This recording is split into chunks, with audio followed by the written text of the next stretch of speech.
Microphone is now hot, so I better stop all of my super secret strats and discussions and super emotional moments. All of the things that I tell myself to get ready for an entire day of nothing but Scion. Can we do it? Can we actually push this character to heights previously before unknown? Can we make it happen? Oh boy, today's going to be the day that we find out. No sleep till Act 10 or death. That's the joke that Mrs. Draconis and I have been saying today. All right, well, welcome everybody. Welcome. Good to see you today. Clay, you are the first one today. You finally beat Patrick. Congratulations. Oh, Death System, welcome. Good to see you here today. Patrick, good to see you as well. Also, I never say first. I always just say hello. That is true. Your hello is like my welcome. You know, it's your tagline. It's your signature. All right, I'm going to be depending on you all to help me with some added stream features that we've got today. So, can you hear music? Is there music coming through for you guys? Hopefully there is. I will, again, depend on you guys to tell me whether or not it's too loud or too quiet. Hey, good morning, Tom. Good to see you today. So, here is where we left our Poisonous Concoction Raider. We left them at the beginning of Act 10, because we said, hey, look, this character is going to go finish Kitava, and we'll do a big Kitava finish stream. Because for those of you who don't know, if you're watching live today, or if you're watching the VOD, we have this crazy challenge that I came up with to get myself back in the swing of leveling characters and having fun and testing out Ruthless mode. We are trying to get 7 characters, 1 character from each of the base classes, to Kitava, Act 10, Deathless, because we're playing in hardcore solo self-found Ruthless. Okay, so that was our challenge. So we've got our Poisonous Concoction Raider. She's in Act 10. We've got our Slayer, our Duelist Slayer. He's already done the quests that he's going to do. I guess he could go do Violenta for another passive point, but he's ready to go towards the feeding trough as well. So we got our 2 out of our last 3 characters are there, but we still have this Scion. Okay, the Scion has been strange. Okay, welcome, Sean. Good to see you today. The Scion has been strange because we've tried a whole bunch of things with the Scion. And so not only has the Scion been strange, but we actually could say the Scion has been estranged in some ways. Right now, this is a cast while channeling Exsanguinate. That's what this is right here, while we're using Infused Channeling, right? Infused Channeling along with Cyclone and Exsanguinate. And, you know, it does something. It's not going to be good on bosses. And so last night, while I was debating, okay, what are we going to do here? What are we going to do to finally finish this character? How are we going to make this happen? I decided, basically, late last night, early this morning, we're totally going to switch things up. Okay, on our Scion. We're going to try and switch things up. It's going to be our attempt. Scion is definitely a rough bag. The ascendancies for her are kind of rough in what you get. Yeah, welcome, by the way, Jacob. Good to have you today. So this is why we're going to swap things up. Look at all of these wonderful support gems that we have available to us. I have faster attacks. I have elemental damage with attacks. I have rage. I have close combat. I've even got some Fire Pen, which deals increased fire damage. I've got a lot here. I've got a cast when damage taken that we can eventually use. I've got increased duration. We could link that with a totem if we really wanted to. And I've got a multi-strike that's super high level. GMP, Generosity Chain, Swift Affliction, Deadly Ailments, Hypothermia, another faster attacks. So this is what I'm thinking. I'm thinking I have I have the support gems to do an attack-based build. I don't think this is going to carry me very far. I think Exsanguinate is good. I think it's fantastic on a Trapper. I think it's garbage on what I've got. I just think that what I've got is not going to be good enough. Now, what we are going to do is we're going to include this beautiful Flesh and Spirit Iron Scale Gauntlets, because that's going to give us a Rampage, and that's going to help. Fire Conversion Rage Vortex. I think you need the shield. I think there are a couple of uniques that you need. Not sure if it's just me, but you're a bit hard to hear over the music. Okay, thank you, Tom. We can turn the music down just a wee bit. I'm going to be completely dependent on you all to let me know about in-game sounds and music sounds. I'm trying to add music to the stream. I'm making an attempt. Okay, this is me giving you my best effort. So, I want you guys to give me your best effort and let me know if something sounds like crap. I need to know that. If something sounds awful, if you can't hear something, or if something's too loud, whether it's me, whether it's the music, whether it's the game, I need to know that. So, I appreciate the feedback. Okay, so, this is what our tree looks like. Okay, our tree, we've spec'd into some generic increased physical damage and some physical damage over time modifier stuffs. Now, we could easily spend some refund points and get rid of some of this wheel. We're already on our way over here to Vanquisher as well. We've got some more physical, damage over time stuff over here. So a bleed build would not be, unheard of. But we haven't really spec'd that much into that much damage. We spec'd into Iron Will, so that way our spell damage is getting a little bit of a boost. But if we want to go, melee, because melee is going to be so much faster. It just is, okay? Look, I'll demonstrate this for you. So, go over, just using Rage and faster attacks, and what else for an active gem? I don't know. Do I still have Sunder? I still have Sunder. Okay. So, just on a 3-link Sunder, do I have a red? Yeah, I think I do. I think I've got it. Actually, do I have it on my Dread Arc? Is my Dread Arc that? My Dread Arc is that. Okay, so let's swap off to the Dread Arc.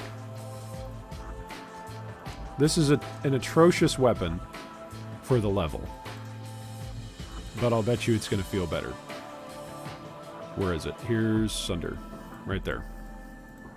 The speed is also going to feel a lot better. That cannot be understated. Do I have... No, I don't. Alright, so here we go. We're using Sunder. We're building Rage.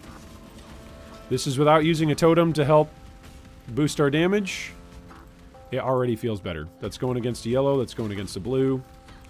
It already feels better than Exsanguinate. This is with no life leech at the moment. This is with no life gain on hit. Look at this. Like, this is with no added damage. This is with no damage on the tree either. Right?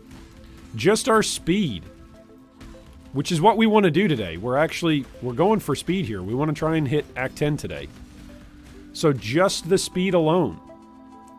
I might actually even use, believe it or not, guys, I might actually use move speed flasks today. Like, I might do that.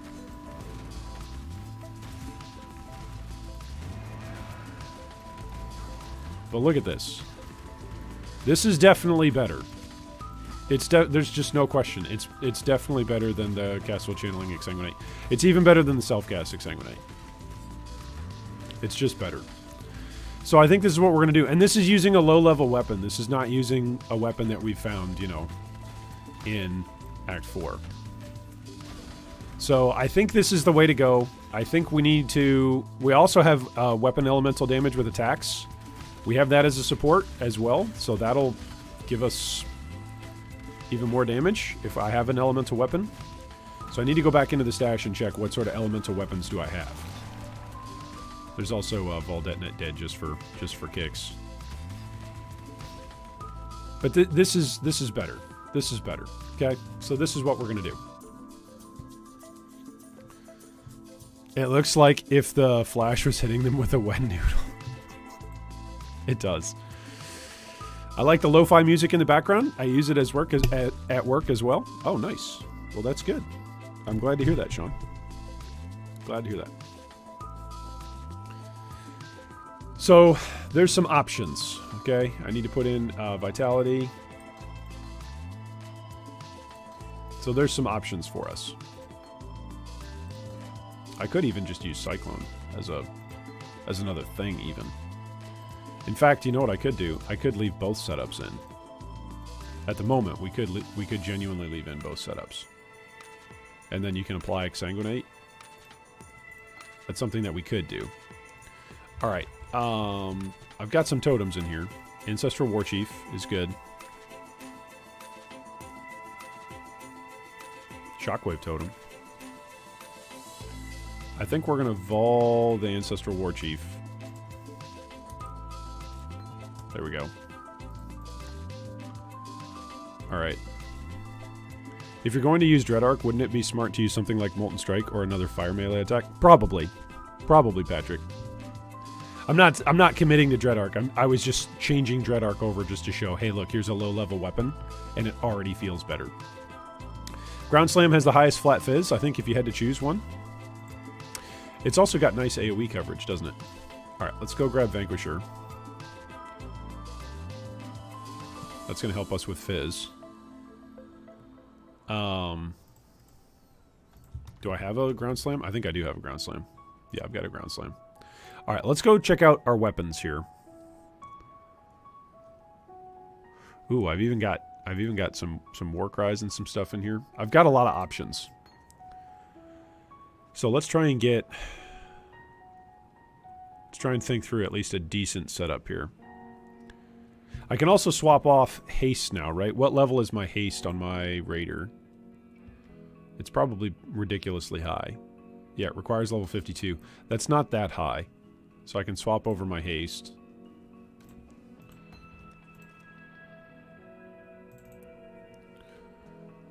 Alright, what else? Swap haste over. I've got a clarity over here. That'll help with mana. This is a really, really good chess piece. Don't necessarily need the Desecrate. Detonate Dead is nice. Fire Pen. That can come over here. I could also just turn some of this stuff in and hopefully get even more supports. Alright, so let's try and find a decent weapon for what we've got right now. What's our defenses at? Oh, we're beautiful. 60% Fizz, 75 across the board. Alright, we are -1 on our speed modifier. Alright, do I have any big two-handed weapons? That's another question. I thought I had a decent axe at one point. That's actually going to be worse than Dread Arc right now. Watch, Dread Arc is actually going to be like the best thing that I've got.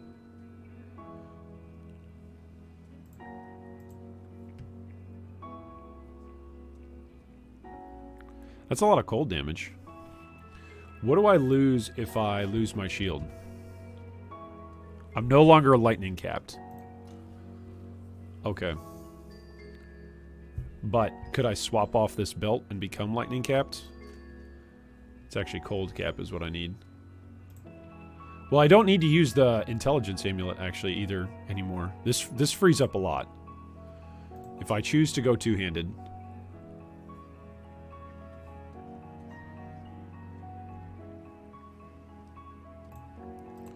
That so far is the best two-hander that we've got.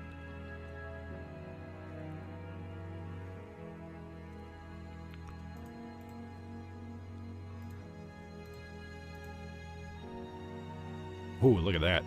Big old bonking stick.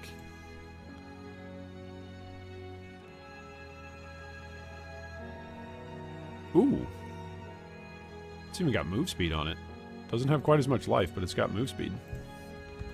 What are we at now? 75, 75, 69. Okay. What if I grab a resistance amulet? I think I've got a couple of them, right? It's 3 to all. That also adds damage to attacks. It's not quite enough to be capped. There we go. Now we're capped.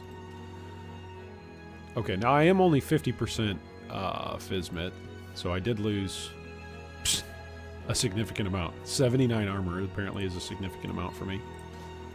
Okay, we were using vulnerability with Blasphemy, so that was actually reserving a whole heck of a lot of our mana. So that's good to know.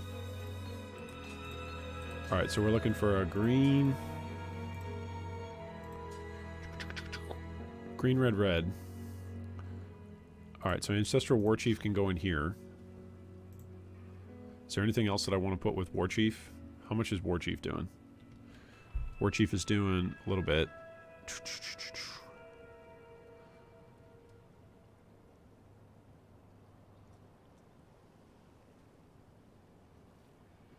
I don't think there's anything that I put on War Chief. I could put this on War Chief as a green and a red. Could also do that. War Chief goes up to another 18 damage. So that's something. Alright, so I think the chess piece is actually going to be where we're going to be able to put... Oh man, look at that. That's a lot more armor and evasion. This is triple resist, though. There's no way I'm going to do better than that.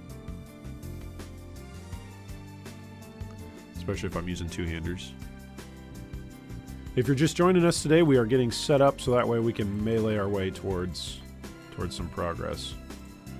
So welcome, welcome.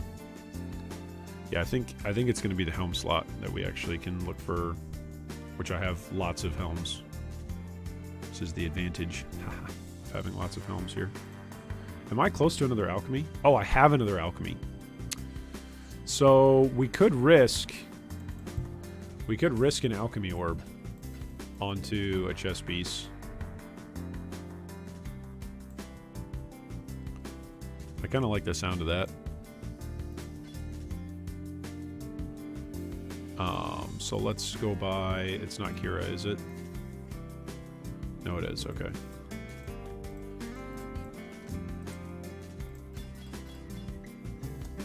Let's risk this.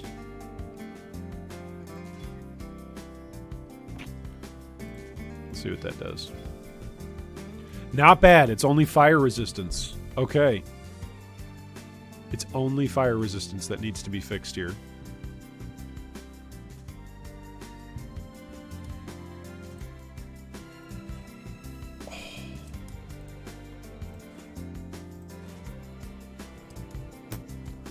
You know what we should do? We should go turn in our Orbs of Scouring and get another alchemy. Oh, it's regrets. There we go. I actually can get 2 of these, can't I? Yeah. There we go. Okay, so with 2 alchemies... These are level 50s, 50s, 50s. Alright. So, with 2 alchemies in the bank, put this into character swaps. See that? That's just awful. That's pretty early. So it's only fire that we're down by 2%. And we're close to a whole bunch of good stuff in here defensively. I'm not too worried about that. I can also come over and get some respec points. That'll help. And then eventually I can come over here and grab like some more rage stuff with axes, right? So I'm actually not too worried about this at the moment. Alright, so the thing that I am worried about is I need green, and I don't have any chromes.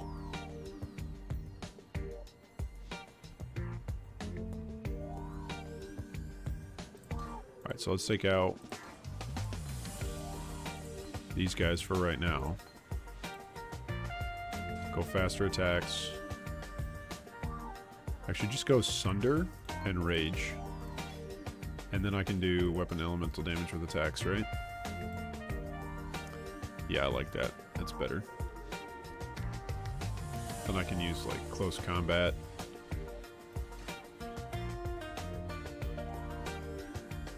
Save the faster attacks for now. With Ground Slam. Sanguinate here, Corrupting Fever here. Desecrate. Detonate Dead just because it's fun.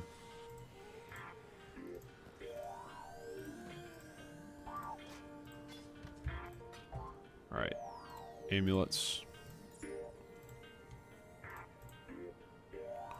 Support gems. Okay. Is there anything else that I could be getting right here? Could I turn in greens and get anything good? I don't think so. I think I just need levels now, and eventually we'll have haste. Okay, so let's go grab a clarity. Do I have room for a blue? I do. Alright, so I should have like clarity and vitality, and then eventually I'll have haste. Should have vulnerability on my bar. Gonna need vulnerability on my bar. Got ground slam. I do have Ancestral War Chief. Do I have Vol Ancestral War Chief? No, so eventually I'll Vol that. Right? Look at that. Okay. That's good. That's good. With a single hit. That's good. Now, it's not the fastest, right? We're going to have to build up rage. So it's not the fastest hitting thing. That's ground slam. That's sunder. Ground slam. Sunder. Maybe I go precise technique. What's my accuracy? Yeah, 71%. So, because I'm not scaling any accuracy whatsoever right now. So, eventually, right, eventually we go in and we grab precise technique so we actually hit things. This is without actually hitting things. 71% chance is nothing to hit things. That's atrocious to hit things. And this is still better, believe it or not. I've enjoyed Earth Shatter and Earthquake over Ground Slam. I like Earthquake. Earthquake is a very fun skill. I think that Earthquake is most fun when you're able to play it in conjunction with Leap Slam. That's just my personal opinion. Okay, we have Ancestral Totem. I could even go and grab like the +1 totems on the tree. Could just make this kind of like a little totem build. And go like Ancestral Protector and War Chief. We could do that. Gives what? Attack speed, right? Okay. Alright, so this character was scared before to go kill Azaro. Not so scared now. Also, Resolute Technique is only 1, 2, 3 away. Alright, let's go get some refund points. Oh, we already did. Okay, was there anything here? Was there anything here that we could get still? Alright, here's passive. Glyph Reward. Vigilant Strike, Decoy, Bear Trap, Frost Bomb.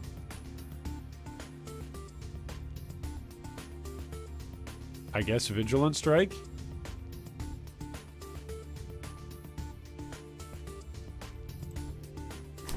I guess.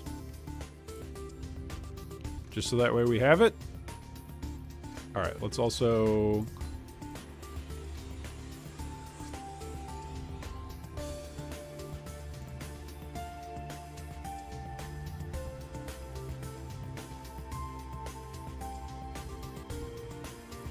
Wait, did I screw up in voling this?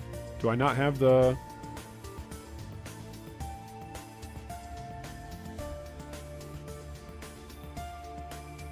Did I screw up in voling this, guys? Did I vol the wrong one?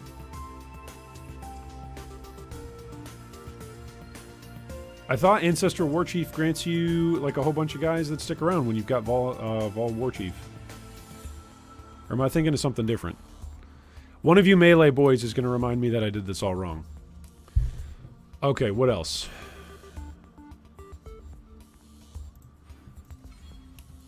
Are there any other regret? I don't think there's other regrets to grab from here. That's a belt. That's not a regret. I don't think these are regrets in Act 3. I don't think there's any regrets here. I think Act 5 gives us some regrets. Oh, Reap. We could die. We could kill ourselves with Reap. Hey, there's Hex Blast. It's our good old buddy. Here's Tectonic Slam.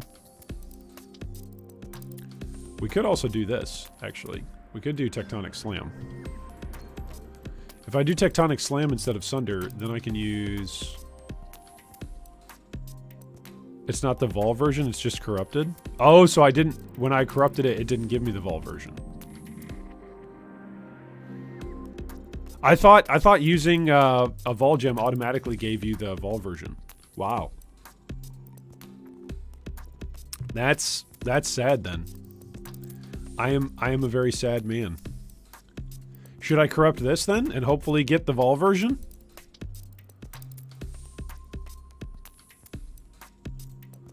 I must have really done... I done screwed that up. Alright, Tectonic Slam would allow us to use... Ooh, Seismic Cry. I've also got... No, I don't. I traded it in. Okay. Never mind. I do have Fire Pen, though.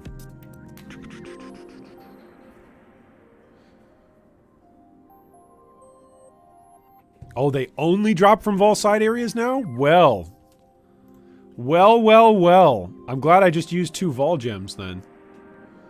Jinkies. Alright, let's go see what Tectonic Slam is like. Let's just go see. Tech Slam is probably going to feel awful, right? Does that feel awful?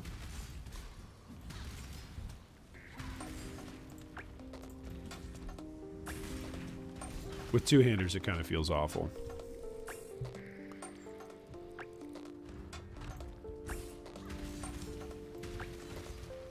Yeah, because I also don't have any endurance charges. That's the other thing. But maybe I play around the endurance charges, huh? I'm on that side of the tree. Let's see for a second in the Grand Arena. This is with Rage and Weapon Elemental Damage to Attacks. So that's Tectonic Slam. I did not want to go there. Versus if I just swap out for Ground Slam. Where did I throw my Ground Slam? Did I throw it up here? Yeah, I did.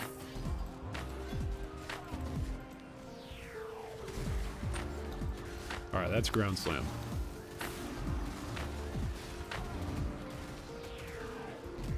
So Ground Slam actually feels better than Tech Slam. But some of that could be the levels as well. There's actually levels on the Ground Slam. Just Vol Detonate Dead just for the fun. Yeah. Tectonic Slam feels really good when you can just go in and hit once. I think Sunder is still the way to go. I think Sunder is the thing that feels the best. Getting the Vol version is luck-based. That's why I said you get Vol Haste. You didn't have that much of a reaction. Yeah, I didn't realize that. I thought you were making a joke. I legitimately thought you were making a joke. When did they change that? Man, I'm out of the loop. Alright, so let's put Ground Slam. And let's put... Where did Sunder go? Let's put Sunder back in. Okay, so if this could roll a couple of reds, or this could roll 1 green, that would be helpful as well. What else? Is there anything else that I could want? I don't think so. Alright, so let's trade in these 3. Is there anything that we could get that would be blue? That would help us? Minefield support? Are you kidding me? Oh, that's funny. Now we get the mines, guys. Now we get the mines. What's up, Brandon? I've had a good time playing both Sunder and Ice Crash. I'm doing Infernal Blow on a Slayer at the moment. Oh, nice. Alright, so let's go forward with Sunder. And I guess without Vol Ancestral War Chief, because now apparently it's luck-based. What the heck? 3.14? Vol Gems can now only be obtained from a set of specific methods, such as... No way, it was as recent as 3.14? Oh my goodness. It just shows my geriatric brain doesn't even know. I don't even know. Alright, let's go Ascend. Let's try to Ascend. Maybe this character just straight up dies, right? Give it a shot. Alright, so we've got War Chief, Sunder, Rage, elemental damage. Here's the thing, I don't do that much elemental damage. I do a ton of physical damage. I should just come down here and do, I should come down here and do a bunch of Impale stuff. Let's come over here and do Resolute Technique and then come down here and do a bunch of Impale stuff. It's probably not a bad idea.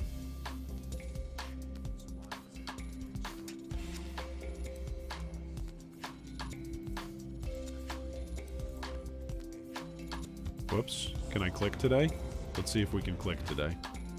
That's crazy. So 314, okay. Well, thank you for pointing that out, Clay. Now I know. That makes me sad.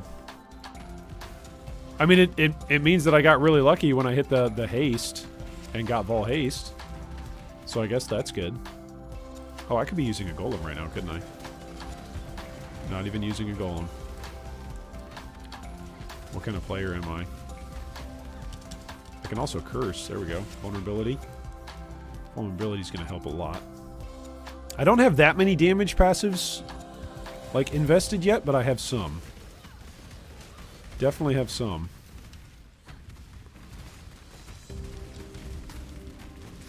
Definitely have some physical stuff. Mostly physical damage over time, multiplier stuff, but there's some generic physical stuff in there as well.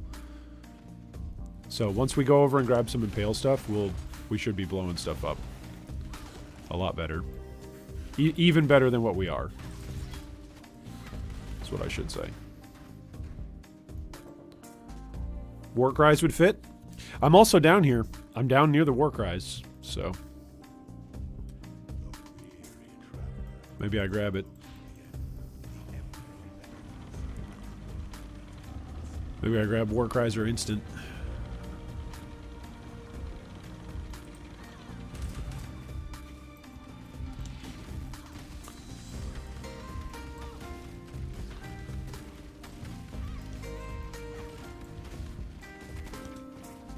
Look, now I got Fortify. I got Fortify, baby. Boom. Don't mess with me. I got Fortify. Rampage going off in the Azaro fight. But that's not something you see every day. Oh, wow. I can tank that hit, apparently. There's no corpses in here for me to explode. That's funny. Alright, there we go. It only took us like 15 minutes to kill the first Azaro. Alright.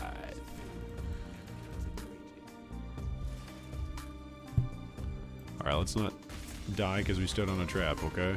Let's not do that. I think I will probably use some moves. Well, maybe not use some move speed flasks. It feels so bad when you're playing with move speed flasks and then they're not up. Genuinely feels quite bad. And they're not up most of the time in Ruthless. So it feels bad most of the time. Then again, I just don't need the mana flasks. They're not really necessary since I've got a high enough level clarity.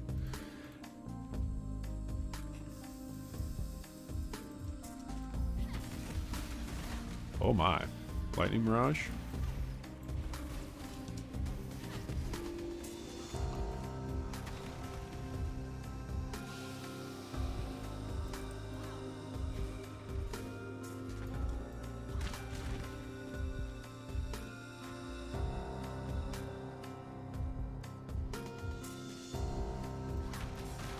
That's how I feel when I put my 7 League Step in my stash after the campaign. 7 League Step. Now there's a name I've not heard. 7 League Step. Oh boy.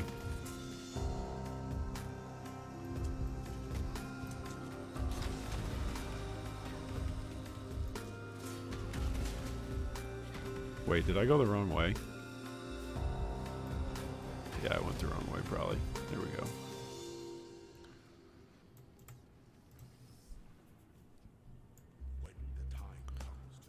I can't even imagine flying with, like... if I get to play the Gauntlet, if all my work goes well, And I get to play the Gauntlet this weekend?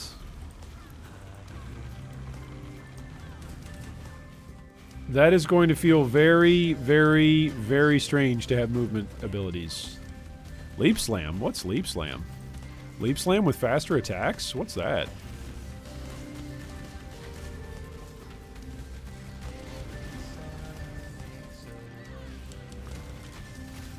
Oh, there's no corpses in here either. There's nothing for me to target.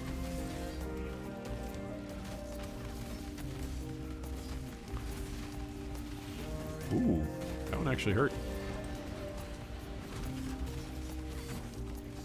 Alright, down he goes. What ambition.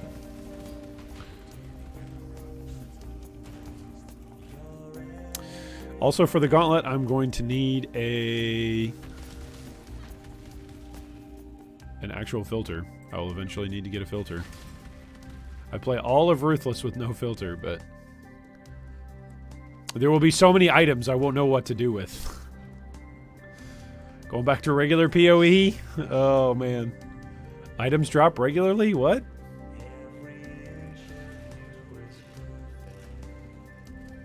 That's going to be crazy.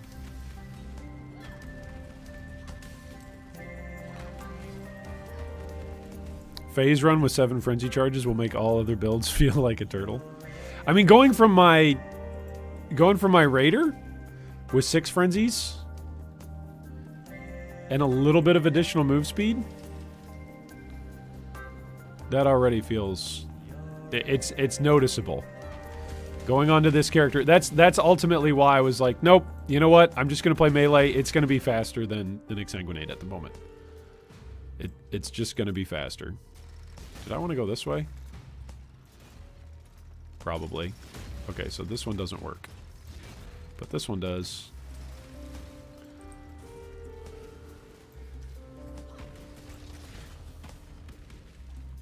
Oh, this was a dead end.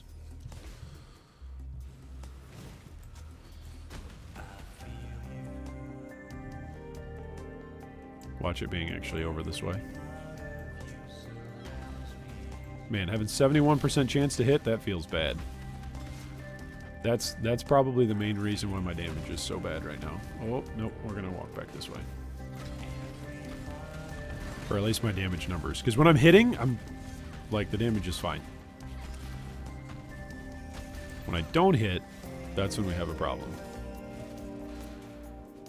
So add in Resolute Technique. That's going to add in a lot of consistency. Maybe I go get some Frenzy Charges, but I think I'm too far away from Frenzy Charges. I don't think I'm going to go down and get Disciple of the Slaughter on this build. Look at that. We're actually, like, freezing stuff in here.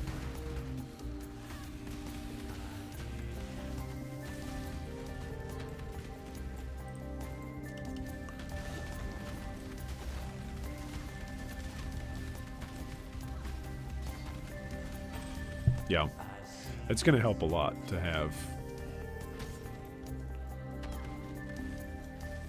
Resolute Technique.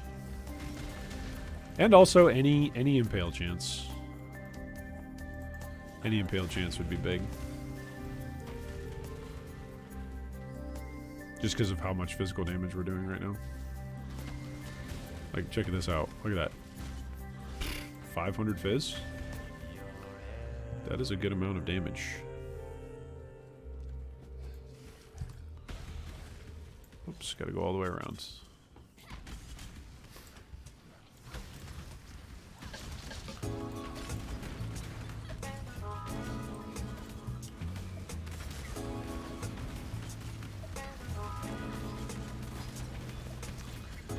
War Chief's AoE is pretty good.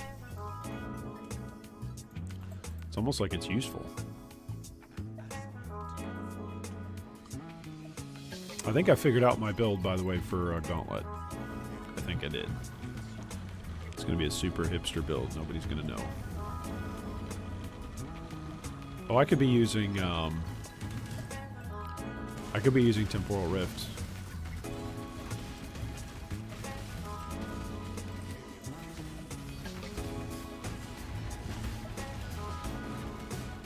I should be using Temporal Rift.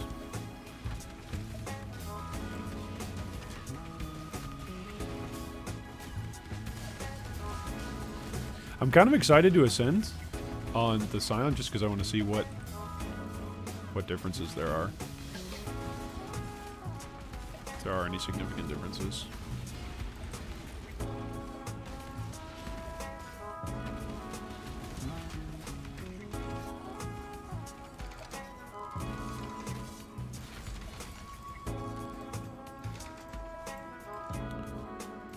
Alright, treasure keys. Ooh, we actually got some stuff to drop. That's good. Word of Tempest.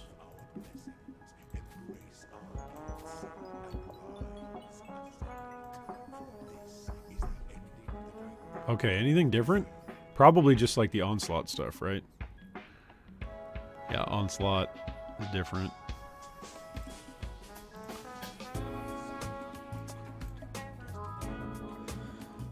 Okay, so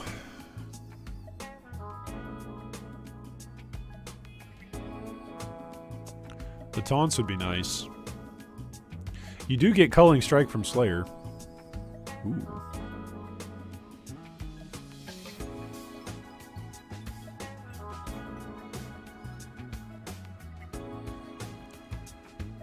.1000 accuracy rating.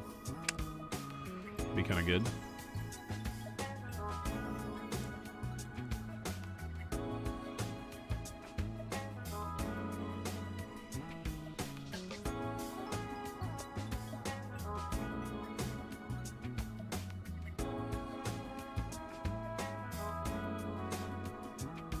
I think this is the way to go.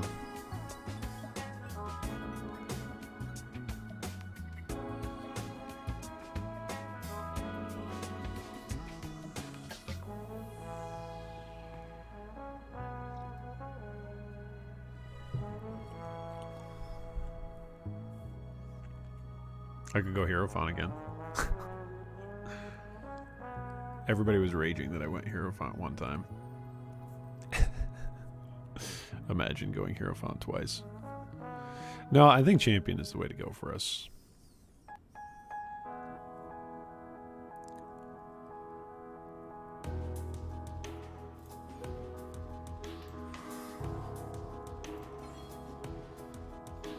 Okay, so with this passive, come down here. Raider does give, where is it? 10% increased movement speed. It also gives phasing.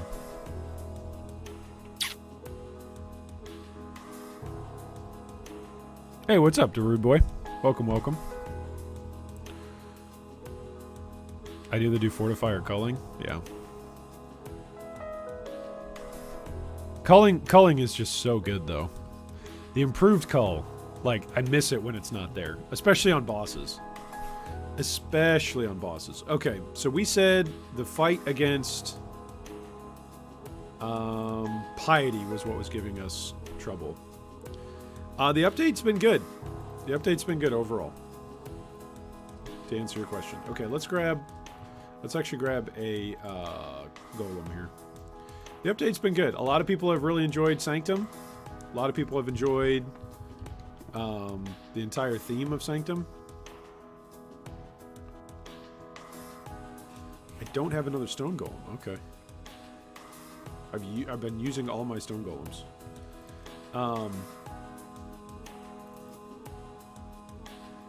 I personally have just been hanging out over here, playing in Ruthless mode and having a great time with that. So let's just strip this character completely. I've always come over and looked at this character.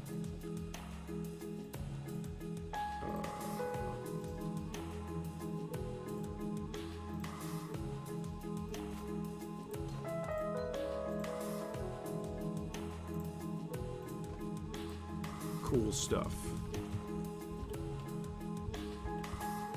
I think for the most part, the League has been well received. I think a lot of people have been excited about the direction of the game now, like as opposed to where it was at during Arch Nemesis. I think that's probably a fair summary. People are happy with Sanctum for the most part. That's not more than this. Life, mana, fire resist, but no move speed. I think I've got better move speed boots, don't I?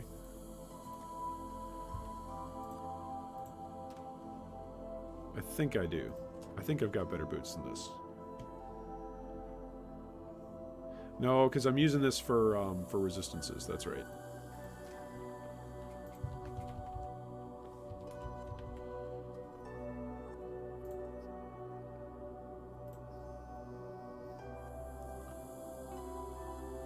It's got some move speed on it.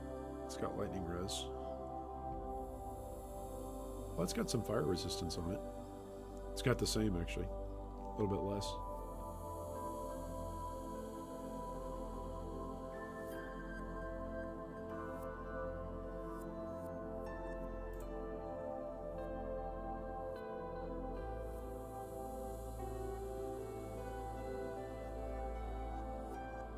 I thought I had some really sick boots. I'm probably using them. Those are really good. 63 life, 25% move speed, 15% move speed, and 2 resistances. Yeah, I've got some okay boots.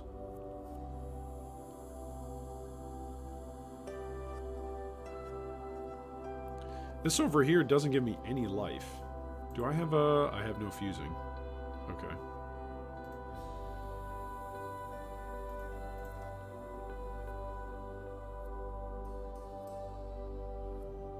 Hey, what's up, Joel?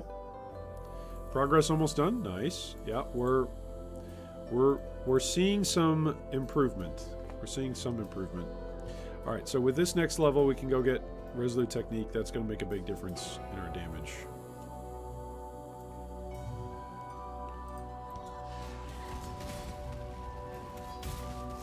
I would like to... Yeah. I would like to hit this level before we go fight Piety.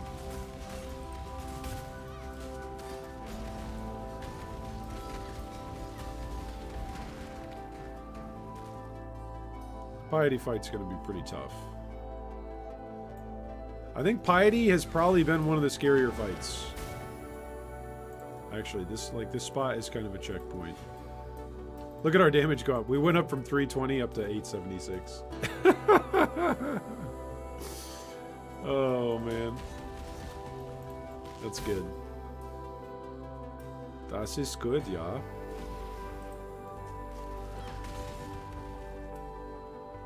Hey, what's up, Chris? Looking forward to the gauntlet? I am. I've got my super secret build ready to go. Now I just need to figure out what item filter I'm going to use, because playing regular PoE, I'm going to actually have to use an item filter. Because I'm not going to be used to all the great stuff. All the great stuff actually dropping.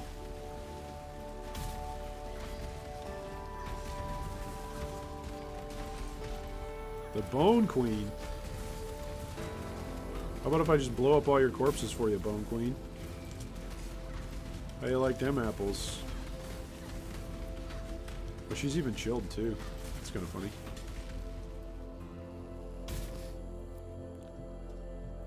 If I'm gonna chill stuff, I might as well go use Heat Shiver, right? Every build this Ruthless run has just been a Heat Shiver build in one way or another, right? Oh, that's funny.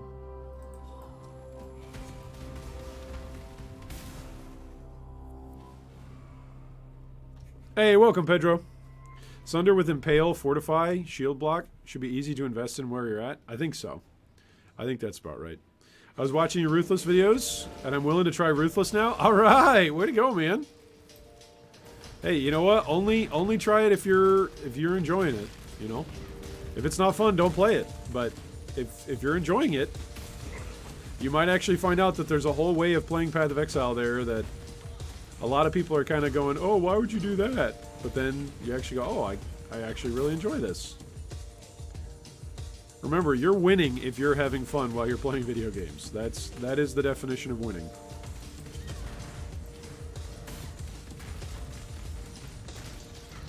And at least for me, having come back, I needed Needed to refresh myself on a lot of things. So it made sense for me to come back and play some Ruthless mode where there's less stuff going on.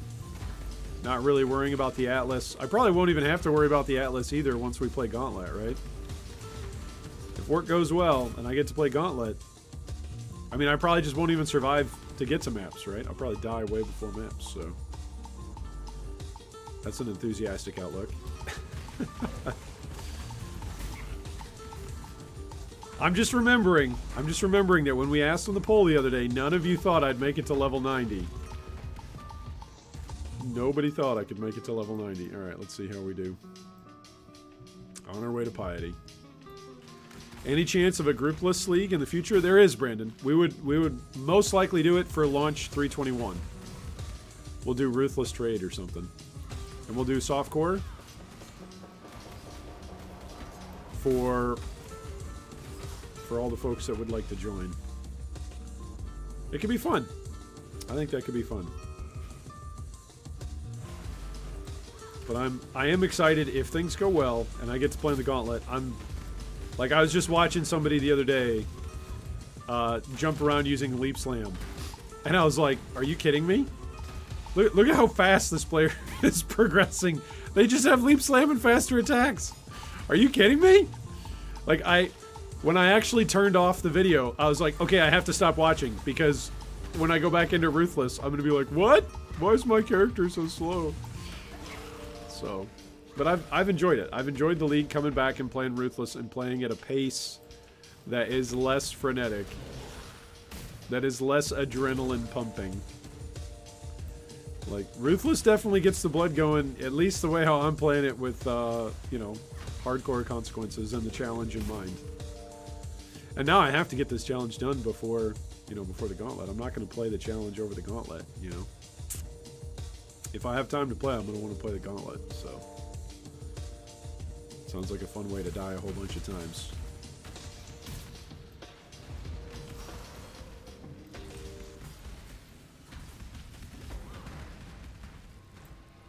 Am I going to ding another level here? No, there's no way I ding another level before piety, right? There's no way.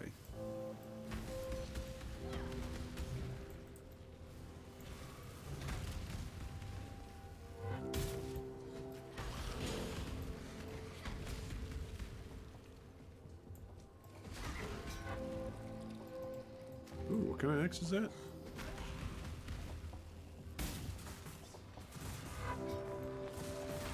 It's just the kind of X I'm looking for, actually.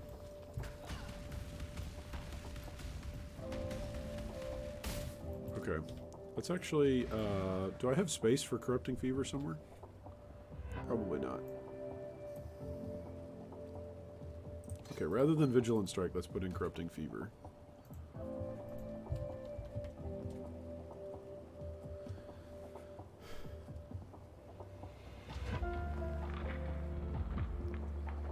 Yeah. Because we have some damage over time multiplier. What's up, Dakota? Welcome, welcome. Hey, what's up, Beckett? You won't make it to level 90? Yeah, you're probably right. Probably right. Gauntlet, in a way, is surviving first 3 acts or so. Once you get level high, you run map blue that have just a bit of rippy mods, but you can just stay in yellow maps till 90 just fine. It'll get easier. I think that's right, actually. I think early on, when your character is just, like, struggling to get set up, I think that's... I agree with you. I completely agree with you. Alright, let's see what we hit here.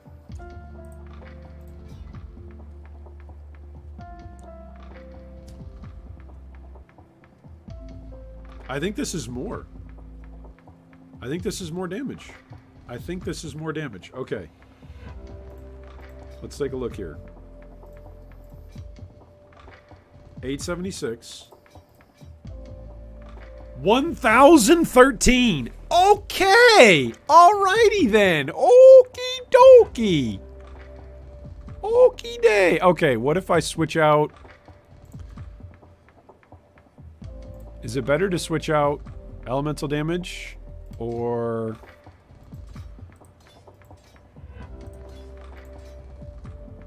Oh, faster attacks is actually better than elemental damage with Okay, and that'll build up rage faster too.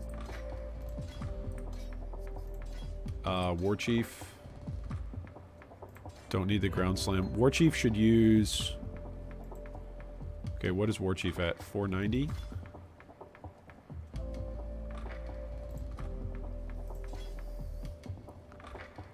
Because how much fire damage do we do?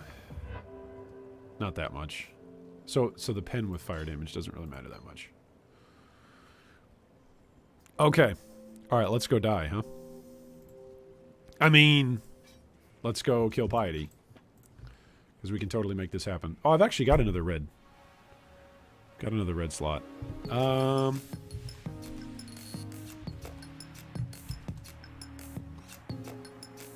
have a blue slot?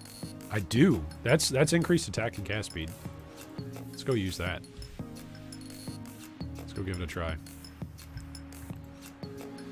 Hey, what's up, Raptor? Nice to see you're streaming today. Hope everyone's in good health. So far, so good. So far, so good. All right, let's find out though. Piety could wreck us.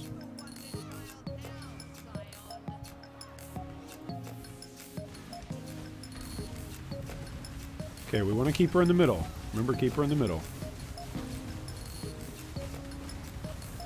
Don't want her to move out of the middle.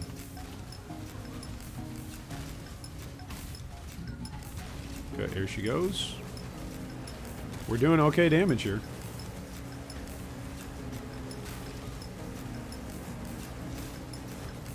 I don't have Rampage up, but that's okay. There we go.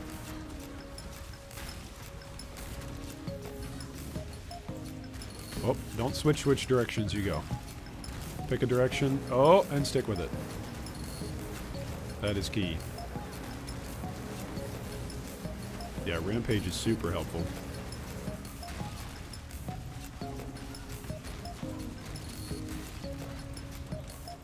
Man, having Stone Golem is going to be so nice. She's actually chilled right now.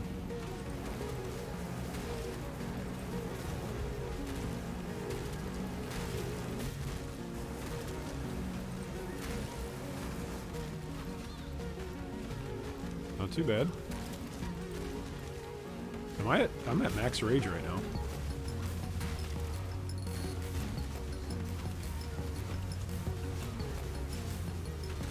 Down goes Piety. That one wasn't so bad. That one was pretty good, actually. All right, this was a good decision. I'm changing this song, by the way. The song is obnoxious. Space Machine? My apologies. That's obnoxious. Okay, so having a big bonk weapon makes a difference. What a shock. Having accuracy makes a difference. You know, resolute technique. Always actually hitting. What a shock. Which early on, when you have no crit damage whatsoever, it makes sense to go resolute technique, right? If you're already over there, like even later on in the game, if you're planning on going a crit build, if you're over there near resolute technique, why not get it to solve your accuracy problems? I guess in theory some characters don't have accuracy problems, right? So they don't need it at all. Why did you have to run away, buddy? Why are you running away? Hate these guys that you can't heal back up past 50%. These guys are obnoxious. We got a Chrome Orb. That's good. I can make a difference on our 4-link chess piece. Oh, goodness.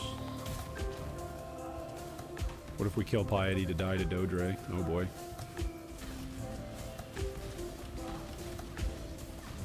She's shocked, actually. Oof. Yeah, it's because we're cursed with vulnerability.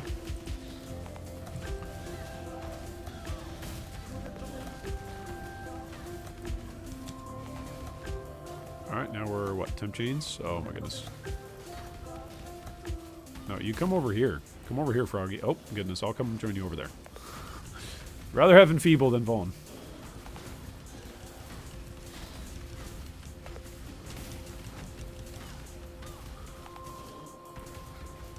Okay, now I'm in Vuln. Alright.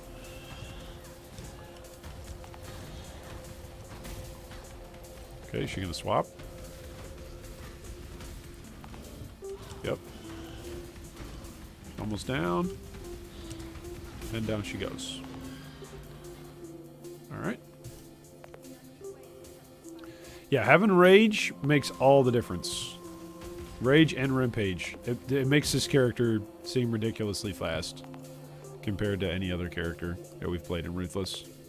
Do you have any banners? I have no banners at the moment. I wish I did. Banners would make this go even faster. Yeah, banners would be quite helpful.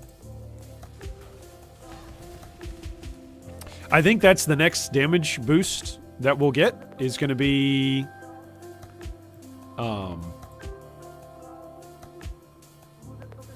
coming down here actually and grabbing some of the Impale stuff. I think that'll be good damage.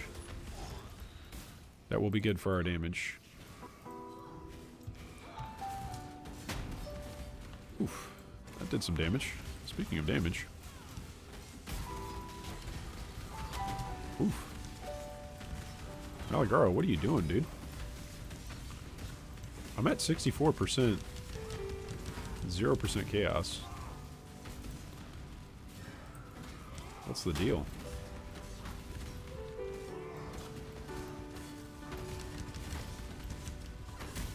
Even at 0% chaos, we should normally be doing some decent damage here.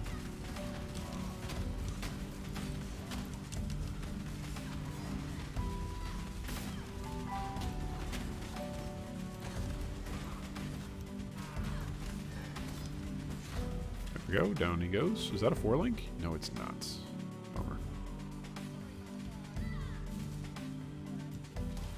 Yeah, Rage and Rampage. Maybe I don't scale up since I've got elemental damage with attacks. Maybe I don't scale up Impale. I think that'd be the only argument to not going Impale. Is like just go elemental generic nodes. I think that's the only argument that I could hear against it. Other than that, though, I think I think Impale is going to be the way to go. Because look at the percentage of damage that we do. 600 to 900 Fizz versus 300 max cold, 400 max fire. So we don't do a ton. Okay, Chevron. Sometimes a bit of a pain.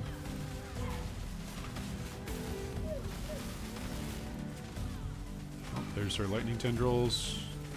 60%. Ooh, she shocked me there. Oh, don't stand in the books. Where is she? Bottom right. There's no corpses. This is why I was carrying around Desecrate just for fun, so that way I could pop Desecrate dead.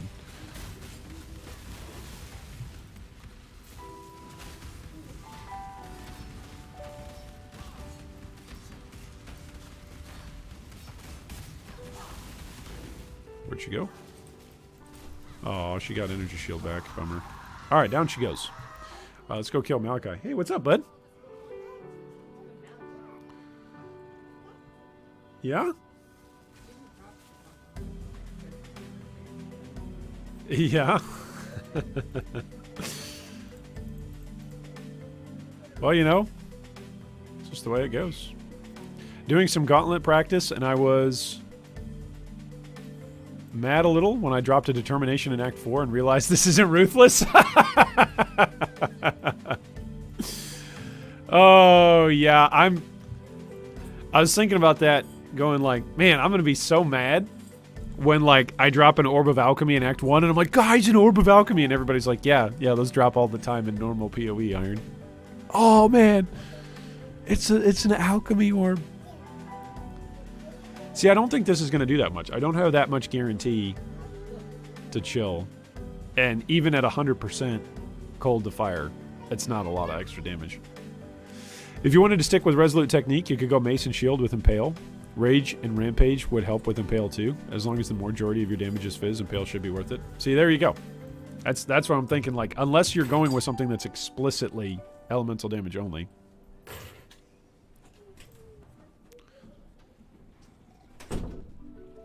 No, I don't think it's better to go elemental. I don't think it's better to go elemental. I think overall it's going to be better to go fizz. Scale up as much fizz as possible.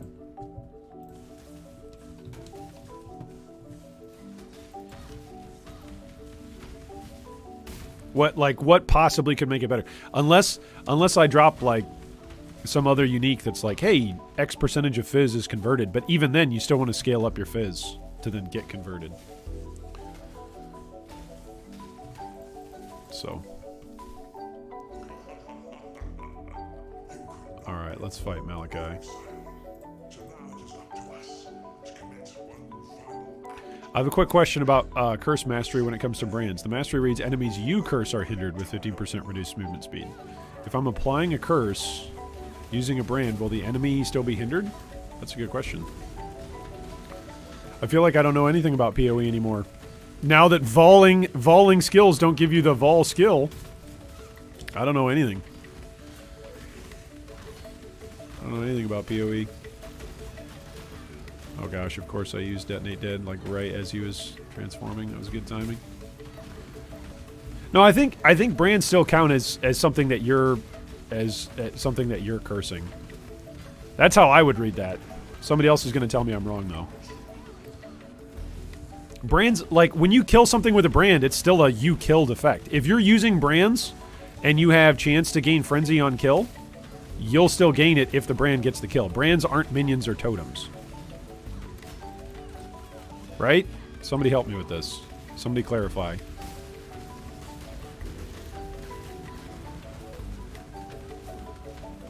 Like, brands are still you. Brands are still you. It's still a spell that you are casting. So.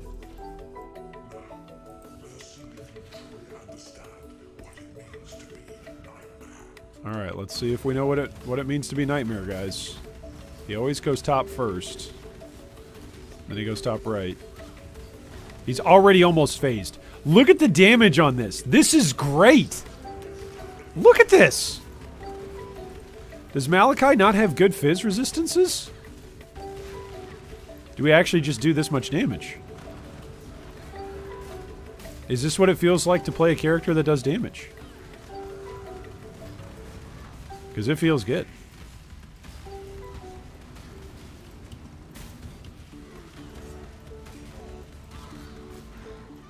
Is he already down here? Nope, not yet. Man, imagine if I had Leap Slam. I'd be leaping around this whole arena.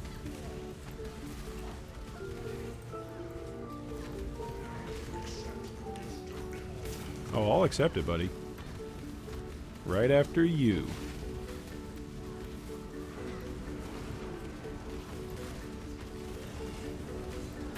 I'm surprised Rampage isn't up for this fight.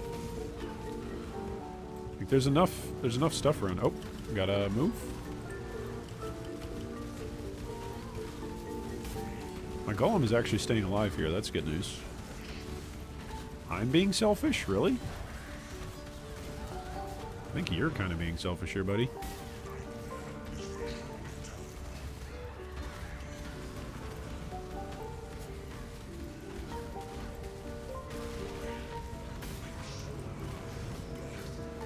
I'm not really in love with death. I'm more in love with alchemy orbs, TBH.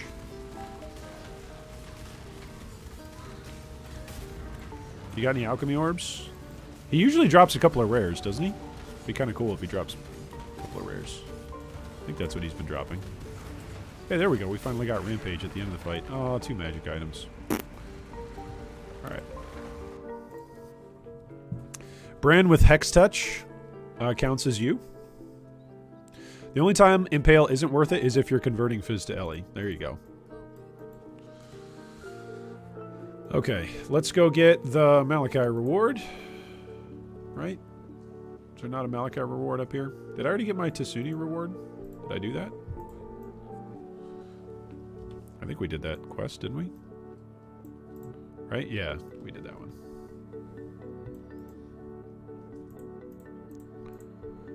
Alright, let's go grab...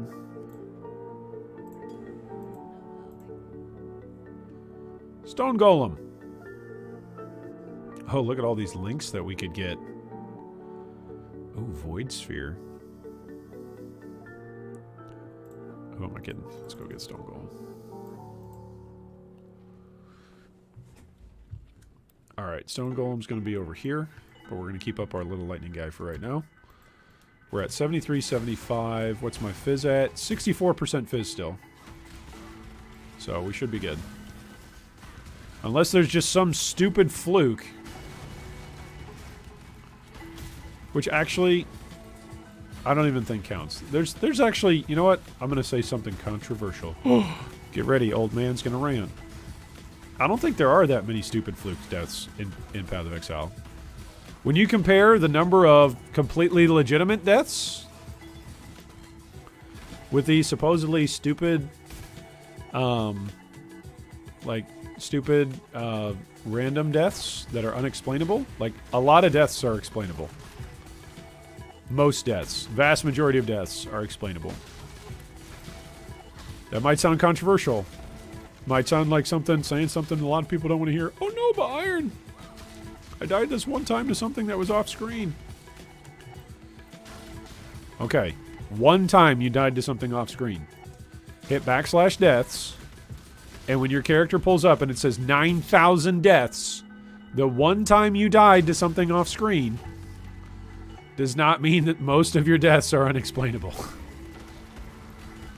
Most of your deaths are explainable in this game. Oh, goodness. Purple crystals, boy. Don't know which one it is, but kill him. Is it this one? Yep, it's that one. Okay, he's hexproof. Bring him back over to these corpses. Come here. Come here. Come here. Come over here by these corpses. And then boom. There we go.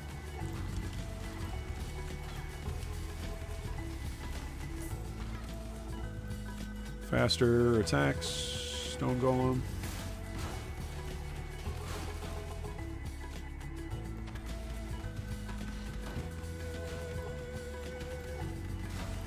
If you're applying those curses via the brands, it'll still count. Yeah, you're casting the spell. What Brandon said is that sounds absolutely right. In fact, I would challenge you to try and come up with a configuration where brands won't give you count as the kill or count as the hit coming from you. There's probably some way to do it. Oh, but what about ancestral bonds? You no longer do damage. I think they still count as hits, though, actually. Because you can still apply curses with on hit, I'm pretty sure. You just do no damage. Alright, so, with this passive point, let's come get the crit multi right after we grabbed Resolute Technique. Alright, so Combat Salmon is going to be good for us. But eventually we're going to want to come down and grab some of this damage stuff down here. We also want to come down and grab the rage stuff. How many passives is this? 1, 2, 3, 4, 5 in order to come in and grab 6. It's 6 to get to the Impaler this way. 1, 2, 3, 4, 5, 6.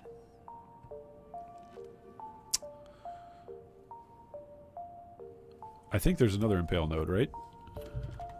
Yeah, this is the Impale wheel right here. This is also... Oh, that's really good. And we're using Impaled. We're using two-handed weapons. This is the other one, too.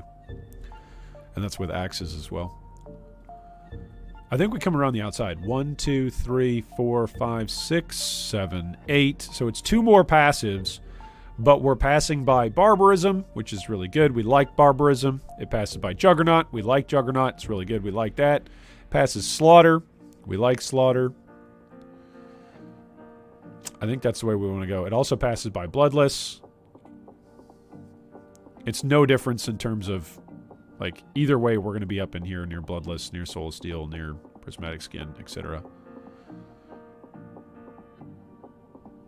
So, nice.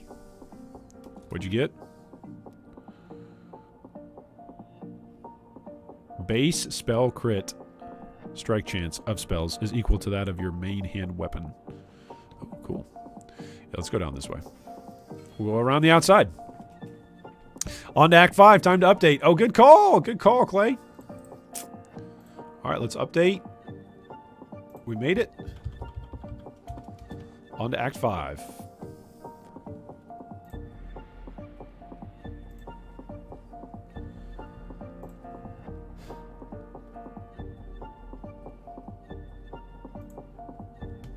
Hey, what's up, B Cruz?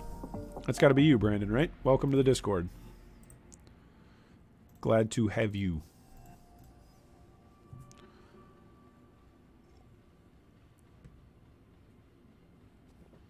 Okay. All right, so Act 5. What are the big things in Act 5? Big things in Act 5 are going to be Innocence, obviously. Innocence, I think, is usually the scariest thing. Also, we're only level 43. We're actually within 2 levels of the zone. Look at this. We're level 43. Zone is level 41. What is this madness? What's my defensive layers like? 63. Okay. They're respectable. Not terrific. They're not in the 70s. 70s is terrific for Fizz. But they're doable. This guy's got grasping vines. How obnoxious. Oh, gotta love that rampage. You have to love it. Something just so satisfying about a whole bunch of corpse explosions going off.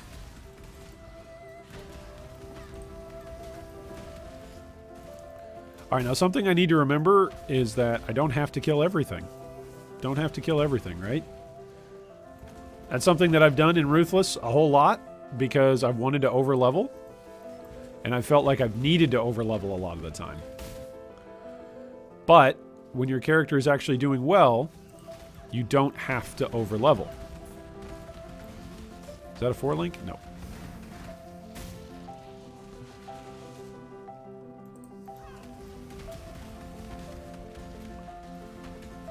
Oh man, imagine in the gauntlet. I'm gonna need to update my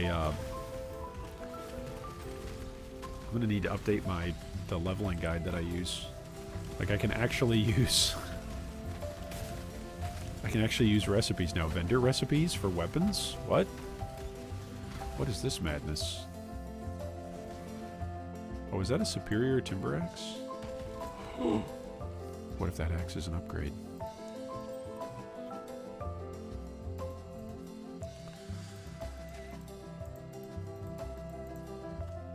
Alright, up into Overseers.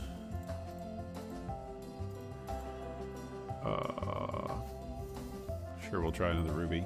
I think I've already got 1,000,000 rubies that are decent-ish. They're like middle of the road. Yeah, I have a lot of them.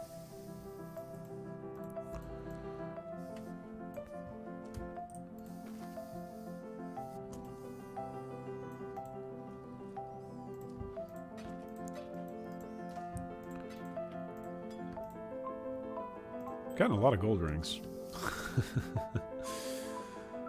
All right, so this axe should be a maybe craft. A maybe craft if I feel like I'm running behind on a weapon. Yeah, I don't have very many weapons actually. I haven't picked up that many. All right, let's dare. Ooh, yeah, let's. Do I want to dare and use a chrome on this? I should, because it's a 4-link. Okay, so now we can go faster attacks, sunder, rage support, and elemental damage with attacks. And then we can put in ancestral. Ancestral will also get faster attacks. And what else? Ancestral can also get, sure, fire pen. Sure, why not? I guess I'm using the lightning golem at the moment, so we'll take out the stone golem, actually. I'll level it in an offhand. Do I have an offhand weapon I can use? Sure I do. Alright. Ooh. I don't think there was anything else in here that was good, right?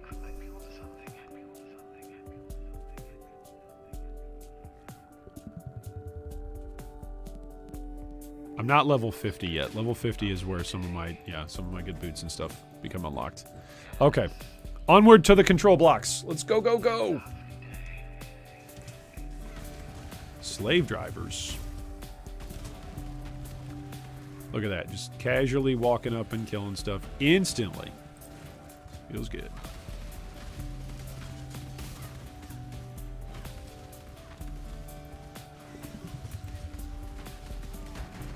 Oh man, in this zone I'll just be able to leap slam down and around. That's going to feel like cheating. The entire gauntlet is going to feel like cheating, actually. Having move skills and support gems whenever I want them? What? I'm going to feel so rich.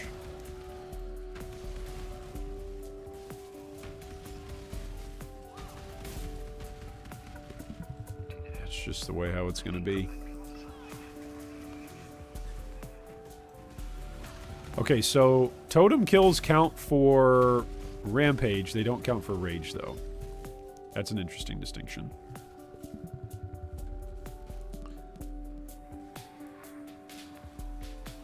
So now what are we hitting? We're hitting 1800. Oof. That feels good. Jade Chopper. Wrong way. What would be other good things to drop for us right now? If we could get Pride to drop for us right now, that would be pretty good. Right? Forget more support gems. I don't think there's any more support gems that would actually... Well, I guess like Brutality. Well, Brutality actually wouldn't be that good with this weapon. I think we would actually lose... We'd lose a couple hundred damage. It'd be interesting to see. I could POB it if Brutality would actually be an upgrade or not. Because there is some elemental damage we're doing with this weapon. At least a couple hundred. Alright, the Maya's meter's up here.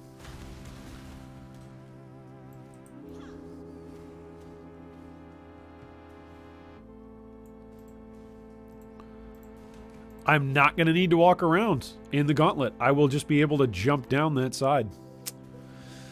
Using Frost Blink, Flame Dash, Leap Slam, Phase Run. Oh man. Think of all the things that we'll be able to do. I'll be in Act 1 and I'll be like, huh, which skill should I use? Which +1 wand should I craft? Which Flat Fizz weapon should I boost? Oh man, I'll be able to go to my hideout and use the crafting bench? Ooh! That's gonna be so busted.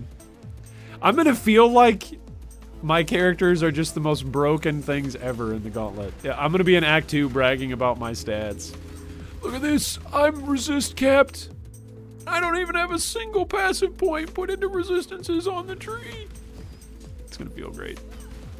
Crafting recipes. Oh man, I'm gonna have to remember where all the crafting recipes are. There's one by Vol Oversoul, right? Is there one in Gruthkill's Den? With Gruthkill, is there one in there?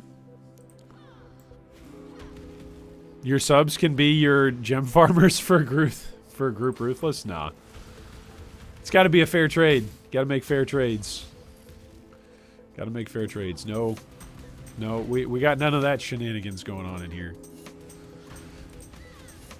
See, some people... I genuinely don't understand how some people enjoy playing the game that way. I guess if you're in a softcore environment and you just want to show off and push a build to see what a build can do, then I could get behind that. Right? If you're like, hey, you know what? I don't have time to farm X, Y, and Z. Let's all farm this together and make it a group project. And let's see what kind of build we can put together. Then I can kind of get that. But other than that, I'm also not a big World of Warcraft MMORPG player. So I'm not that familiar, or I'm not in the headspace of like, hey, you have a guild leader and you have to pay a tax to be in the guild and make his character better than everybody else's, otherwise you get kicked out. Like, everybody's got a right to make their own character. So I don't really enjoy that. I know there are some people who do that, but the only way that I could see myself getting into something like that is if it's a group project, which is sort of what we do with the Bank of Exile, right? When we do Bank of Exile, it's like, okay, it's a big group project, and everybody makes a little bit more currency than what they otherwise would.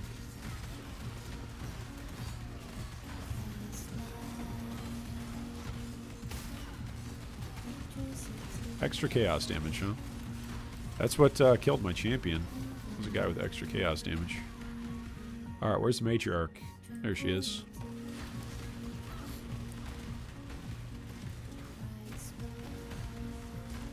I don't have any attack speed on the tree, actually. I should probably get some attack speed. That would probably make a big difference.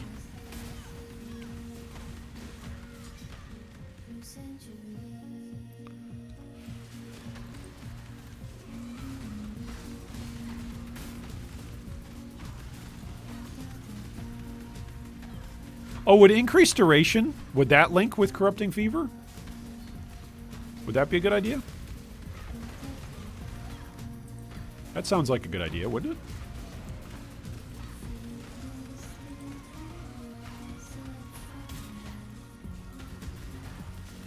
Would that make the duration of the Corrupting Fever on the target last longer? That's what that should do, right? Look at this. It only took me, like, you know, 2.5 months worth of playing PoE to get back into the groove of PoE to be able to say increased duration should work on something that has a duration tag. Right? Well, actually, no, Iron. Because actually the wording on it... Oh, man. Never change PoE. Is PoE the most actually game?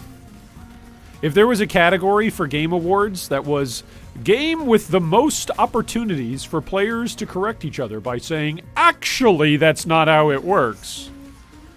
Is that Path of Exile? Is there any other game out there that there's more opportunities to point out? Well, actually... Impale support plus Dread Banner? Yeah, so maybe I should turn in some reds for maybe a chance for Impale support. Maybe. Oh, let's just do that. Let's just do the Impale chance. 20% chance to Impale on hit, right? Let's do that, and then we'll come in here. This will give another 20% chance, right? Yeah. So that'll give us 40%. The best system is just to encourage everyone to donate what they don't need to a group stash. Leave a penny, take a penny. That's what we do for the guild stash. The guild stash rules are the same as my house. Whenever my wife and I throw a party, whenever Mrs. Draconis and I have a party, we say, if you can reach it, you can eat it. And that's generally our rule for our children as well. If we don't want you to eat it, then we will move it out of sight. But otherwise, welcome to the house and welcome to the party and enjoy yourself. Find some grub and have a good time. That's generally what we do when we host big board game parties. Big social events. Put out a whole bunch of food. Mrs. Draconis oftentimes bakes and cooks. She's a wonderful cook and a wonderful baker. So she'll oftentimes put out a whole big old spread for folks. And folks come in and bring their games and bring a good attitude, and we have a good time. Lightning totems. Leave. Just leave. Just leave. Right? Isn't that a famous song? Oh, just breathe. That's right. Alright, so we're going to get to Chamber, and we're going to be level 44. And Chamber's what? Level 43 zone? Or is it level 44? I think it's 43. It's going to be pretty cool.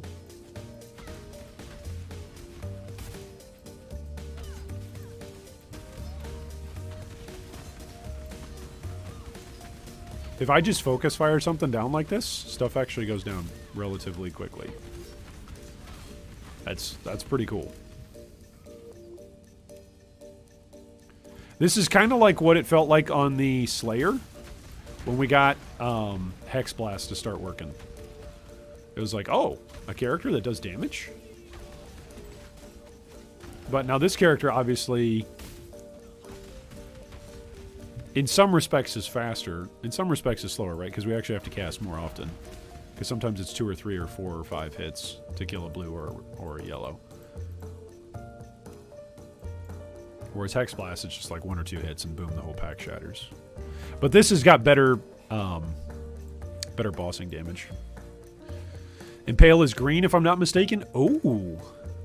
So you're telling me we should go turn in some green gems? Some green gems, potentially? Is that what you're telling me? If I go turn in LMP, Swift Affliction, Deadly Ailments, see what we get? Eh?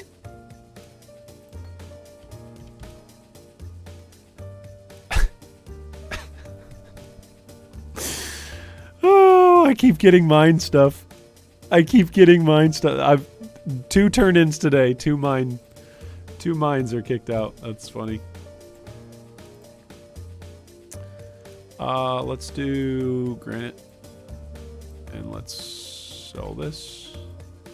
Let's bring Violenta her Maya's meter. You know, she can call it whatever she'd like. I'm going to call it something that you lost. Take better care of your stuff. Leave things where you want them to be. You know, I haven't used move speed flasks all league. What if I started using them now? I actually have no mana issues right now either.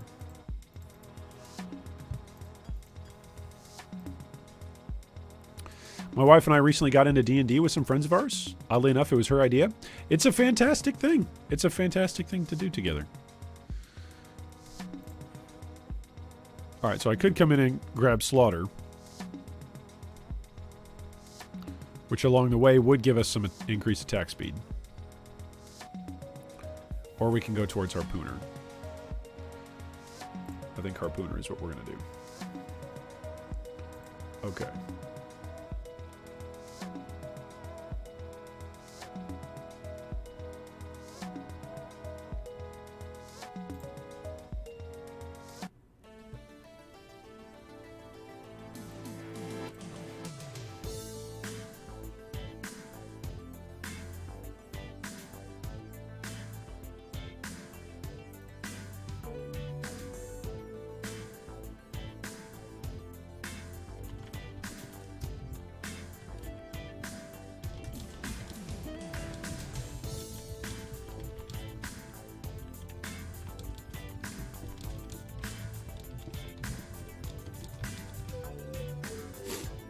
Sounds like the game wants you to play mines for the next character.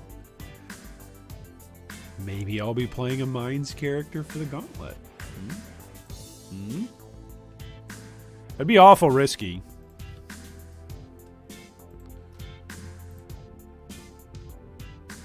I mean that in all sincerity. That would be very risky for me to play a character archetype that I've never played before for the gauntlet. That would be very out of character for me.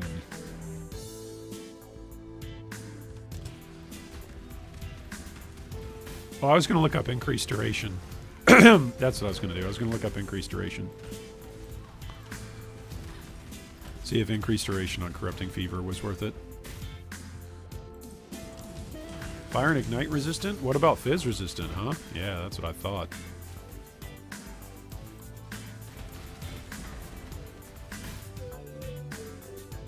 See, the move speed flasks, they only last for like 2 seconds. It's so short.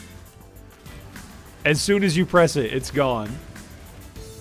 Oh, man. It's funny. It's funny. But hey, that's PoE. When you press your green flask and you go real fast, that's Ruthless.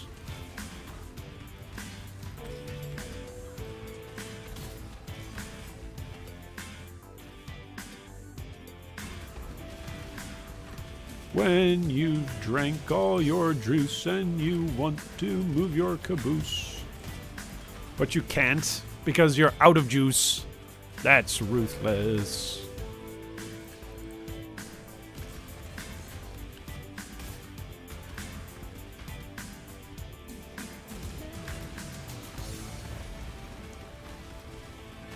I don't think we will have very much benefit from Rampage in the Innocence fight, right? We get it between phases. But besides for that,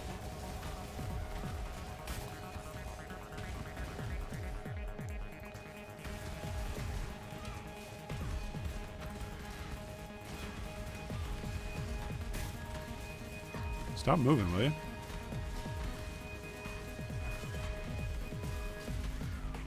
Maybe I also grab the Warcryzer instant, since I'm already down here as well. Maybe that's something that we grab.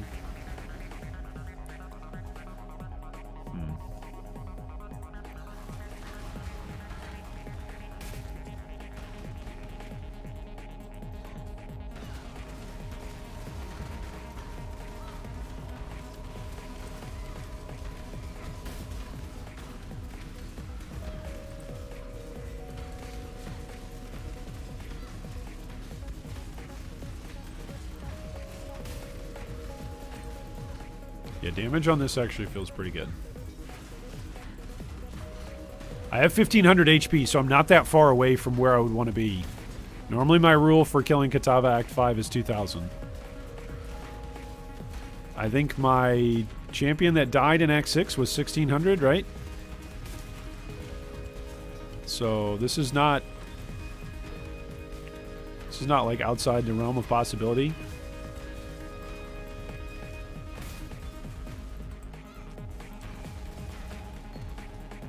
We got another temporal rift.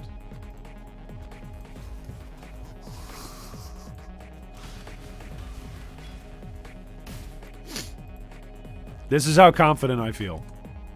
We're going in and fighting Avarius right away. Big mistake? I don't know. Find out more. News at 11.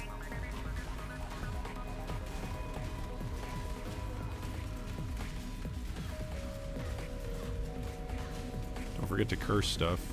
Cursing stuff is, you know, actually helpful. Okay, he's phased. He's phased. No? Should be phased. Stop moving, will you? Oh no, Avarius doesn't phase. That's right, Innocence phase. Oh my gosh, stop moving. Stop.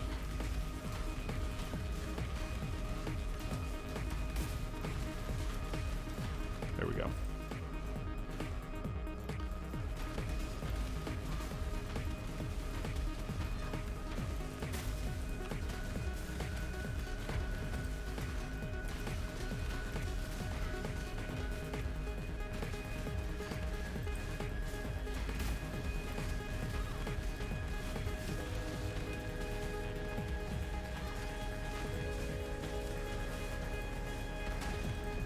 Big slam.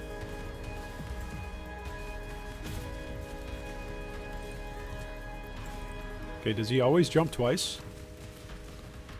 Is that his thing? He always jumps twice?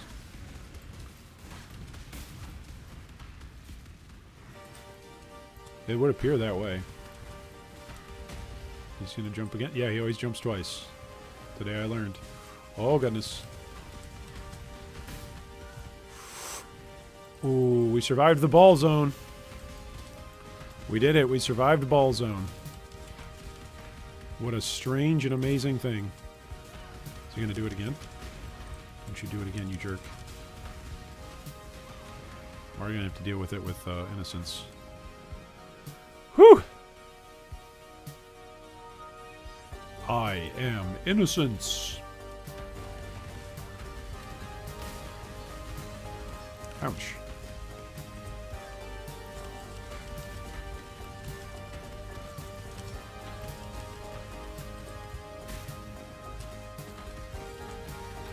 Oh, beam.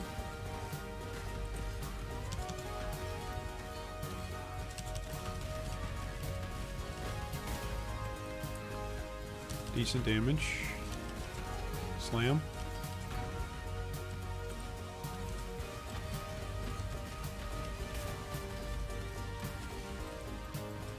Slam? No? Yep.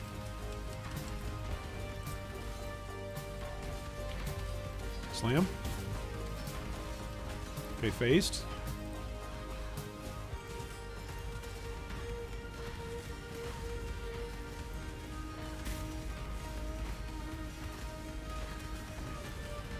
There's Rampage. Nice.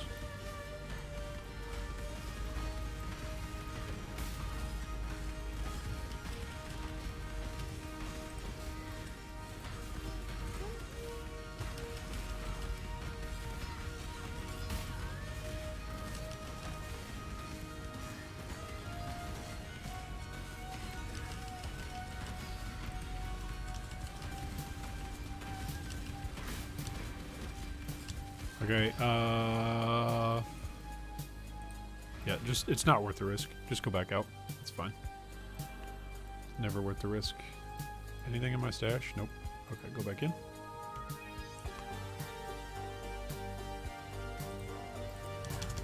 Slam.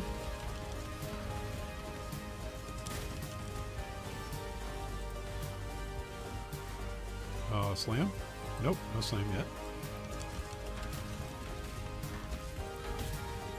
You gonna move? Oh my goodness, stand behind objects.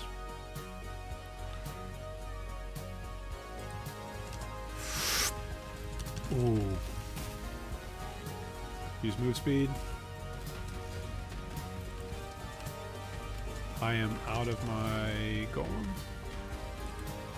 He's doing it again?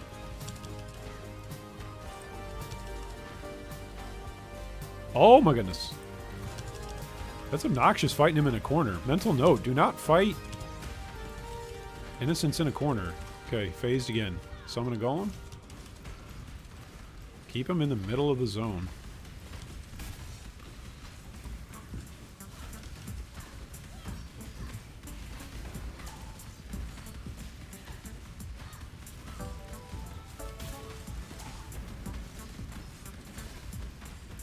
We're nearly Captor Age again.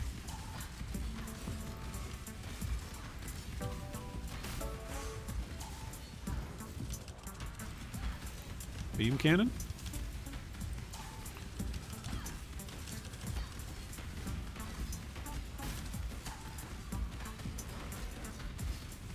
Where's the guy? I don't see a guy. Go back to the tower. Wasn't a guy for us to jump to there. Alright, still got 7 portals. Go back in. Don't touch anything. Where is he at? Okay, he's over there.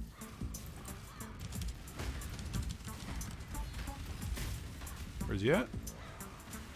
Oh, get close.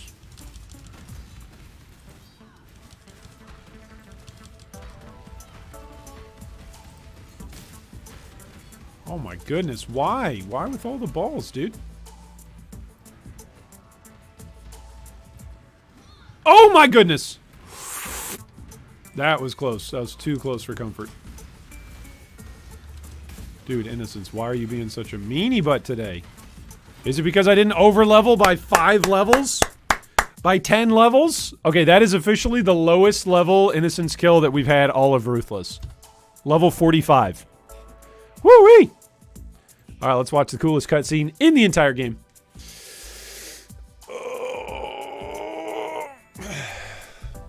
Maybe if you make a Mines character, the game will give you melee gems? Probably.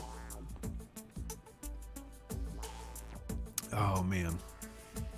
Maybe. If you ever get a Writhing Jar, you can use it during bosses to rampage up. Oh, that's a good tip. Alright, Bandon. What in damnation have you done? Uh-oh. I'll tell you what I've done. I've accidentally popped out my headset. For some reason, I never found Writhing Jar that useful. The worms always seem to be faster than the attacks and always got away. I was using it with AG or something else. Huh. It can be helpful. Back in the day.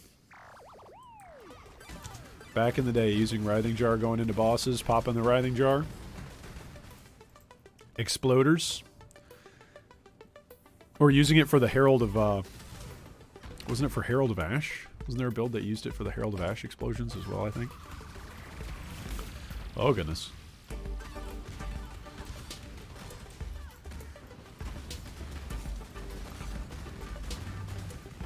There we go. I think the fact that rage is capped with how quickly you can gather it or acquire it, that's a bit of a bummer. Like the fact that it's like, what is it, once every 1 second or 0.08 seconds or something is when you can actually acquire a new rage, but then you lose it. You can lose it super fast. Oh, I think I actually have a Berserk too. So since I have rage, maybe I should use Berserk.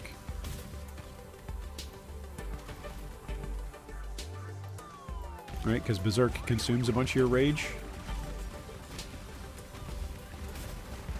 But gives you a bunch of good stuff. Does it give you a pretty big steroid temporarily? As it consumes your rage? Thought it did.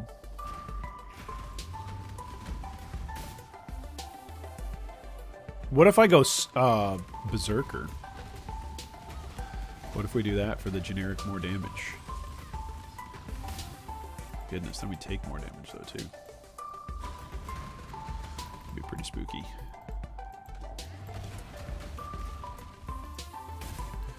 Eventually I could use multi-strike.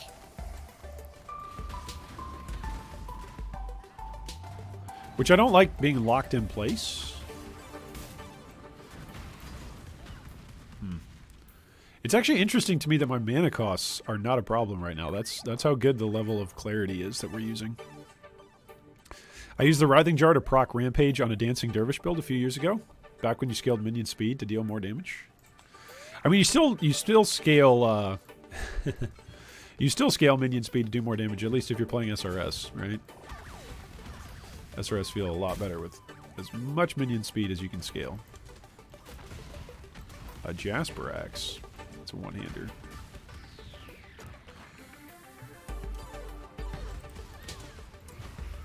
Oh, you know what? I don't think I was cursing Innocence that much that fight.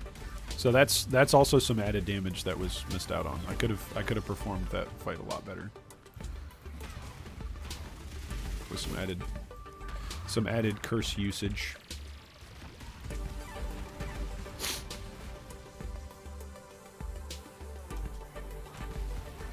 Is this a hinder aura? Yep.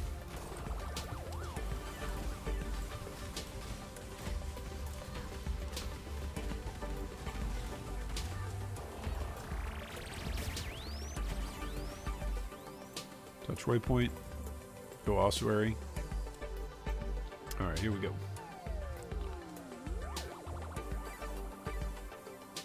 I think Act 6? No, it's Act 7 that gives you some respec points as well, right? Whalem Roth gives you some respec points. I'm pretty sure. Pretty sure one of the quests from Whalem is respec.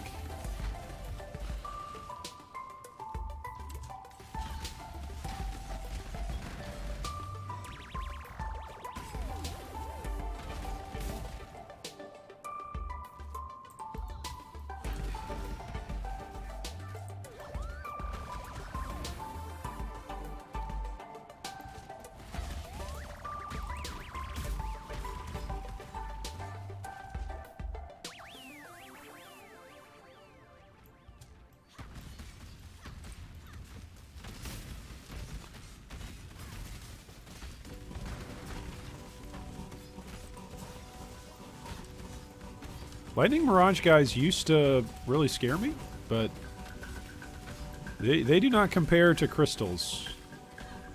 Crystals nowadays... Crystals and lightning totems. Far more scary to me.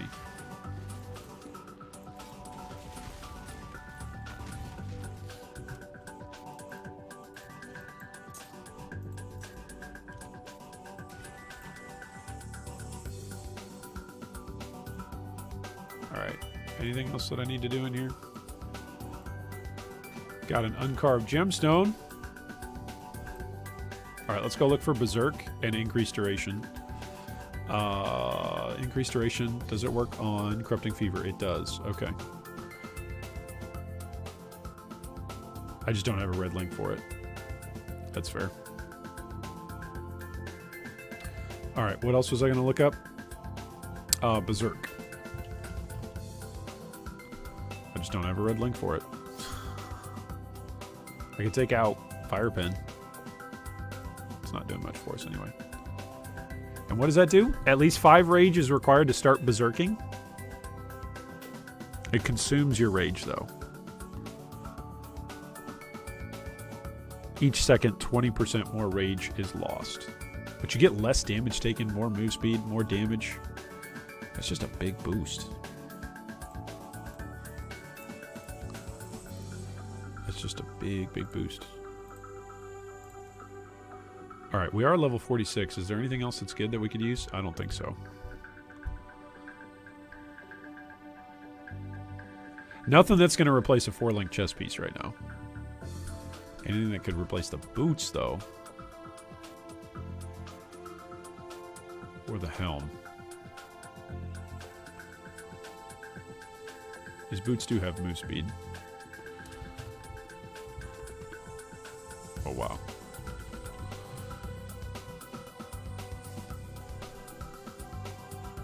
It's got double resistances on it.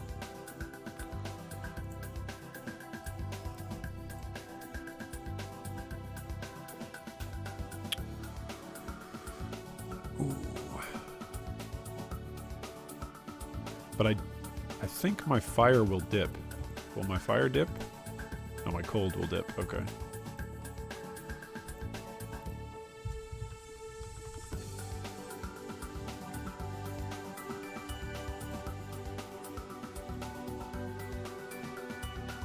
Yeah. Lightning. That's cold and move speed and life. That's cold and lightning and move speed. Yeah. Alright. Let's throw the gemstone in here. Not sure what else I need for the gemstone. Berserk. Alright, let's put Berserk right here. Let's go back out to the Ruined Square. Alright, we're making good time.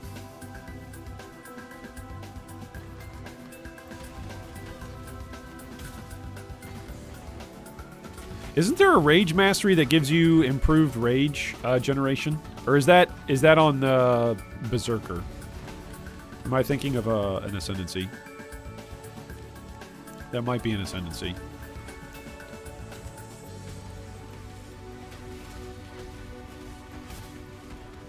Alright, let's try using it. Look at that. We got some move speed. It consumes our rage until our rage is gone, and then we just build it back up. Right?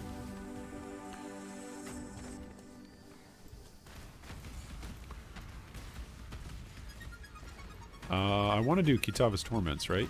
Our Kitava's Torments... Oh, our Kitava's Torments respec points. That sounds familiar. I think that's right. So we should go do that. Actually, it might just be a passive. I debate this every time I come through this act.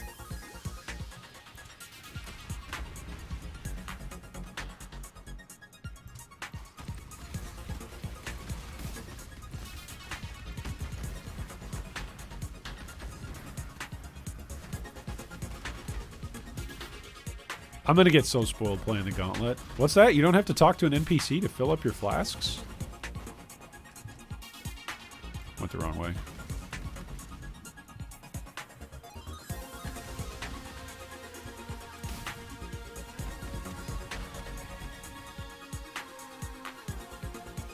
What's that? Flasks refill? Much more consistently? Wow. That's good news.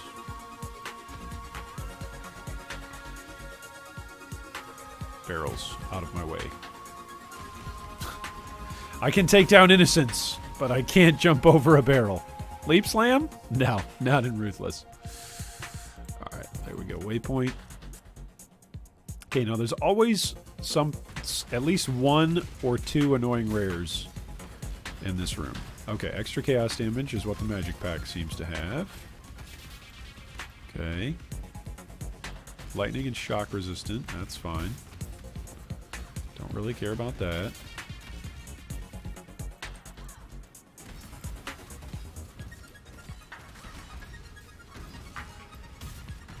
Oh, there's a shrine. It's a resistance shrine, right? No? It's a defensive shrine.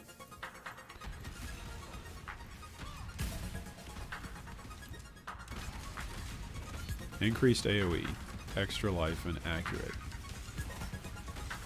Alright, well, he's dead. Extra life, they're dead. Feels good.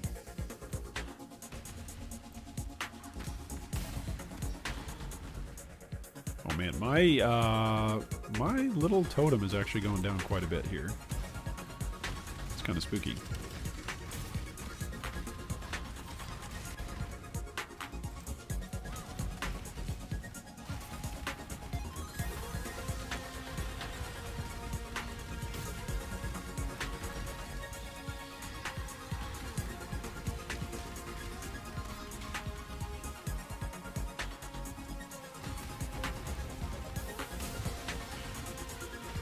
Okay, 2 rares. 3 rares?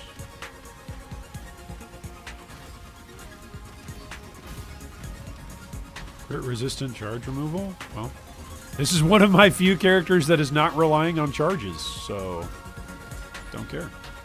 Jade Amulet.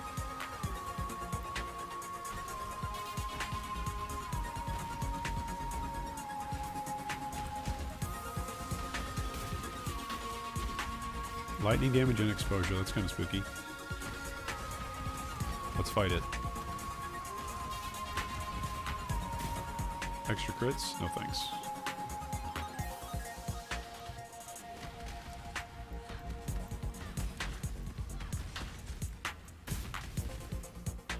Oh my goodness, why can't I walk? There we go.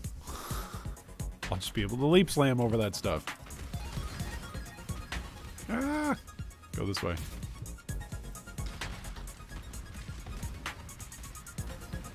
Right, I did get the second one, didn't I? Yeah, I did. Oh, he's got a hinder aura.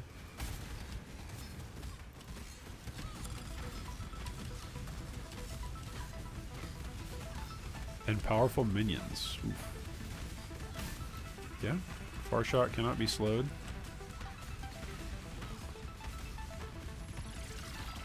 I might need to go for like some leech. Might not be a bad idea to go for just a little bit of leech. He's got endurance charges. That's why. He's got life regen, chaos resistant. Alright, deliver them to Lonnie.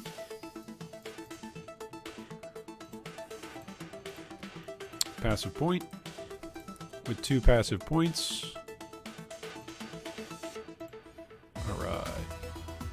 That should help by a considerable amount. Oh, and then we can do impale damage dealt to enemies impaled by you overwhelms. We can do that. Kind of good. Or it could be good. Alright, back to Ruined Square. Actually, let's go back to Reliquary. We'll exit this way.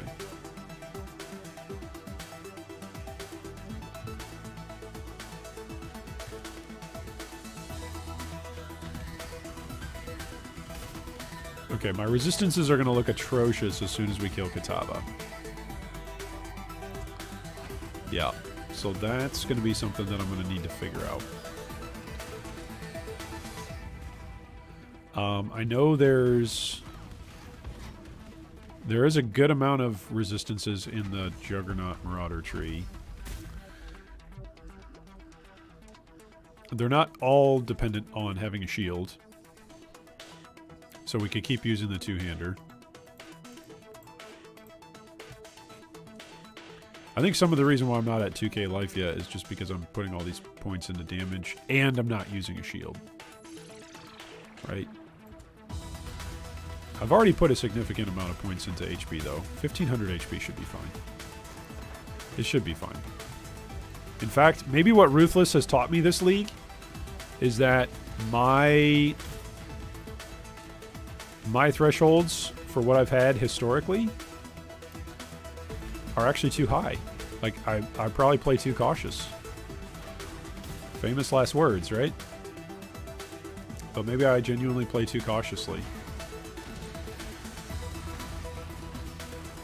Just having vitality, clarity, having a 4-link. That in and of itself is pretty decent.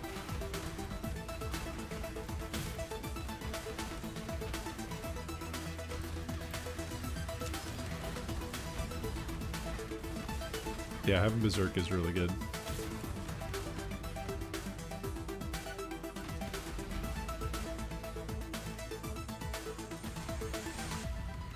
That's definitely a temporary boost. Slows you down in the long term, right? Because otherwise you would be at like your max rage just the whole time. So the longer a fight goes, the worse it is to use Berserk. Right? It's too bad I'm going to lose this rampage. That would have been a fun rampage to bring in. Alright, so with 57% Fizz, 73, 75, 75.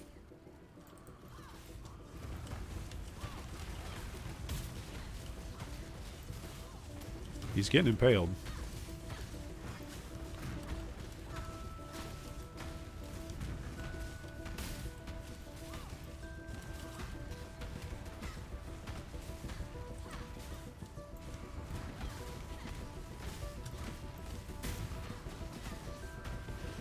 Remember, this is without any auras, like without any heralds, without like no herald of purity. So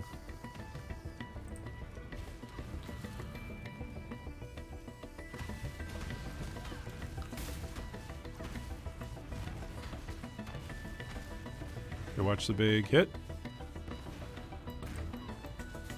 If I remember right from my last Kitava kill, it was actually the when he threw sticks at me that was the scariest. Also the degen. Degen is no joke. Oh. Watch the slam. Just keep hitting him. Yeah, that was no joke.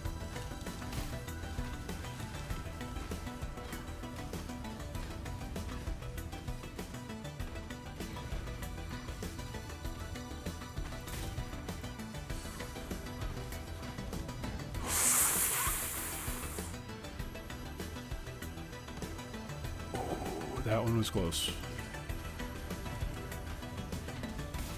Okay, he's phased. That one got us down to about what, 200 HP or so? Is that what that was? That one was relatively close.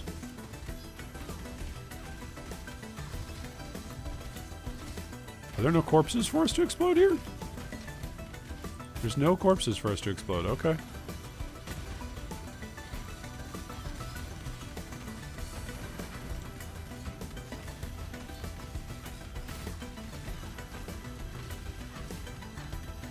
Yeah, no corpses.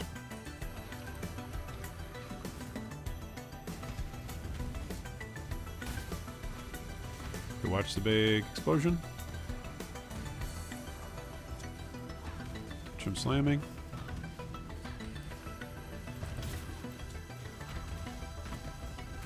Oh, I walked right into that one. Oh, man. Nothing like just walking right into it.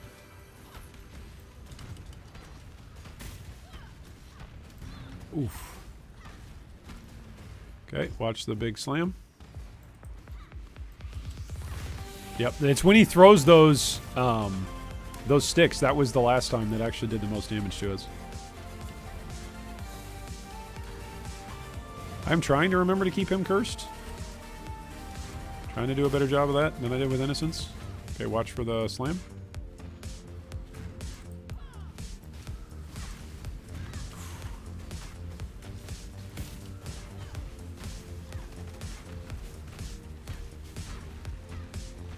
Alright. Heart is exposed.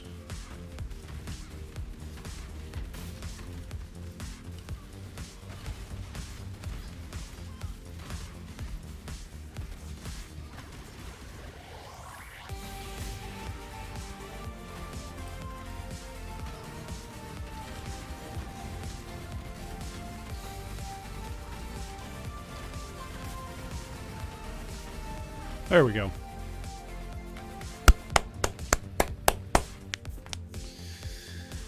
Alright, let's fight him. Last phase.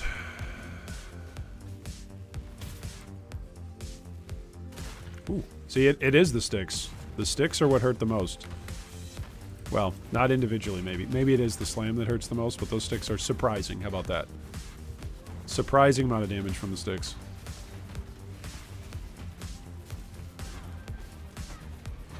Alright, 50%. Come on, Big Bertha.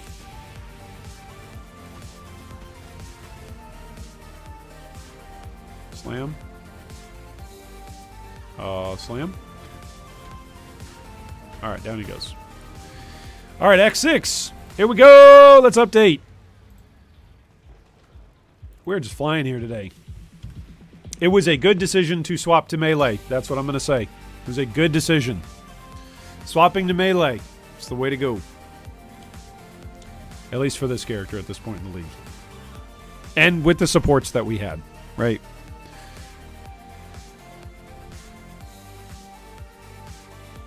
Alright. Now our resistances are absolutely screwed. But. Oh, what the... Oh my gosh. If you don't talk to him, do you have to fight Kitava again? Are you kidding me? If you don't go talk to Lily, do you have to fight Kitava again? Is that what just happened? Oh, well, the zone didn't reset. He should be dead already, right? What happens? Do I have to go fight Kitava again? Alright, let's go find out. I thought you could exit and go directly to Act 6. Hey, what's up, One Wing? Good to see you today. Long time no see. Or at least long time no see your chat.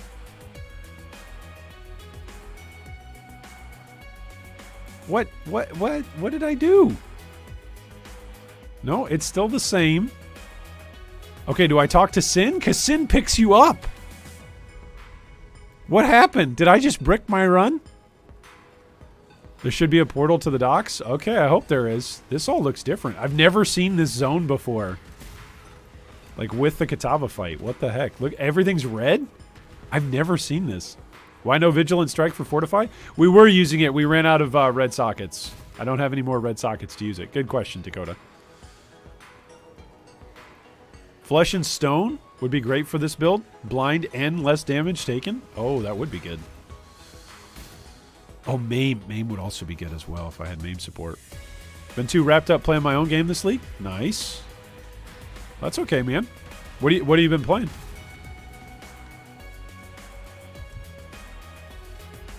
Okay, here's Sin. And there's the portal. So is there... This is going to be interesting. This is awkward. I thought as soon as we killed Kitava, we could shave time off. I guess not. You learn something new every day. Holy moly. Well, this is actually kind of terrifying, too. There's still monsters in here, and I've got 43, 56, 59.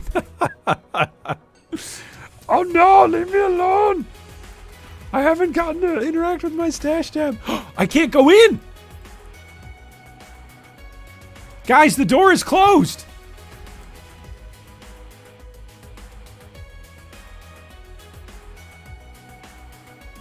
I have to fight him again!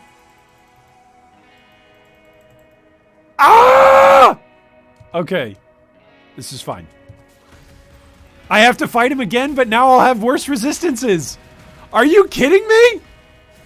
Oh my gosh, he's got purple crystals. No. We are not. No. No. No.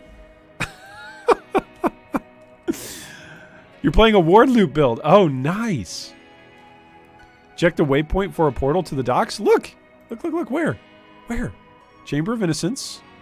Ossuary. Cathedral rooftop. Oh, good. Okay. Excellent call, Chris. Excellent call. Ideally, we're eventually gonna get the champion for Fortify. Yes, you are correct, Brandon. But we're not there yet. Chris, you just saved us. I was about to go in and fight Kitava with reduced resistances. Do it like in Act 10, left side bot. Just go refight him again and just teleport out all the time. Oh man, just cheese it. Completely cheese it. Alright, let's go get some respec points. We can take some respec points away from the physical damage over time stuff that we've got. Alright, get rid of these. There we go. Yep. Alright, so we need to fix our resistances. We are level 47. Alright, is this better? No, that's just... Oh my goodness, that's patently worse. Are any of these better? Oh, that looks big, but it's not an axe. Oh, that looks big. Oh, look at that! That is a lot of fizz. Oh, that's a lot of fizz. Okay, so I actually have a couple of decent... This one's no bueno. Well, actually, that one is bueno. That one is better than this one. It's not an axe, though. But that's okay. I don't have any specific axe stuff. Axe rolls yet. You gotta farm the axe boss for gear anyhow, right? Yeah. This happened to another streamer last week. That's how I know. Oh, Chris. Well, I'm glad. Thank you. Thank you for saving my hide. Check your tree for a mastery. That gives 15. There's the diamond skin as well. Diamond skin is right here. So that's not that far. But I don't think I have any elemental masteries. Yeah, I'm not close to any of the elemental masteries here.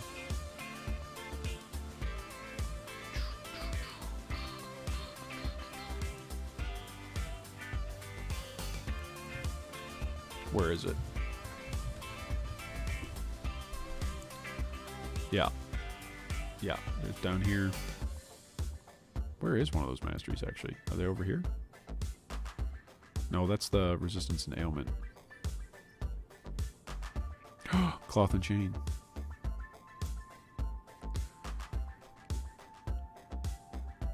There we go. Elemental mastery. That's 1, 2, 3, 4, 5, 6. It's too far away. Okay, I do have refunds, though. All right. So let's refund these two. Yep. This gives all. I am going to want to come through Juggernaut anyway. And this gives... That's 25 resistance. So let's work our way towards that. That's 25 all resistance right there. That's 1, 2, 3, 4, 5, 6. That's 6 passives for 25 all resist. That's pretty good. All right, what else can we do here? I think we've got some ring upgrades that we can do. I think.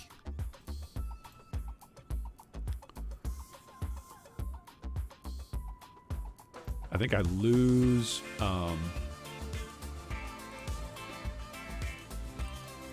bummer. Okay, so that helps out with lightning. Level 48, and that's 16 to all resist and fire.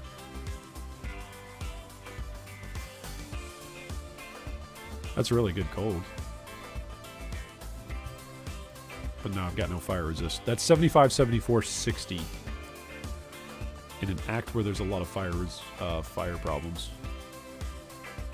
Do I have a better belt? Also, I might not need the... Oh my goodness, I'm not even using close combat with Ancestral Warchief. That's funny. What do I need this for? Is it because the helm itself needs int? I don't have 42 int. That's funny. Alright, so let's go grab... Do I have a better resistance helm? I surely have a better resistance helm.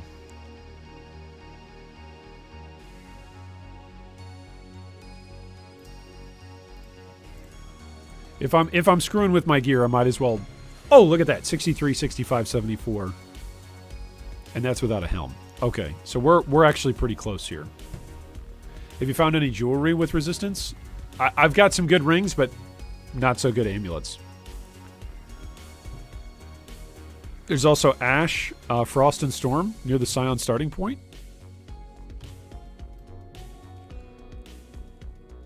Oh, you're right. You're right.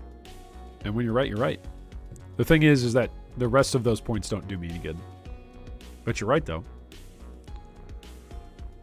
In terms of the elemental mastery being there. That's a good call. That's good to know. I missed that one. I'm also not getting any resistances from my glove, but I love having Rampage. I'm not willing to give that up. Not willing to give that up yet. Alright, so a bunch of my hats are going to be garbage. My chest piece is my 4-link.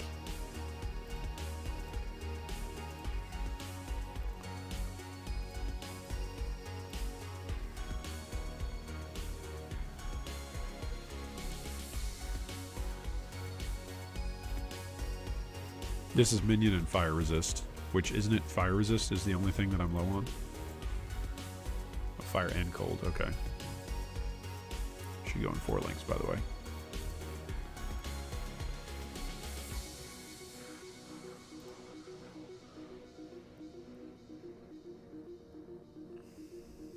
That solves cold resist, it doesn't solve fire.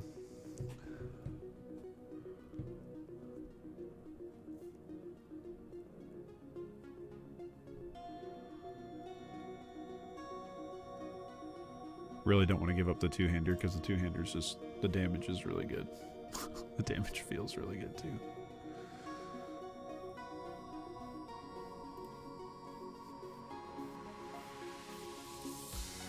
Well, we could use good old Heat Shiver. It gives us a whole bunch of fire and cold resist. I meant jewels that you can socket since you've unused sockets. I think all look at this. Like, these are the only 2 jewels that have got any kind of resistances on them, and they're both clustered. So, strength and dex, mind damage, cause bleeding, bleeding duration, minions life, dex, global physical damage, increased damage with bleeding. But yeah, most of the jewels that I've gotten are pretty bad.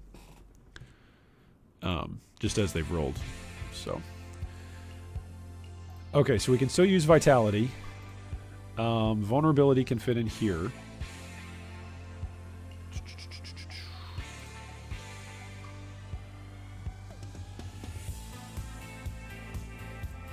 It's too bad this isn't 1 red and then 2 greens.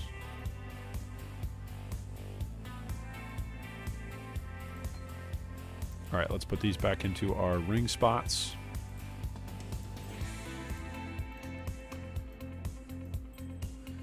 So what happens there is we lose some considerable life. We just went down from 1500 to 1400. We were near 1600 life. But our defenses are still 61% fizz. We actually have 33% chance to evade attacks. That's something. And then we're 75, 75, 74.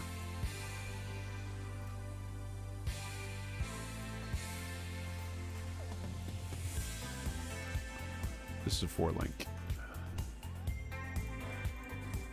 Get rid of this 4-link. We're not going to use this.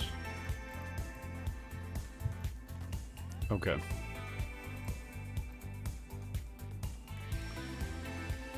I think it's funny how often we've used Heat Shiver.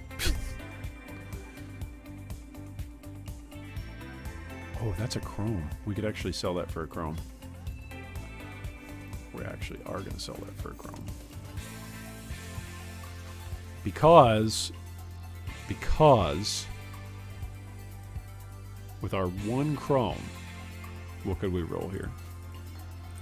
We could roll a different color here on flush. Oh.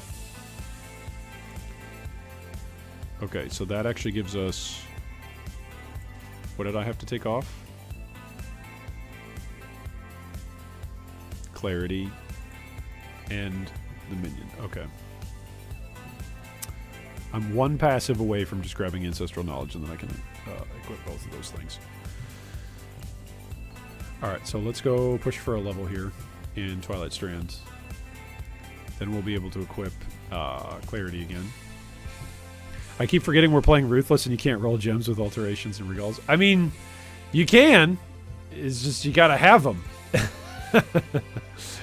You can. You just gotta have them. Yeah. It's all good. Oh, I can swap my, I can weapon swap my Stone Golem over here. Do that.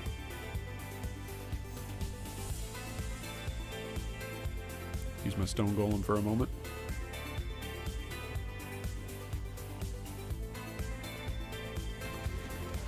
I mean, I could swap to a one-handed configuration and go sword and axe, or sorry, axe and shield, like sword and board. But I think the damage on this character has actually felt really good with the two-handers that we've found. And in Ruthless, when damage feels good,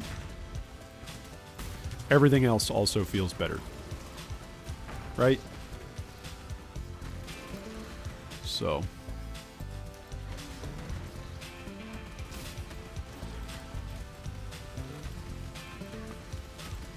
That's just something to factor in. Like, the damage actually does feel good for us in Ruthless. And that has been a rare experience for the last month of this challenge. Oh, man.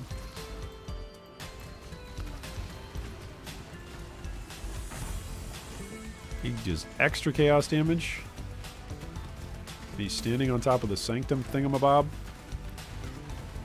That's annoying. There we go.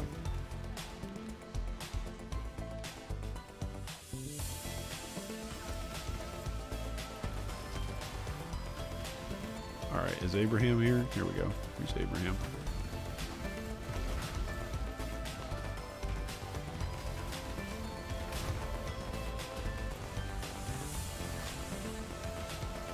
Okay, now we're actually using up some of our mana.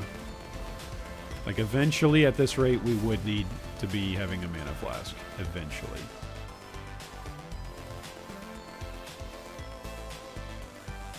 But thankfully, we're going to get Clarity back online here in a little bit. Eventually, I might even be able to fit Haste into this. That'd be just bonkers. Using move speed flasks and Haste. Crikey! Vid Strike back on. Oh, that's a good reminder, Dakota. We should put that on. It doesn't give us much Fortify, but it gives us a little bit. So it's definitely worth having. Like, I've got the space for it. So it's worth having. Alright, with 2 passive respec points. I could get rid of this, because this is, well, it's, what is it? 8, it's 15% life, and I'm recovering life on kill. Like, it's a lot of passive points to get over there. That's a lot of passive points to get over there. I like having this regen. I need the int. It's also some cast speed, attack speed. So I like that. Yeah, that's generic physical damage, so that's fine. We can get rid of Iron Will.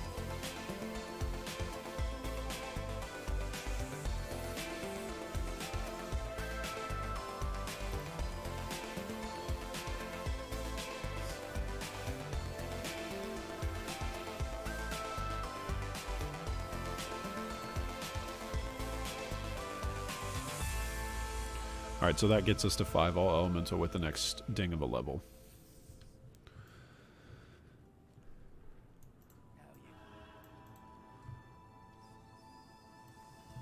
Alright, let's see how this works.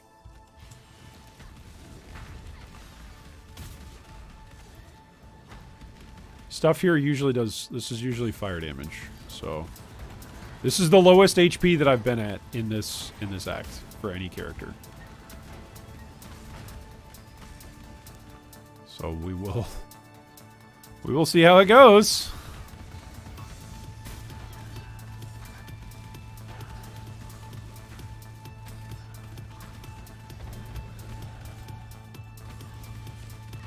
Okay, that's some damage when Searing Touch is on us. There is some damage there, definitely.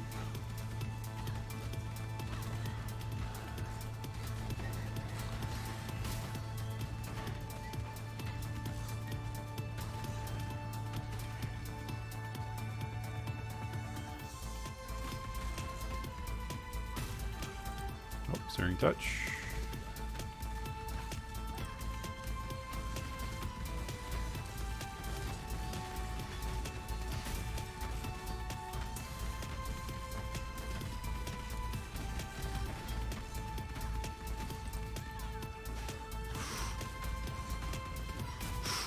Oh, I want to leave that guy alone. I want to leave that guy alone.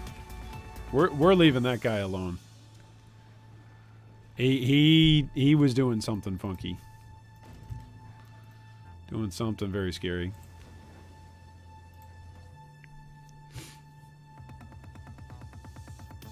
You could always use a ruby flask to make up the fire resist and reduce fire damage as a temporary fix. It's not a bad idea.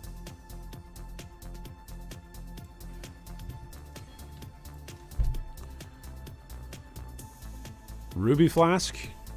Actually, that's not a bad idea just for the entire act.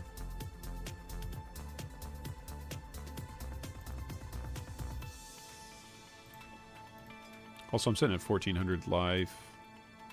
That's reduced amount recovered. Got some bigger ones here. There we go.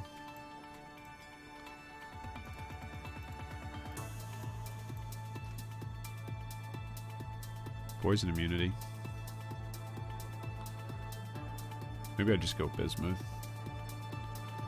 Alright, so next passive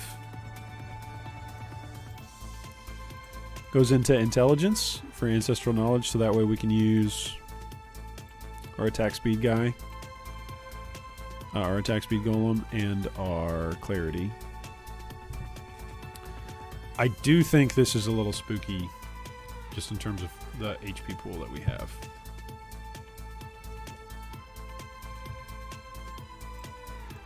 It is just a wee bit spooky.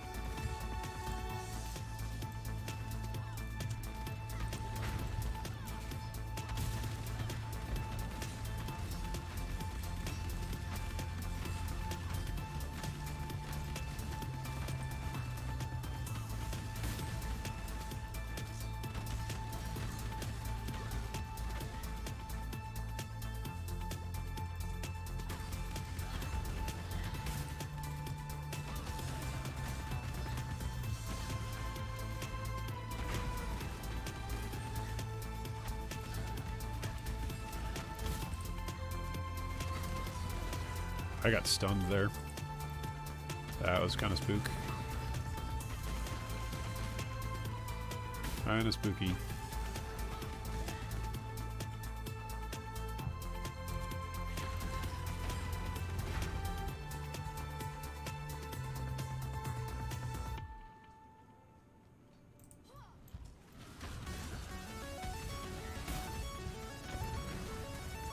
Okay, Rampage, help me out here. Extra life, hex-proof.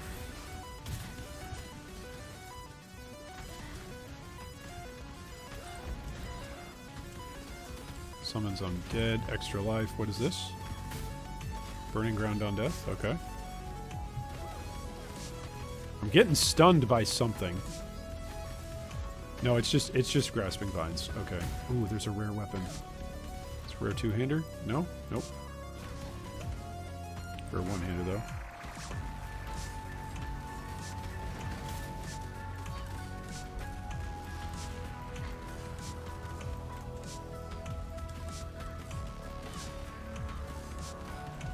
Okay, burning ground.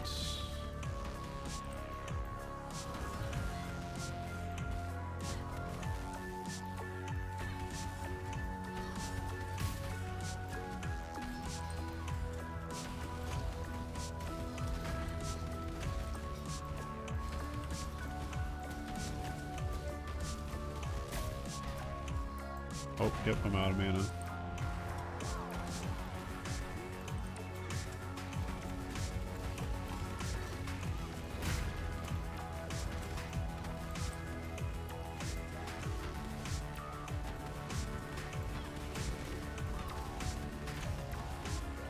Alright, Eye Conquest.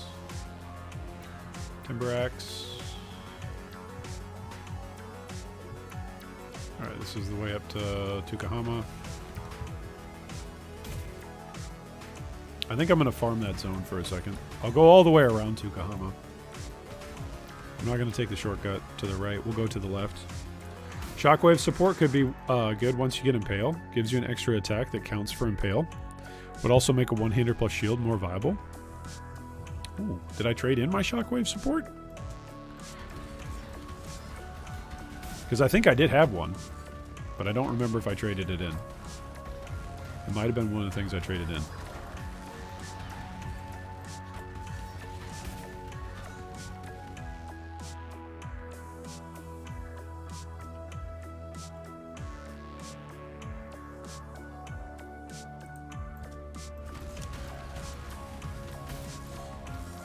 Chaos.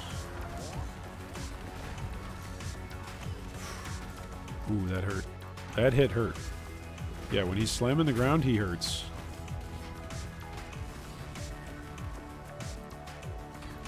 Whatever that ground slam move is. It might even be ground slam. Definitely hurts. Then again, my HP pool might just be low enough that right now everything hurts, right? Like everything is making a wave on my HP pool. That's possible.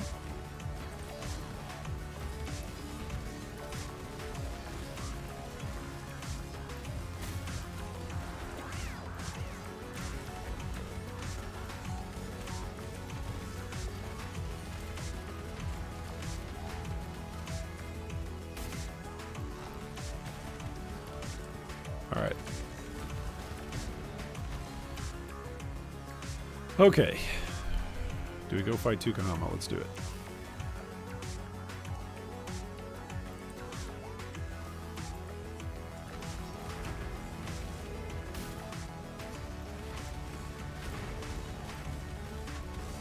Doing good damage. It's already down to about 80.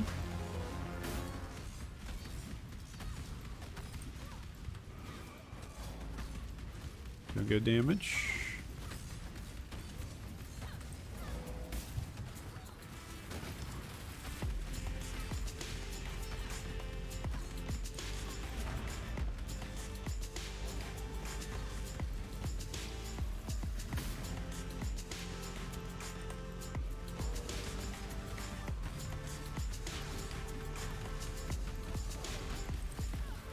Patience, Iago.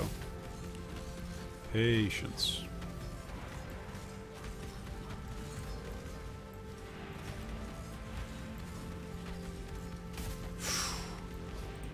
That hurt.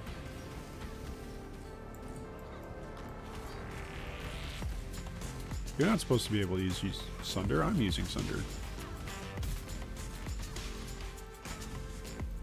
Oh my goodness, we did no damage to that.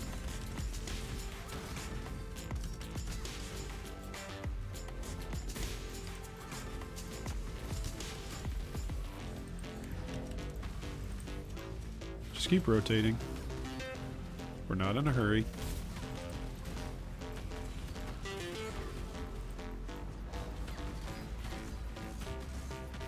I could go back out and get some mana. Would probably be wise.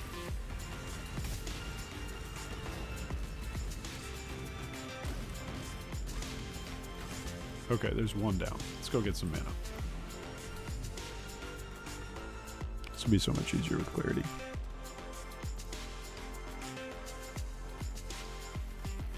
Yeah.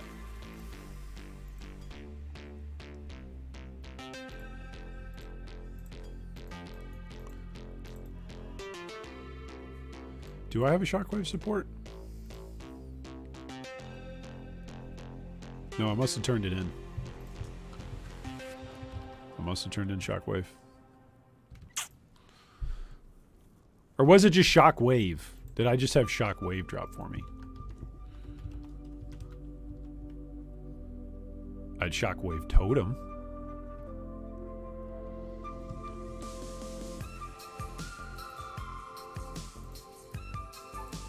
Which one of these two is better?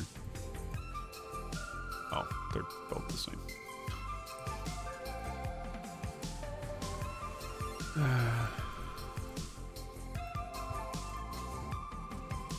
That's with a decently rolled Fizz ad.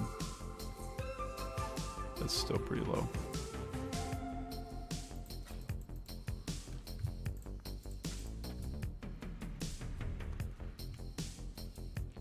Alright.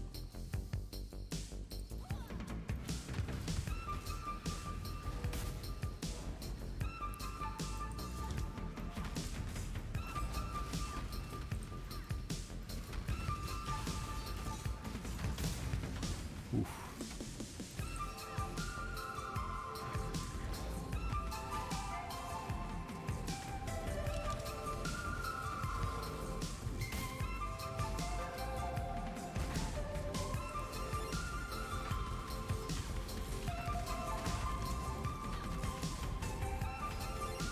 There we go. All right, there's 3 down.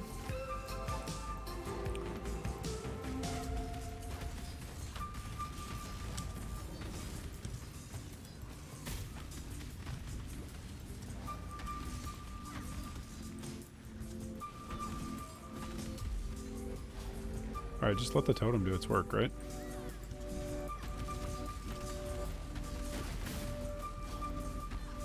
Let the totem do its work. Let the totem do its work. There we go. Alright. Now we can actually hit this guy.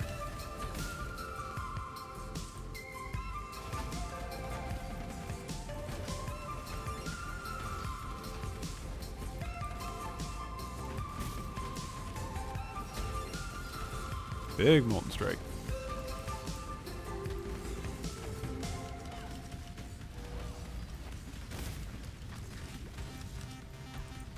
We're getting there. It's going to be worth the passive, so it's going to be worth it.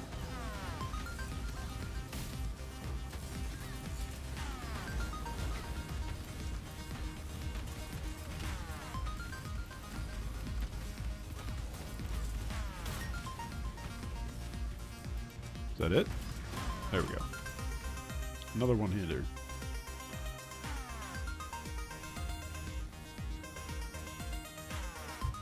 There we go.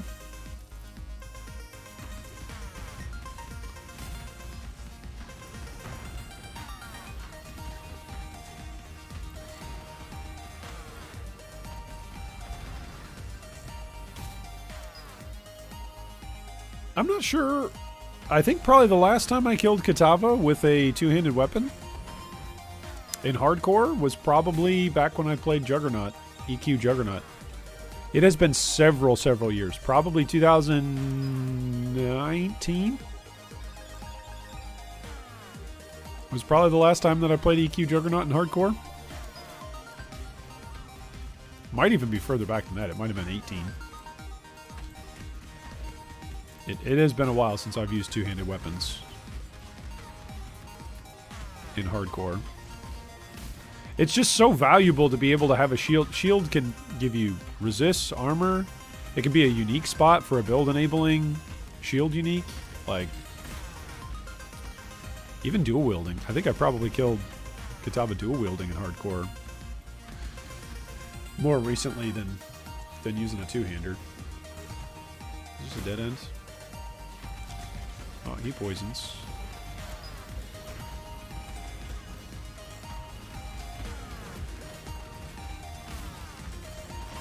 There we go.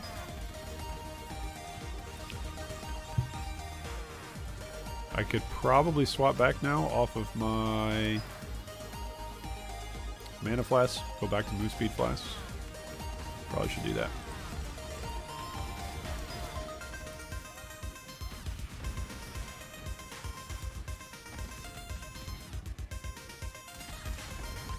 My clear speed would probably say thank you to that.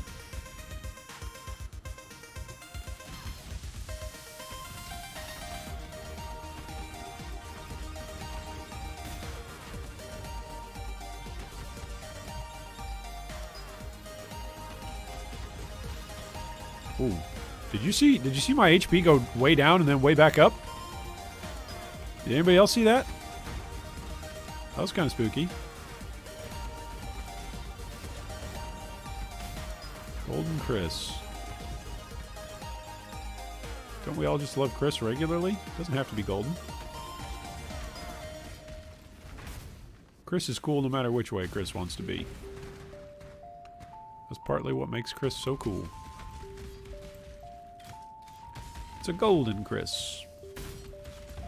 You know, speaking of support gems, though, we actually haven't had a support gem drop for us today, have we? 0 support gems. We've had zero aura gems drop for us as well. What level are we? We're level 49, so we're getting close to being able to use haste. It's in the 50s, I think, is what level my haste is at. I think I've got the dex for it, maybe? I think I should have the dex for it. We will find out.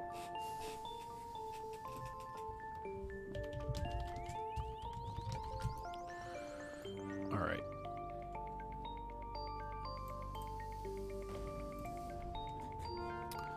With this passive point, I do the spend on Ancestral Knowledge.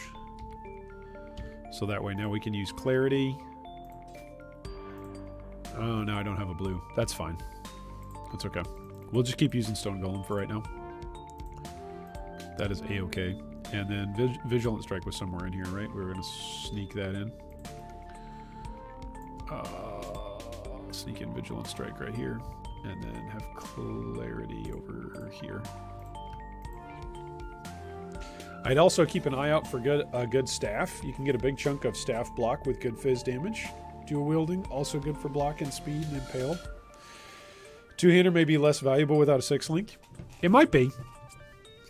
Like, if I had 2 really good one-handed weapons, that might be able to compete, but for the damage. But at the moment, this two-hander's been the way to go. Big old two-hander.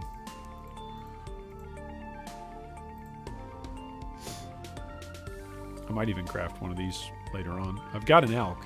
I've already got an elk.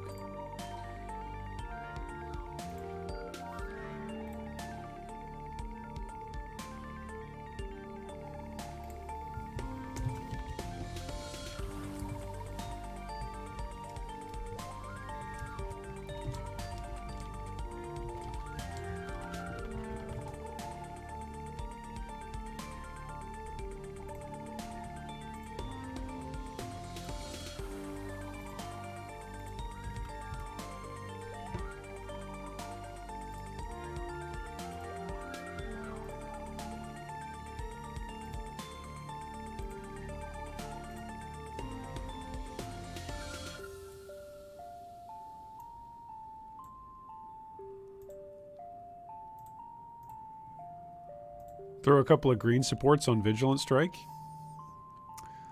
Do I even have any green supports that'll work for it?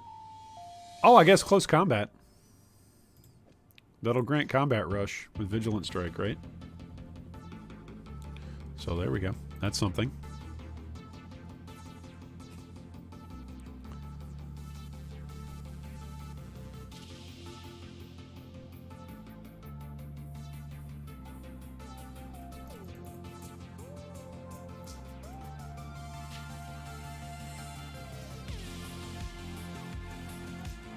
I think belt is the next spot. So I've tried to get some belts that are rare. I have used a couple alchemies on rare belts. They have not been great though.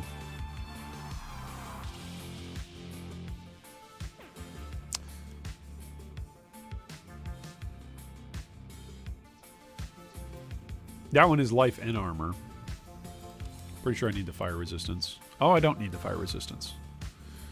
Well, so in that case, I could go for even more damage. Could also go for more life. That's what I should do. Yeah, this is more life. So that puts us up over 1,500 life. Okay. All right. I'm going to do some hydration stuff. Grab a drink. Grab some food. Grab a snackage. And then let's rendezvous back here. Can we do that? Can we plan on that? Let's plan on doing that. Let's grab a snack. Let's grab a bite to eat. I'll even bring it down with me. We can chat while we eat. I promise I will mostly mute my microphone while I'm chewing. I probably could switch off of this now too. Yeah, I could. Okay, let's grab some food. Let's do some hydration stuff, and let's all rendezvous back here.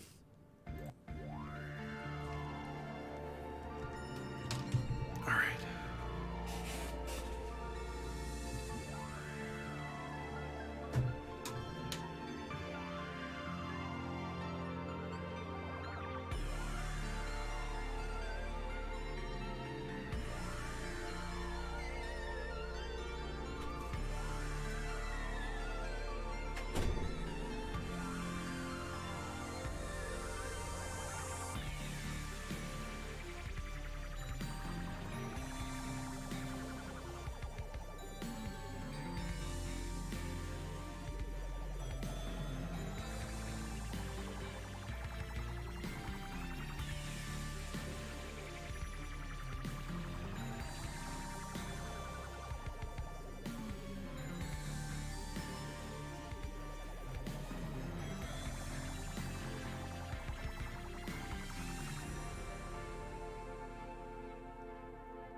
All right.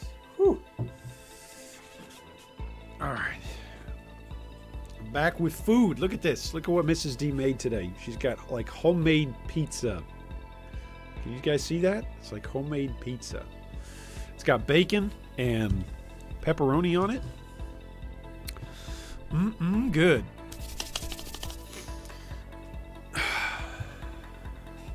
Once you get further, shouldn't you start seeing more League mechanics? Yeah, ideally. But here's the thing. Whenever we've bumped into an expedition before, like I think the only League mechanic that we've really interacted with is Abyss. Everything else has been too scary. I'm pretty sure for all my other characters. I think we've run past basically everything else. Okay. So, I'm going to pull up some numbers here.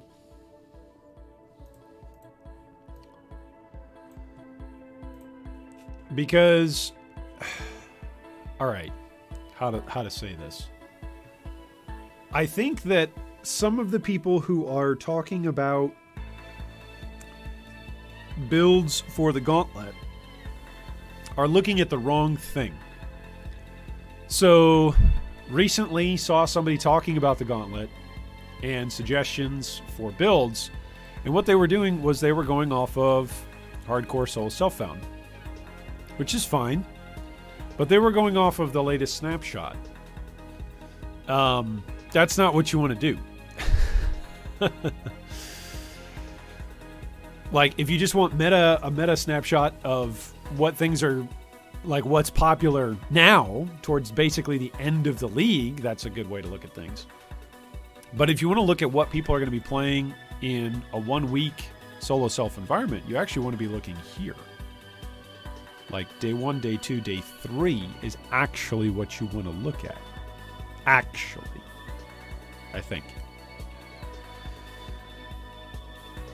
And you can see some things when you're looking that there's some general trends. Some of those trends are going to be some things which are banned in the Gauntlet.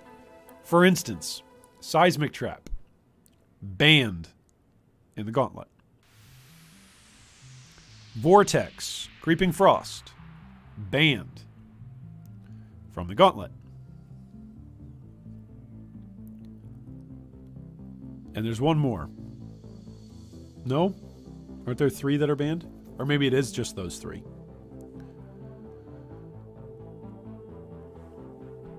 So when you look at what? Day 1, day 2, day 3.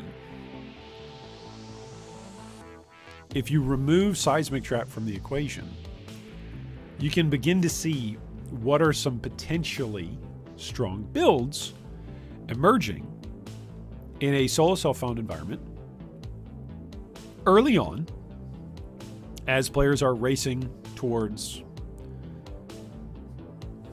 specific encounters to be the first one. If you go back and you look in Calandra and you look at day 2, day 3, and you go, whole lot of people playing certain builds. Spectral Helix, of course, got nerfed. Seismic Trap, not available, right? Where was Vortex? Vortex was on here somewhere.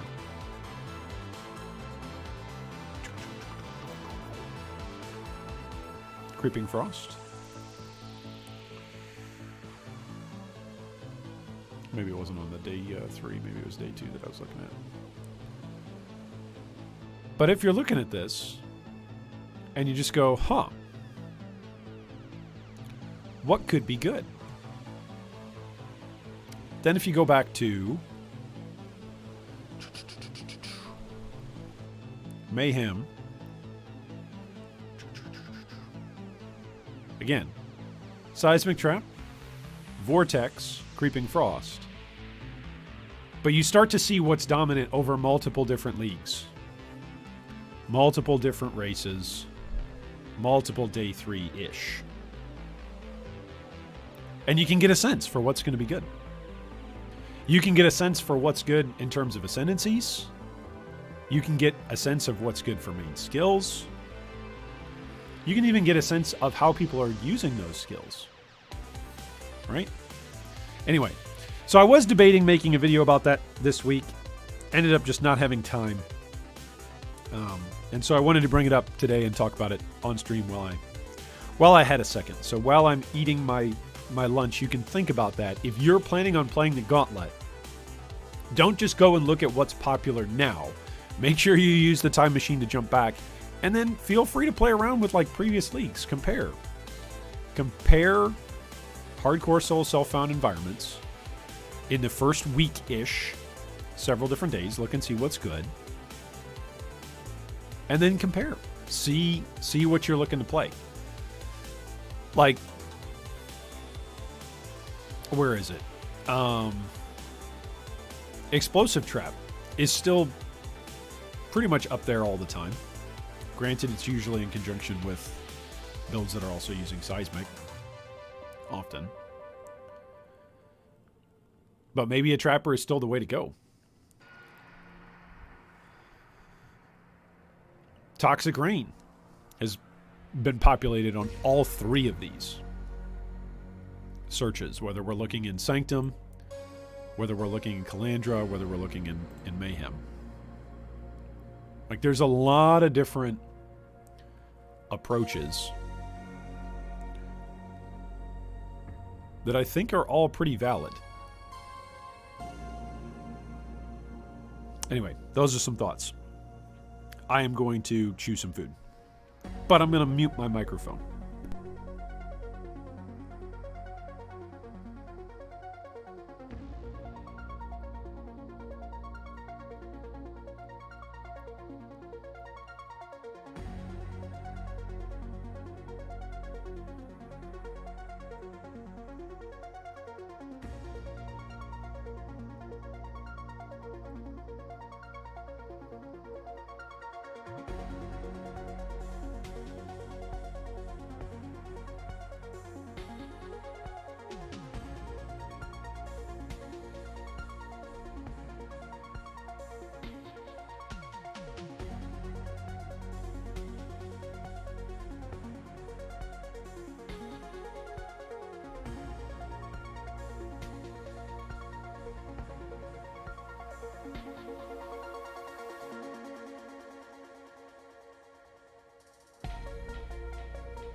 Just seeing the gem determination is triggering for me.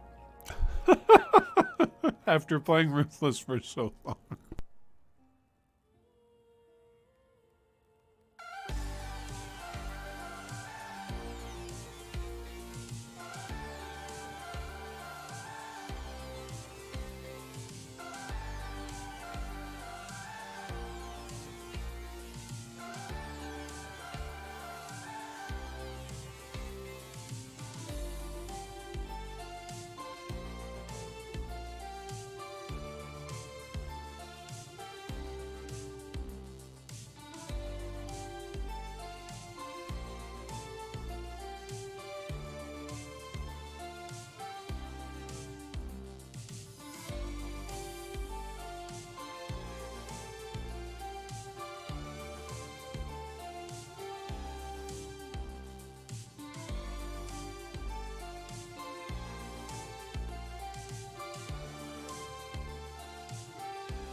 Look at this awesome setup right here.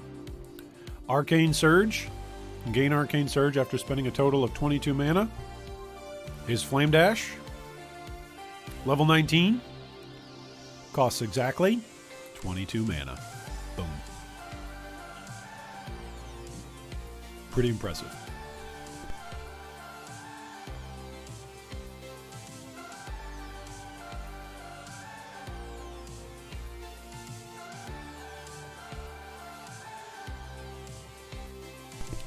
Warning, PoE Ninja does not show relics from Sanctums, some of which grant a key passive to characters. That's a good disclaimer, Jeff. It's a good disclaimer. We can see trinkets though now, can't we? I'm pretty sure trinkets are on display. Go to latest snapshot. Yeah, trinkets are on display. So maybe eventually, if Sanctum goes core, we'll get a spot for it. Maybe. Here's hoping. Let's put that up as a poll. How many of you want Sanctum to go core? Let's ask that as a poll. Because I'm a good streamer. I'm good at streaming. I'm good at being interactive.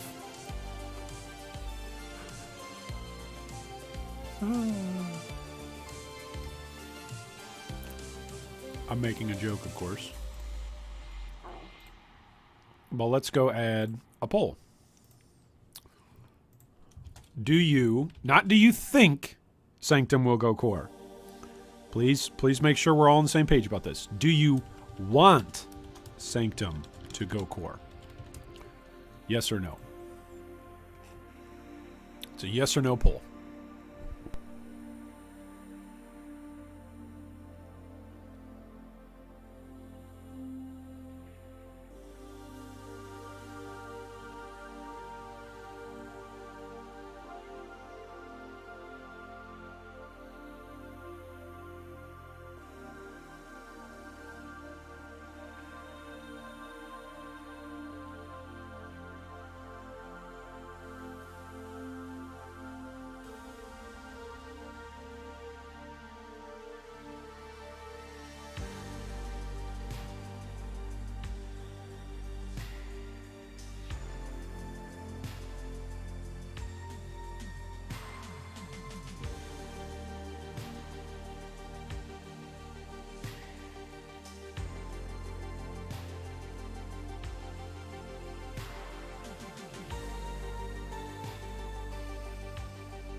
Like, I know a lot of people want to be able to stack up more of the rooms.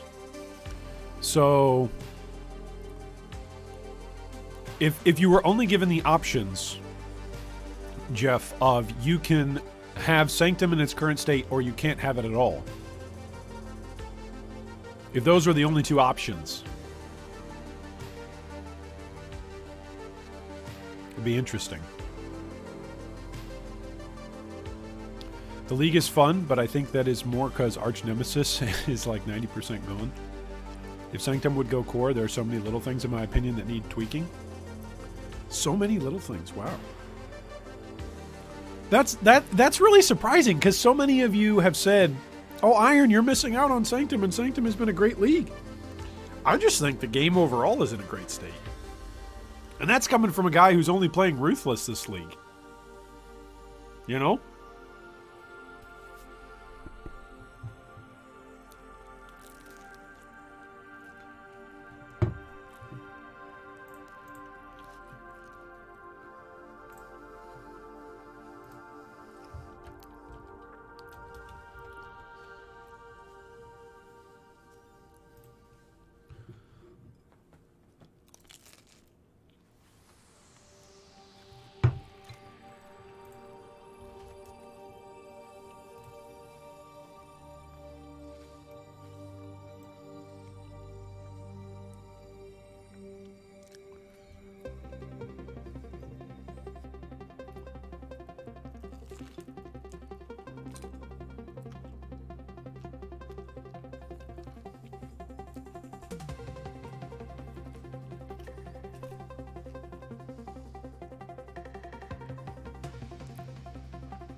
Okay. Whew. Here we go.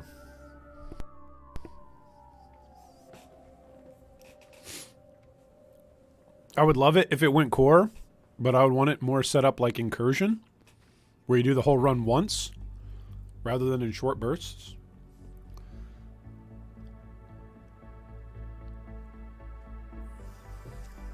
Sanctum is good for improving player power, and the account bound aspect of some of it is cool. But the difficulty is too unbalanced depending on what type of character you're playing. If Sanctum goes core, I'm going to say something that's going to sound... It's going to upset some of you because I'm saying the forbidden word. But I'm going to say it anyway. If Sanctum goes core, just wait until everybody in Standard that's got incredible amounts of DPS all just go start endlessly farming, you know, for the ring. Granted, you've got to have the invitation first, but... Maybe a map to the Sanctum drops, something like that. So kind of like Cortex with Synthesis. So bring Sanctum into the league and into the core game, kind of like how Synthesis was. So in other words, it gets completely disregarded for all that it was, except for like 1 or 2 uniques.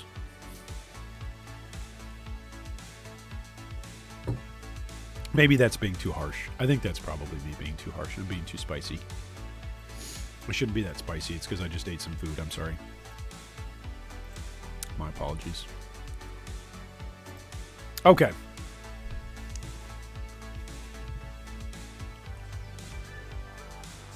What did I say we were going to do here?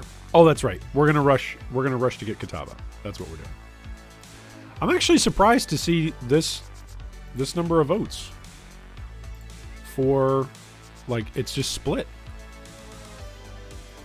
The poll is just split. That's interesting. I thought for sure the general consensus was, hey, everybody wants Sanctum to go core. I really thought that was the general consensus among the people. I'm surprised to see that it's somewhat divided.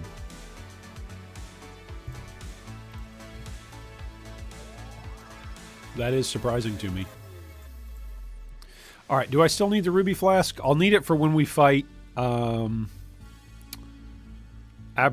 but I will not need it for when we fight Chevron. So... Ooh, cold damage on exposure? That's kind of spooky. Cold damage and exposure. This is going to end up being a dead end. He frenzy charges when hit. Okay. It's kind of spooky. If it does go core, there has to be some repercussions like towards Standard, right? Like that unique ring. Anybody that's got like a decked out character in Standard is going to be able to farm that, right? Because it's just DPS. There's very specific builds that you play to do the hitless run. Everybody gets a free passive tree reset every league, right? I know a lot of players don't play Standard, so a lot of people won't care. But that's just something to consider. Something to keep in the back of the mind.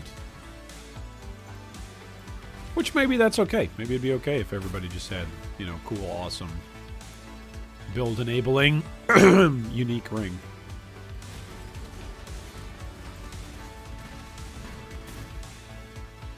I certainly wouldn't object to it. It might actually be a reason for people to play Standard. Like, hey, go get your hitless run, you know? Get your no-hit run in. It'd be kind of cool.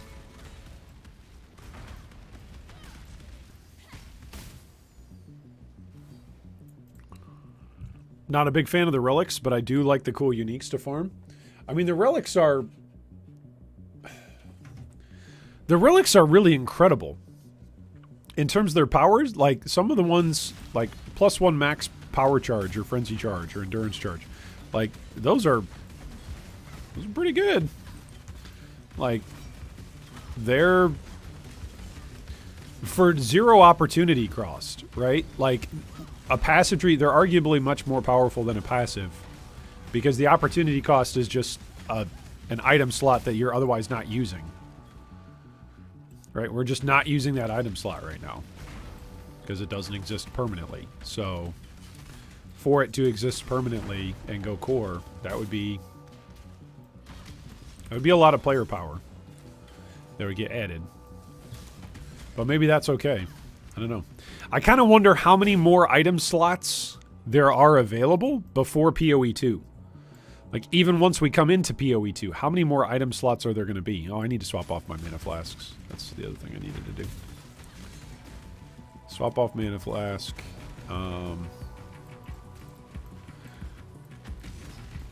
Anything else? I'm going to forget to do all these things anyway. First 15 minutes after you eat, your brain doesn't work while you're digesting. So, you know, anything that I can and do say, I know can be used against me as evidence and memes. About the next 15 minutes. What are you talking about, Iron? Everything you say can be used as a meme. Ah, that's true. That is too true. Relics is a bit of a big problem of Sanctum. Yeah. Again, I just wonder how many more item slots we can add, right? Like, Heist gave us trinkets. Are we averaging about 1 new item slot per year? Is that what we're averaging? Maybe a little under that, actually.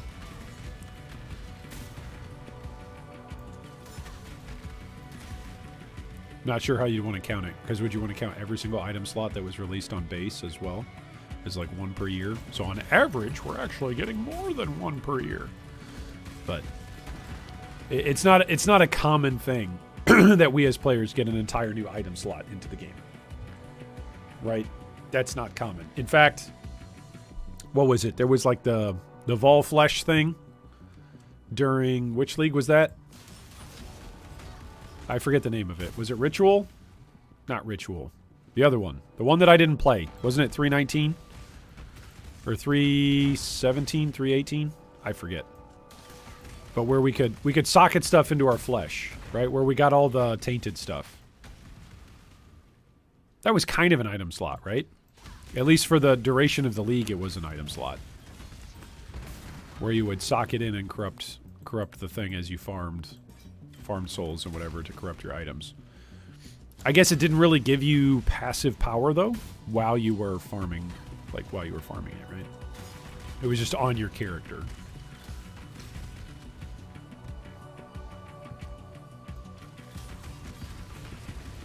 Oh, goodness. No, we're leaving that guy. Nope. Prison rooftop. Okay, let's swap over our flasks. We would like...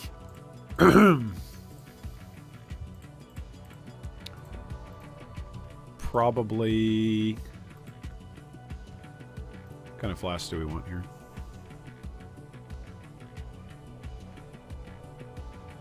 Probably just a granite flask, right? Probably granite. And then...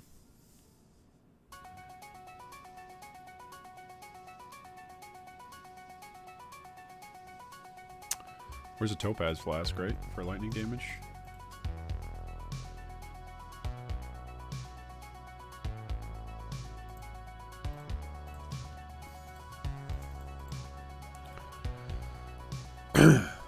Have they announced if relics are going core? No, they're going away, I think.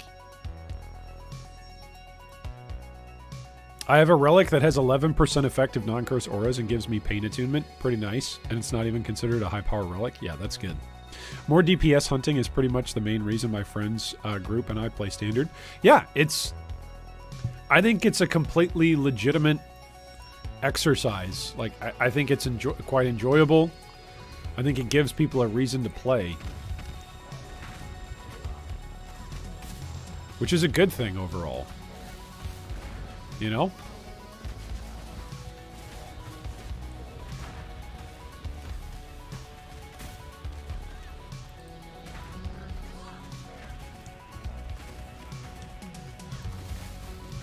Oof. Oof. Brutus, you hurt, man.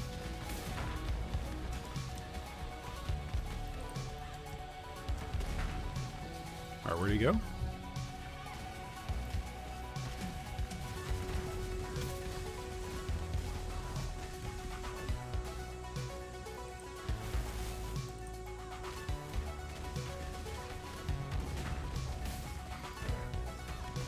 I only got a fortification of 2 there.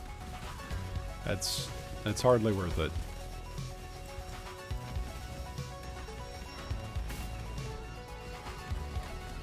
Oof, that hurt. Alright, Chevron.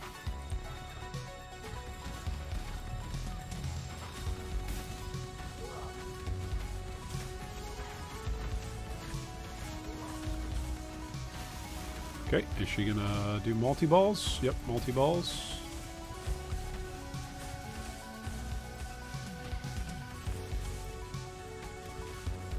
Well, watch the slam.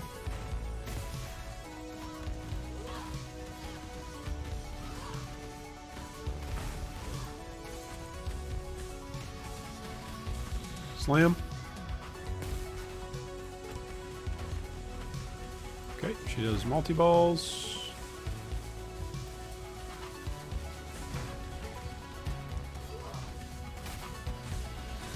Slam. Alright, and she's phased.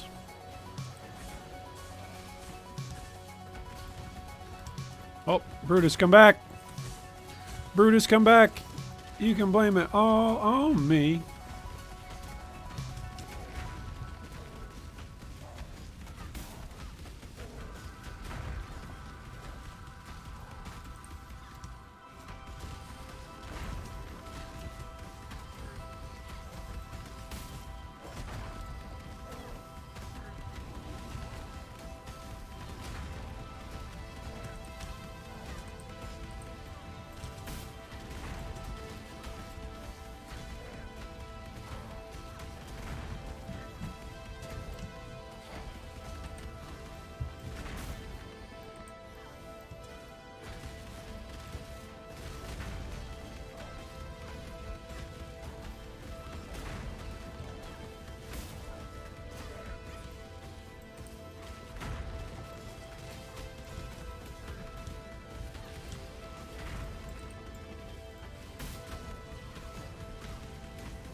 Alright, down goes Brutus and Chevron. Woohoo! Another fun thing on Standard is getting nerfed once a new league comes out, and then figuring out how to make your build still viable. It's a fun little challenge. Yeah. If you're playing a build that got nerfed, that's certainly true. Right? If you're not playing a build that got nerfed, then it's just like, alright, let's go. And like, if they just added Sanctum, if Sanctum just becomes a part of the core experience, then it's just like, all right, more player power, woohoo! You know, it's just straight up more power.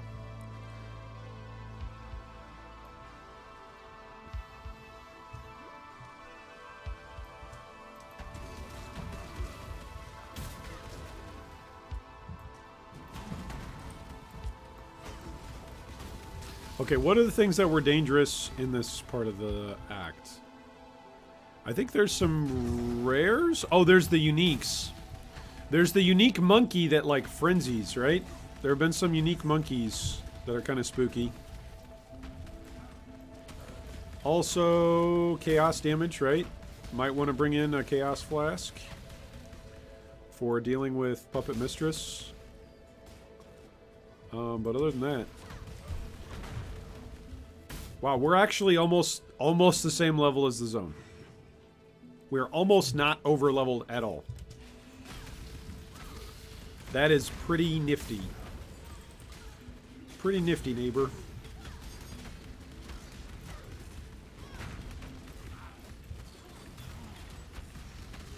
Am I not doing any damage to these guys? What's going on? They have cycling damage reduction?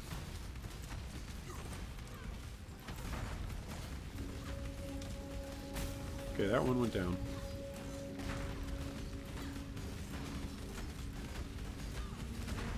Life regen and enrages. Oh, goodness. Those guys are terrifying. Oh, that's extra chaos damage and hasted. Oh, speaking of haste, I should be almost to the point, right? Of being able to use haste. So that's good news. Was that a chrome? No. Don't know why my eyes thought it was a chrome. Whew. Alright, so our next passive, I think we're just on our way towards more all resist, right? To free up, ideally, free up our gear so that way we can just go for gear that's got HP on it. I even have some rings that actually have some damage on them. So that'd be kind of nice to use. If I could get away with it.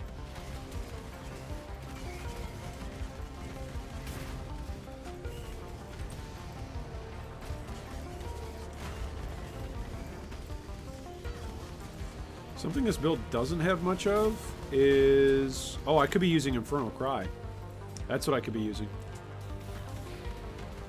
Use Infernal Cry to get a little bit more pop out of the build. It's not a bad idea. I think I have to go south, right? Alright, we hit level 50 in a level 48 zone. So we're only a little bit over leveled. Not by much. Not by too much.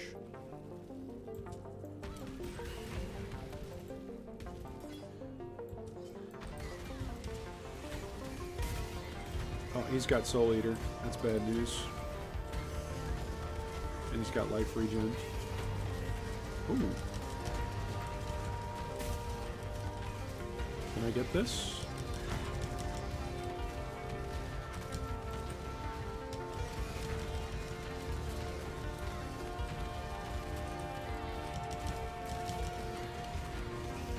He's got life regen. We've almost got him down. Okay, we got him down. Whew. This guy's also got life regen. Wow. Alright, we got him down too. Yeah, freeing up it for the gauntlet, freeing up like the crafting bench is gonna free up so many passives to put into damage that normally for us in Ruthless we've had to put into like resists or even just flat attributes. Because we're not trying to stat stack or anything, but oftentimes we actually have to choose to grab some stats or have to path a certain way because it'll give us a little bit more. Okay. Side note, do pinnacle bosses also count as unique monsters? Oh, I think so. I think they count as uniques. Maybe they could change the way relics affect characters to align with how breach rings work. Breach rings have mods that only affect characters while in a breach. While that is a precedent, I don't know how that would actually work, Dakota. In theory, that sounds kind of fun. However, in practice... So are you saying, hey, your relic only works while you're in the Sanctum? Because that would seriously hamper... Like, it's no longer a build-enabling thing, then. It's no longer a build-enabling thing. It's a Sanctum-enabling thing.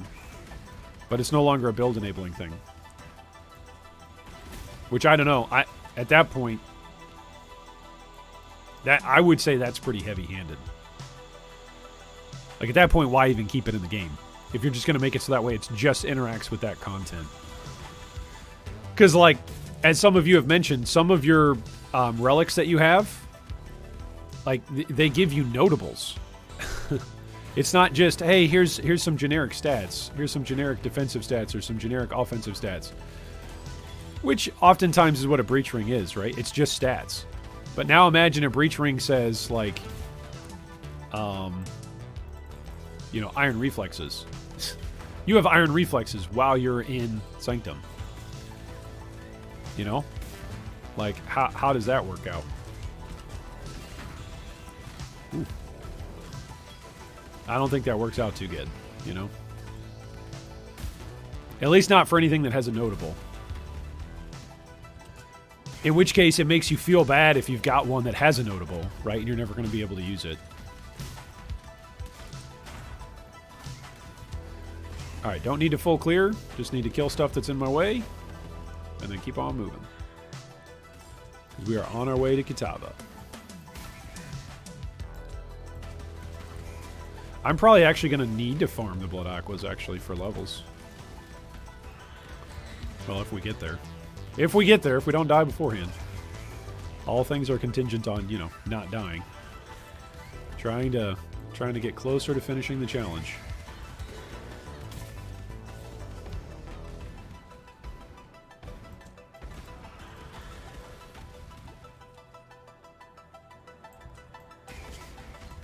Close combat support. I've already got one of those.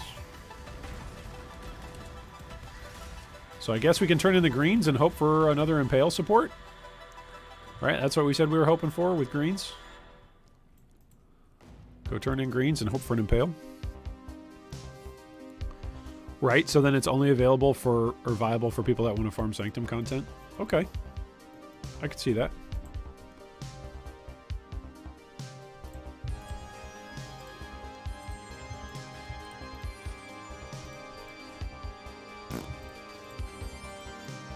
Hey, that gave me a good amount of alchemy shards.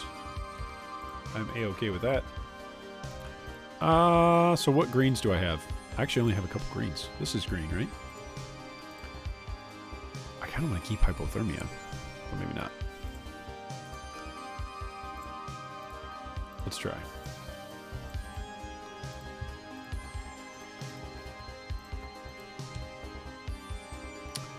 Chance to poison. Oh my goodness. Oh, if only we would have had that. Oh, that reminds me of my Necromancer. We had one of these.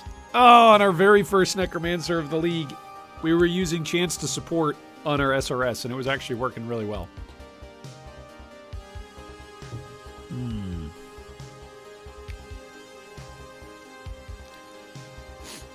My relics only give me a tiny bit of damage or mana regen. Haven't found anything useful from them.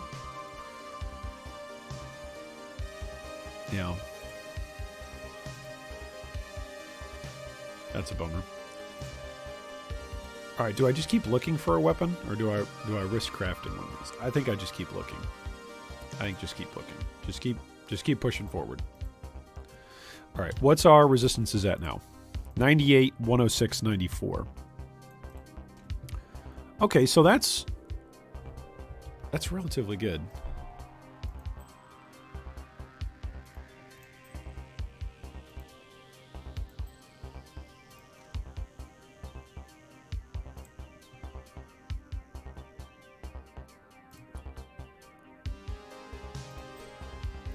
Does that still leave us capped? That still leaves us capped, and that ring actually has life on it.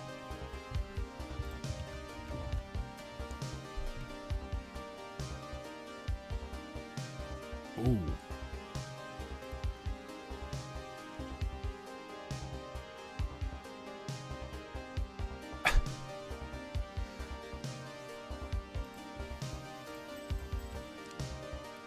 Okay, that leaves us at 75, 75, 75, and it puts us up to 1,700 life.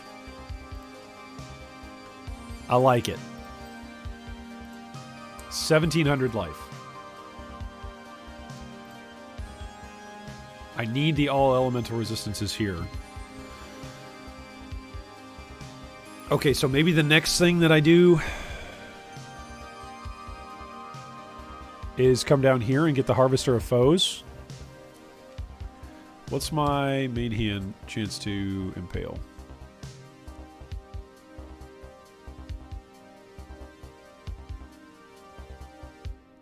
%50. Okay, so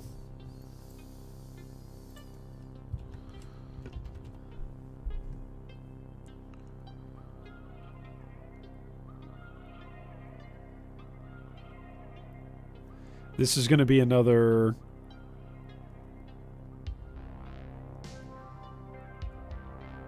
10%, so that'll put us at 60%. 65. 75. 90%. That'll give us 90% chance to impale. That's pretty good. But that means we're coming all the way down here. But that's pretty good. I like that.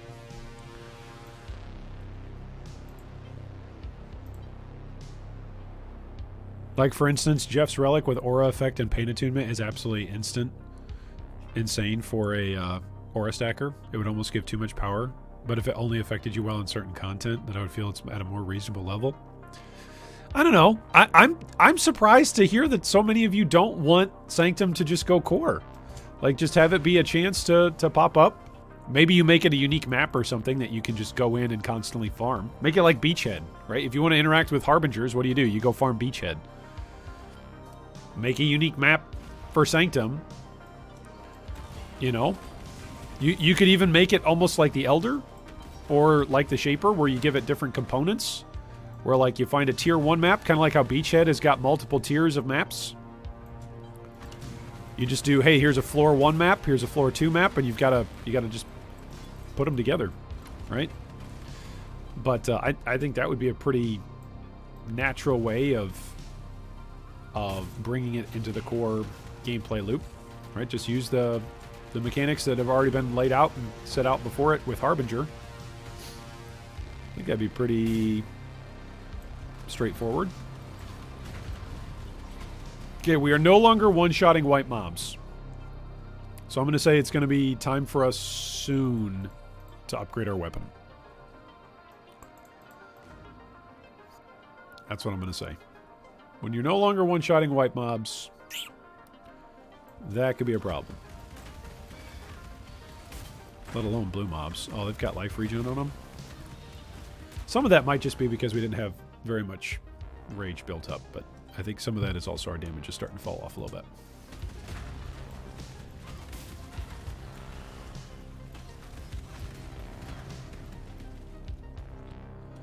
I'm not very overcapped on my resistances, so anything that curses, I need to watch out. Oh, that exposes. Cold damage and exposure. It's kind of scary. What does he do? Siphons mana and deals lightning damage. Okay.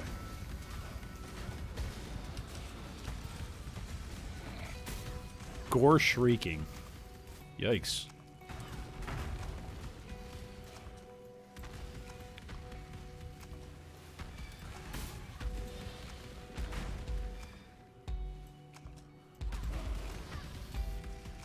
Yeah, I think that would actually be a pretty decent compromise, right? Just use what the Beachhead does. Make it so that way Sanctum shows up in the unique map, and you just base it off of tiers, and you get tier 1 to start your Sanctum, tier 5, tier 10, and then tier 16 or tier 15, and you've got 4, right? Because it's 4... what are they even called? This shows how much I've played Sanctum. They're not rooms. There's rooms per level. That's right, per level, right? So you just have each tier of the map give you 4, or what is it, 8 rooms? Is it 8 rooms per level? So then you can make it farmable. You can make it tradable. People who have them drop as a map and don't want to run Sanctum don't have to care about it. People who just want to run no-hit Sanctum builds can just constantly farm it. Oh, that's a chrome.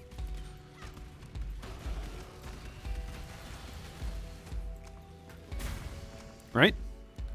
Does that not sound reasonable? Like, what's an argument against that? Just give it the Harbinger treatment.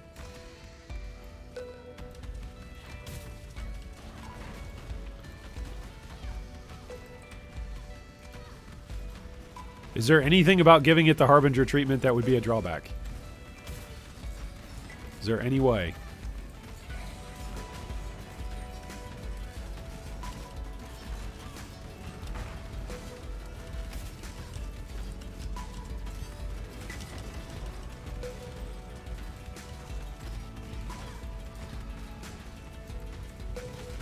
Am I bleeding? Yeah, I was bleeding there. I was bleeding pretty good. Ooh.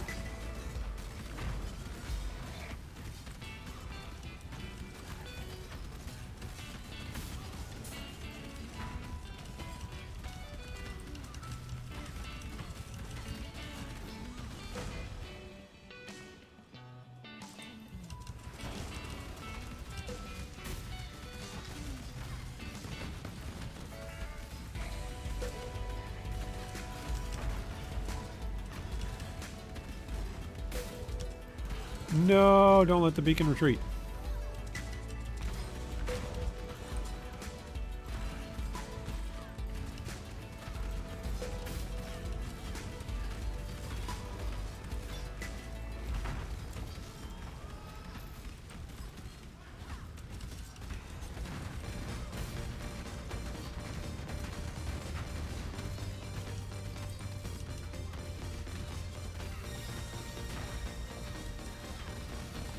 Oh, hey now. That was some damage.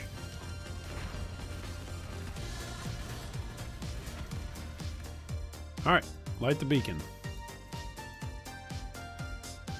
Let's go talk to Whalem.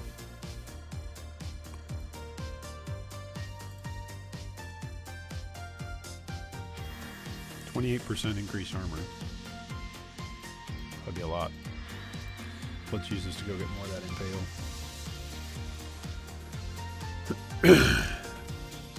I also need to go grab Barbarism. I already grabbed Juggernaut. Come down and grab Bloodless. It's 1, 2, 3, 4. It's 4 to get to Bloodless. Do I even go around the outside? I think I do go around the outside because I want Call to Arms eventually, right? I could be using, oh, what is it? Infernal Cry? Do I have a spot for it?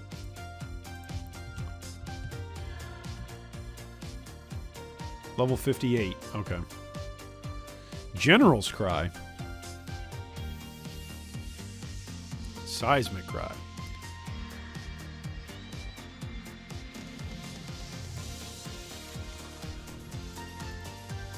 I agree, having a map with a full Sanctum run. Well, I'm not sure if it would be a full... Like, I'm not saying it would be all floors, right? I just think relics give way too much player power. Yeah, that's fair. That's a fair opinion to hold. Maybe if they majorly nerf the drop rate of relics, but then remove all the bad relic mobs. I mean, that's against core game design philosophy. Like, part of the reason why the good mods feel good is because there are bad mods. I know nobody likes to hear that. I get it. It's nonetheless what a lot of game designers do. Alright, let's grab a Chaos Flask and let's go kill the Mistress. We can probably kill Mistress pretty quick, right? Shouldn't be too bad.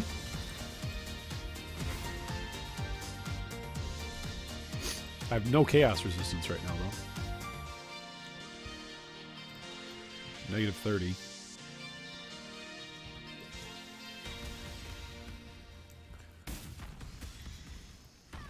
As long as I don't stand in her puke.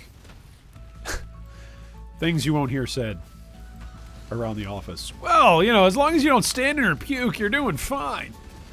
Hey, Jenkins. Yeah, what's up, Smith? Did you hear last night? Just don't stand in her puke. Oh, are you talking about the Mistress of Puppets? Yeah, Puppet Mistress.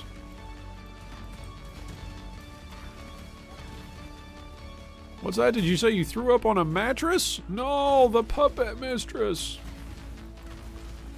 Ugh, throw up? That's not really office-appropriate discussion.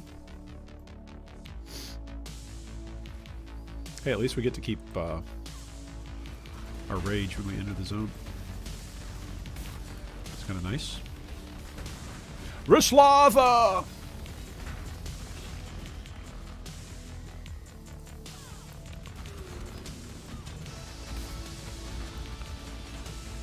Good old Sunder. Good old Glacial Cascade. Physical Glacial Cascade.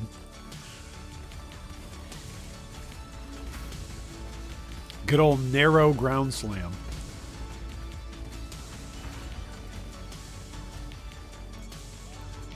Alright, there's Rislava, cursor. Don't stand in your puke. She's gonna puke. Nope, she's gonna burrow. She's going right.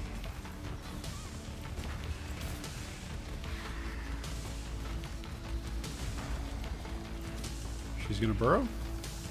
No? Yep. Where's she burrowing to?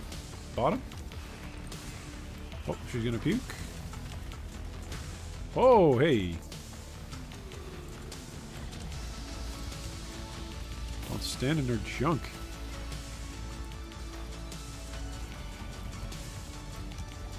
She's gonna puke.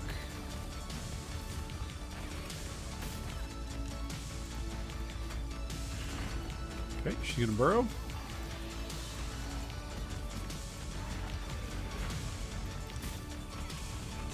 Down to 25%. Alright, she's gonna burrow.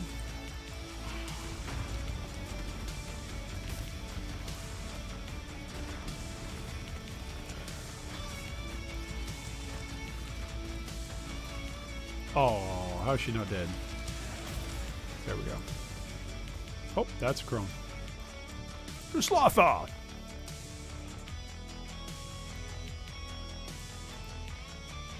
So what build are you leaning towards if you're available for the gauntlet? Well, as I shared during lunch... Where did it go? There are some particular skills that you'll note are particularly strong early on. If you get rid of Seismic Trap, just take a look. Here, we'll play Paint for a second. Who's ready for Paint? All right, this is... We'll play Paint for just a second. Oh my goodness, my apologies that it's too bright. There we go. Alright, this is what PoE Ninja, it's Snapshot, Sanctum Day 3, Hardcore Soul Self-Found. Sanctum Day 3, okay? Alright, then when you come over here and you go, hey, let's look at Calandra, Day 3. Huh. Let's take a new snapshot. Huh. Day 3. So we're comparing apples to apples. Now, granted, this is not in a gauntlet environment. It's just regular hardcore. So before you say, hey, Iron, that's not a real accurate one-to-one. I agree. It's not a perfect one-to-one. We're just looking for some info here. Okay? All right, so here's some info, and then we got one more to do. When you come down here, I think it was Mayhem. Yeah. Mayhem, Day 3.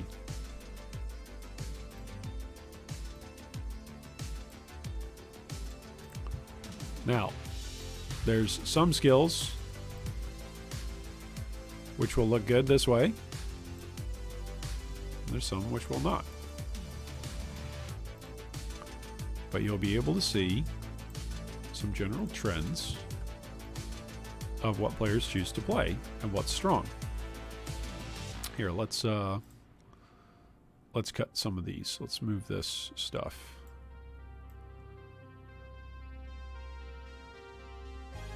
Oops, move it a little bit up. There we go. And then we'll delete this. Okay. So, you can't even read it now. That's silly.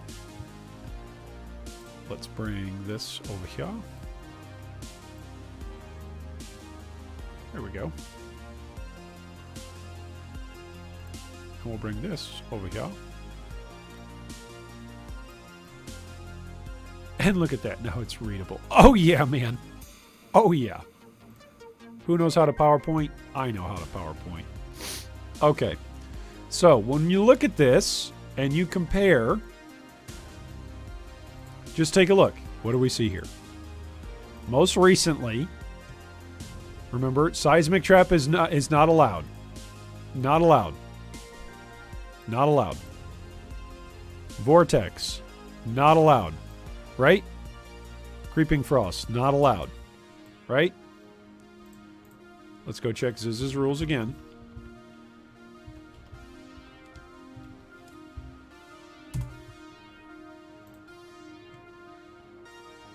Oh my goodness, Ziz. What the heck? Here we go.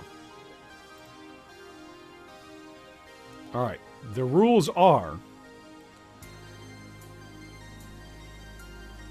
you can't use Seismic Trap, Vortex, Creeping Frost, and Detonate Dead, including an Evolve version. Okay? So, when you're looking here, do you see Detonate Dead on here? Nope. But you see Vortex, Creeping Frost, Seismic Trap. So you get rid of those. You come over here to Calandra. You go, hey, Seismic Trap. Banned. Nothing else, though, in the top 10. Come over here to Mayhem. Seismic Trap. Banned. Vortex and Creeping Frost are both banned. Okay. So you take those out.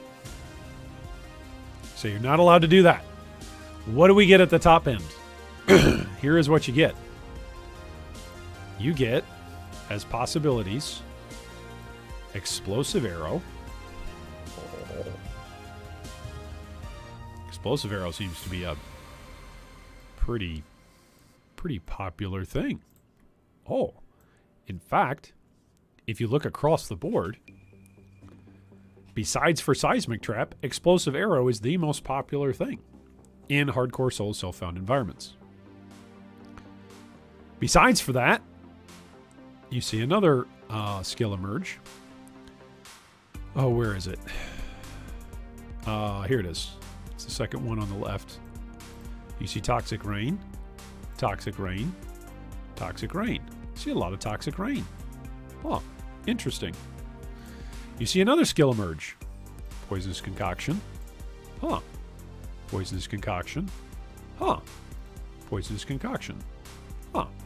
Now, Spectral Helix has fallen out of favor, right? Because of the nerfs. Understandably so. So when you take out the couple of skills that people aren't going to be using for the Gauntlet because of eligibility, Detonate Dead, no go. Vortex, Creeping Frost, no go. Seismic Trap, no go. You look at this and you go, huh, what could a potential meta look like?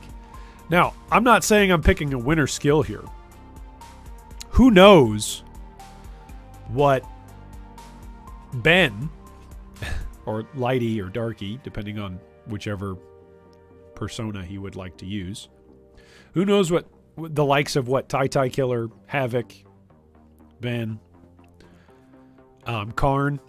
Actually, we probably know what Karn's going to play. Karn and Elk are probably going to play melee. But that's what's out there.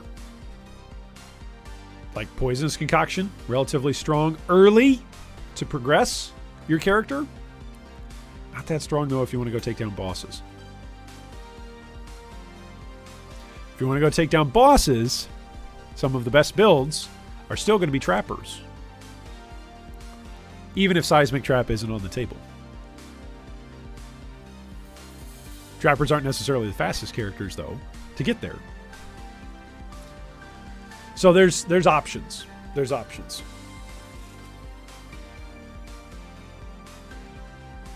Toxic Rain can put out some okay damage. Not known as being a real good boss killer. Explosive Arrow puts out good damage and is really good against bosses. It's also really safe. So, anyway, I hope that answers... I hope that gives you hints. I don't really want to answer your question directly. So I hope I'm being vague enough.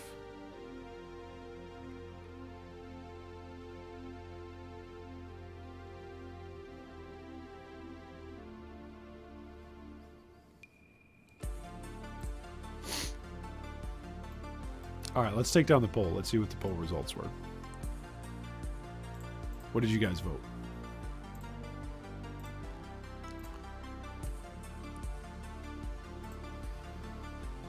Okay, so most of the people do want Sanctum to go core. Okay. It's good to know. Oh! Holy guacamole, is that a good sword? And I haven't spec'd into axe stuff yet? Well, this is two-handers. This is the X stuff over here for rage. This is sword stuff. Boy. Boy! Oh boy. Alright, let's see what our damage is right now. 1405. With this particular configuration with the Miracle Roar Gilded Axe. 1405.2. If we use the Hypnotic Bite Highland Blade, we go up to... Can we not use Sunder? Oh, that's right. Well, we'll have to use a different weapon if we're using this. Oh, that's a bummer. I need to find something to compare it to then. We need to find an active gem. Just use Cyclone for now. Here we go. We'll swap out faster attacks. Take out Sunder. Alright, what is Cyclone on this? Cyclone is 755 versus with the sword, it's 909. So we can't use Sunder anymore. Oh, we could use Smite. We could use Heavy Strike. Go around heavy striking stuff. Ooh, Viper Strike. Splitting Steel? We could use Splitting Steel. Puncture. We could use Cleave. We could use Cleave. Oh man, do we want to? I really feel like that's going to be a joke. It's going to be an absolute joke. I almost feel like Smite's better.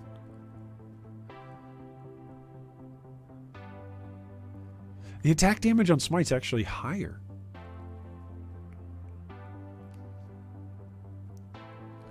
But you get a whole bunch of shock. That's interesting. Okay, so Smite does 1854. Yeah, so Smite, the sword definitely is an upgrade.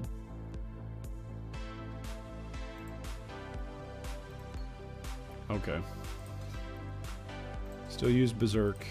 Corrupting Fever's gotta go. Oh no, Ancestral Warchief can't go. Okay, there we go.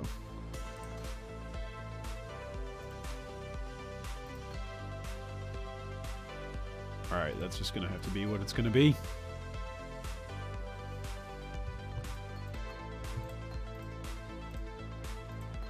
Alright, put this into...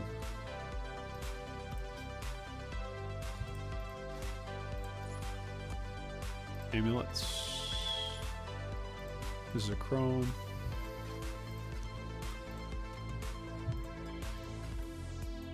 Talk to Bestel. Alright, with our 1 point left, this is for axes though. That's what we were on our way to. Yeah, I feel like the sword is genuinely a much better weapon though for what that amount of damage is worth it. I could just come in here and grab the life and the barbarism for right now. Let's do that. Let's do that and go see what it's like. Alright. As we're about to go fight Brian King. Let's just switch up our main configuration. You know, let's just do that. I mean, who ever thought there'd be anything wrong with that, you know? Just switch up our entire configuration. Does Smite do damage? Is it getting me any rage? It's giving me a little bit of rage. It also gives me the Smite aura, right? The Smite aura is no joke, right? That's elemental damage. I have no increased elemental damage at the moment, but...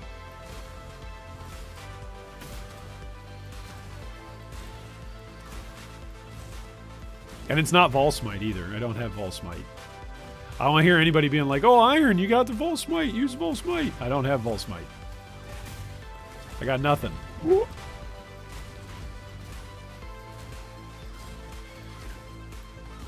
Oof, I'm getting frozen here. Maybe it's time to go craft an axe? Look at this. I feel like I do no damage. Maybe it's because I'm not doing any damage. I miss Sunder. Sunder just has a very... It's got a very good feel to it. EQ doesn't use a sword either, so it's not like I could go use EQ.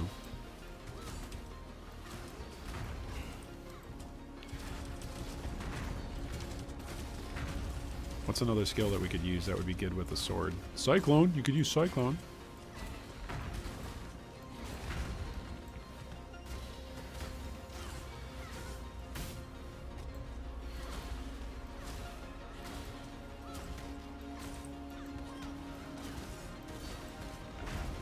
Ooh, that hurt. That was about half my HP.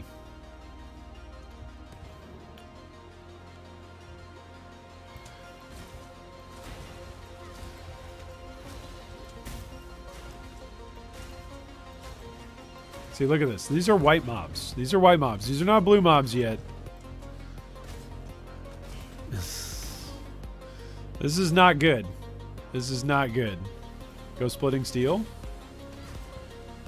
We could. I don't have cold, not cold arms. I don't have whatever the... We could do it as a projectile. Super good while leveling? It's super good while leveling in Act 2. I don't know about this point. I need a better axe. Alright, let's try it. Let's try it. I think it's going to be awful. Especially since mine is like level 1. Where is it? Yeah, I've got splitting steel, but it's level 1. So it's going to replace my what? Going to replace my faster casting. So it gives me rage. What else would I want it to do? I'd want it to have faster attacks.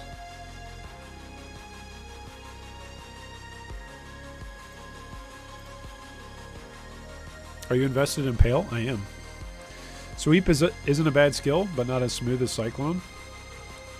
I mean, why is Ground Slam over here? Ground Slam should be over here. I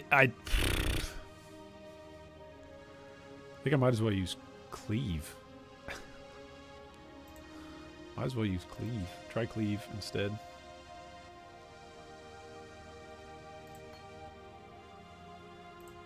And then put in... Oh, man. We'll at least level it up. Do Chain?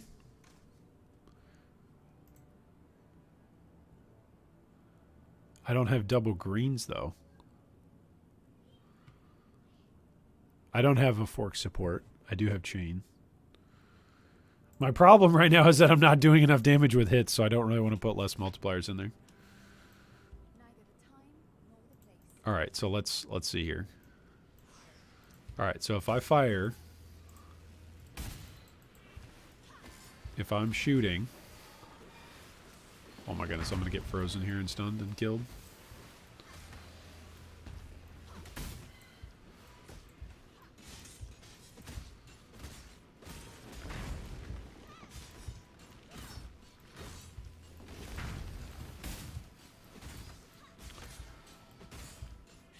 Versus just using sweep.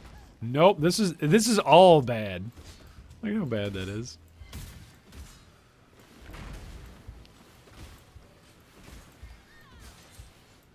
Look how bad my rage generation is too. Oh, because the rage isn't going to generate with the projectile skill.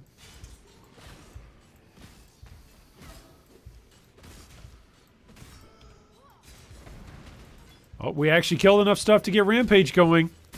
We might have a skill here. Did we find a skill?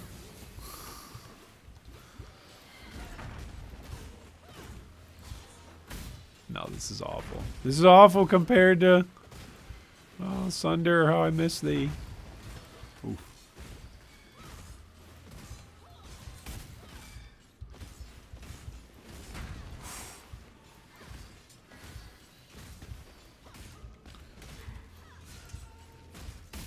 I mean, I guess I'm technically getting kills here. I did pull a really big train. The stone golems are notoriously difficult.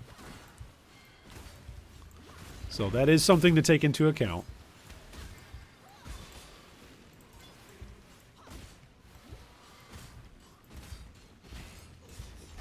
But this means I lose my rage. Oh, which is also a support gem, right? So that's a factor.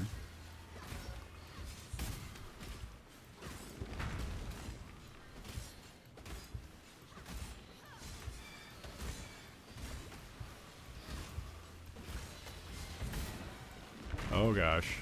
That's a lot of cold balls.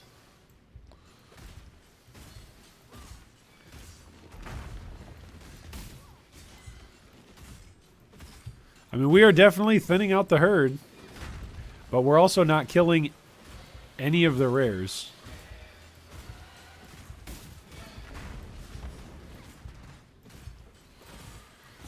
Like, that rare is still at 60% HP. That's kind of concerning. What's the damage going to be like on the boss? It's going to be awful. Maybe I just go back to that axe, actually. Yeah.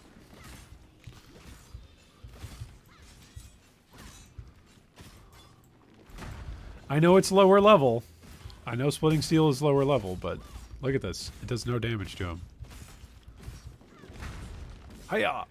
Hiya! That's my sweep. Look at my sweep. Look at sweep. He looks like he's playing baseball. Or she does. Batter up, swing. Batter up, swing.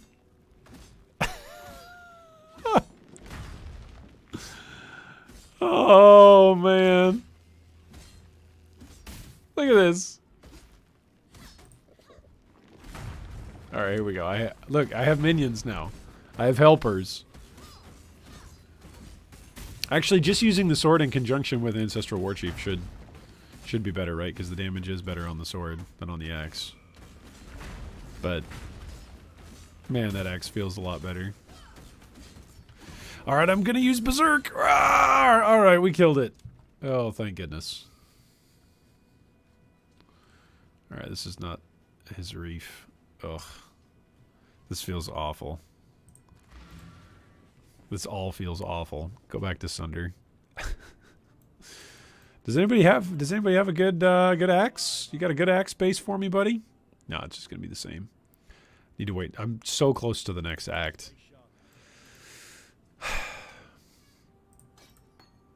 Super duper close to the next act. Alright, take out Splitting Steel, which I have not been able to stand the steel skills since they came out. I'm sorry. Where did I put it? Right here.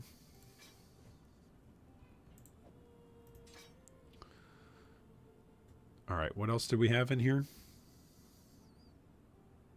Chief with faster attacks. Do I have something else that I can add in here? War Chief, faster attacks.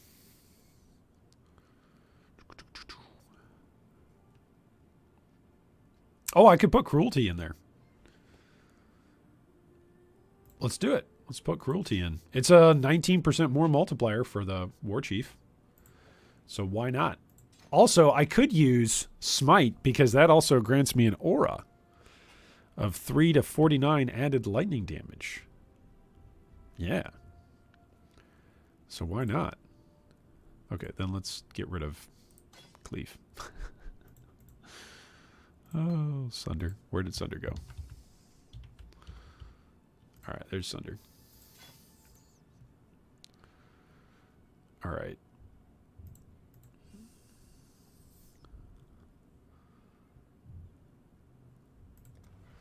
Okay, so let's go grab Barbarism. Gives us 1900 life, 76 on fire res. This is good. It's looking better. It's looking good.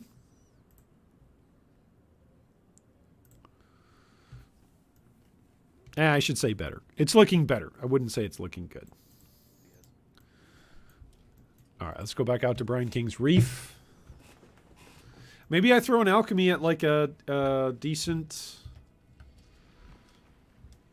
You know, a decent base that drops for us as soon as we start Act 7. You know? But look at this. Here's a big old pack. Look, we're actually killing things on first hit.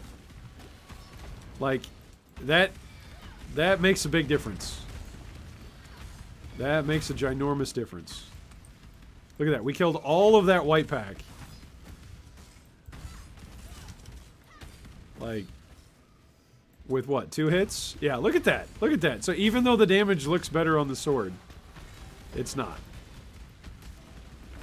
I guess it's most likely because we're not truly comparing apples to oranges, right? Because Sunder can't be used by swords, so I guess that's something.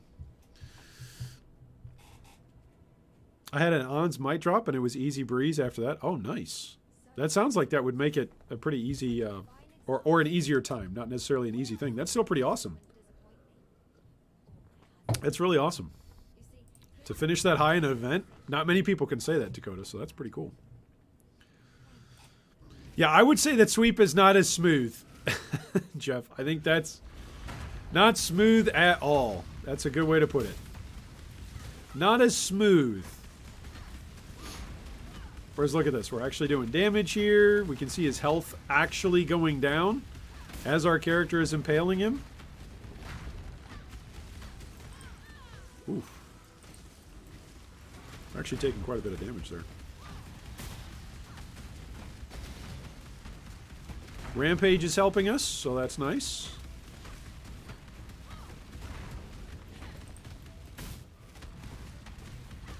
%. He should be going into a phase here in a second. Any moment now. Anytime now.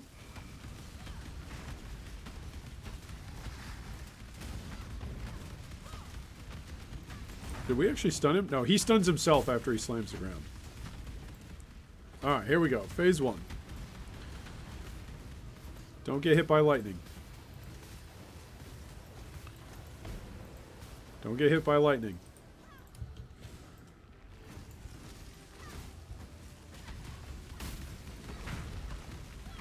Our rage actually stayed relatively high as well, even throughout his phase, so that's nice.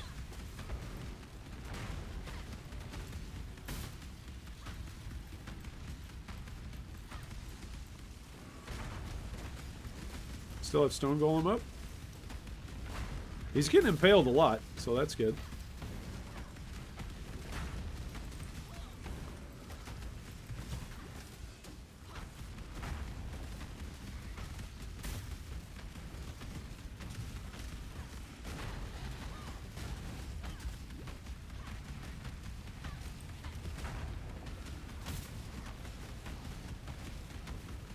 Phase 2.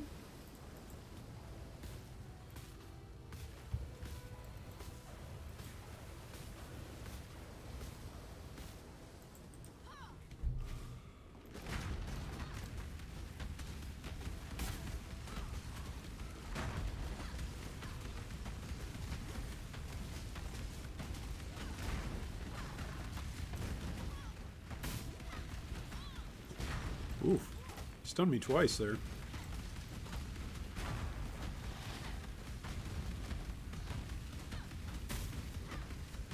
Oh, eventually I can use multi-strike too, can't I? So that'll be another more multiplier, right?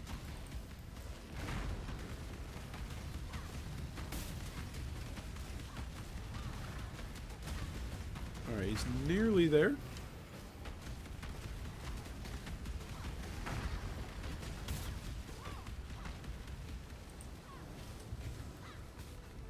Alright, I like to actually stand on the top half side because if you stand on the bottom side, the water kind of gets in the way of your visibility.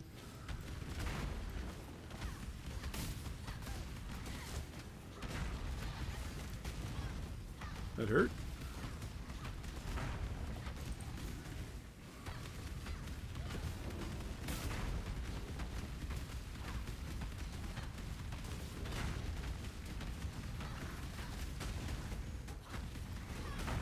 Whoop.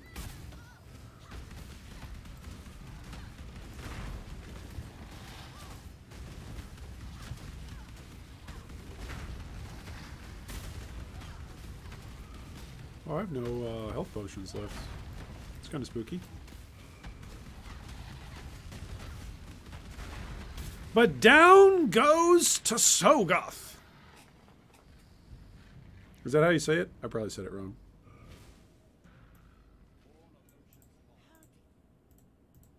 All right. Act 7, here we go.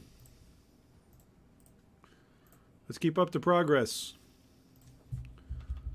Let's keep up the progress. All right, let's switch the music here. We did synthwave for Act 6. What if I do... What is this one? We're going to do the suspenseful playlist. The Streamlabs suspenseful music. Alright, now I should get... Didn't we talk about getting some more regret orbs? Some more regrets? Books of regret from this act? I think we did. Alright, what's my defensive layers like? 56, 31? Oh man, guys, you know, if I did come all the way down and take Iron Reflexes, I'd have 2,500 armor instead of only 1,500. 1, 2, 3, 4, 5, 6, 7. It's only 7 passives away. Everything that I want is just down here in this whole wheel. It's actually not that far away from grabbing some Impale, right? From Merciless Skewering.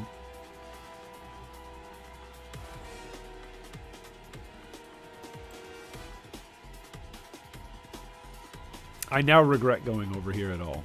Now I regret this. Think of how much power I'm missing out on. 1, 2, 3, 4, 5, 6, 7, 8, 9, 10. I'm missing on 10 passives. So if I could get rid of those 10 passives, that would give me Iron Reflexes, like End Golem's Blood, or Iron Reflexes and all of the Harvester of Foes, or like Call to Arms, plus Bloodless, plus what else? Plus another thing. I could get Harvester of Foes, Bloodless, and Call to Arms. Yeah, can get all that stuff. Alright, let's go look and see... is it Aramir who sells? Who is it who sells the weapons here? It's not Divinia. Is it Yena? It's a pretty big staff. 48 to 145. It's a pretty big staff. Oh, but look at this axe. With the Labrise.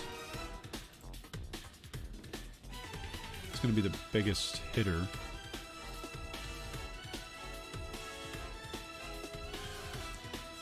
This is just the next up from this one.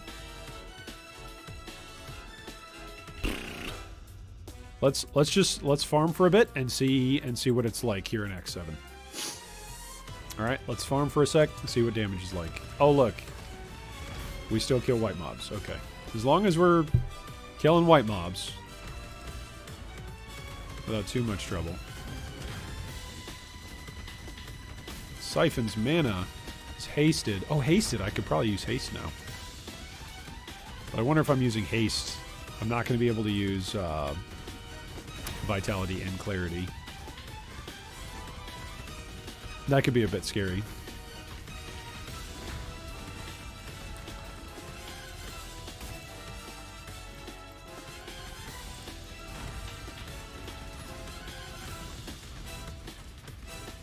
Would you be for or against Ruthless giving you a full passive tree reset after you kill Kitava? Ooh.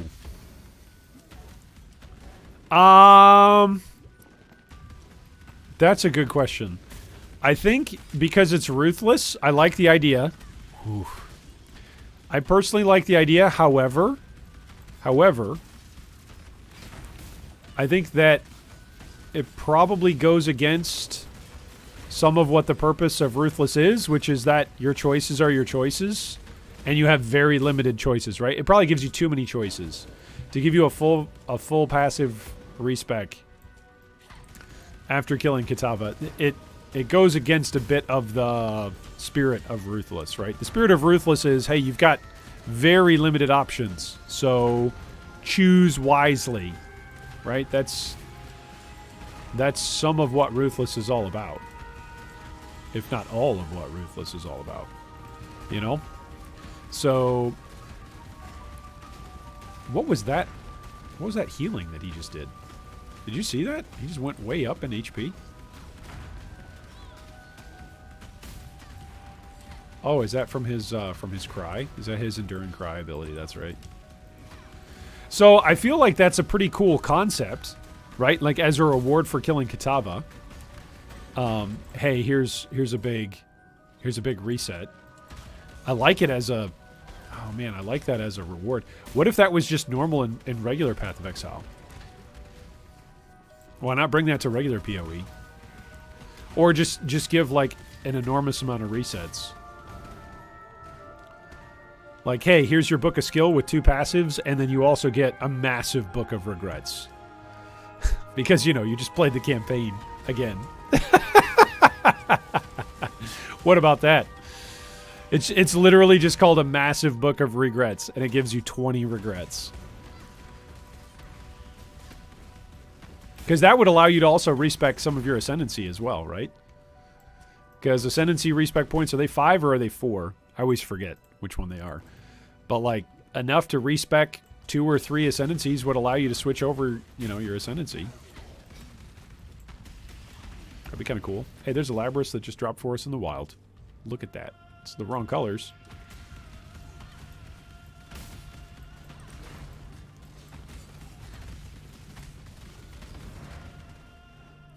Maybe we'll get an awesomely rolled Labrys.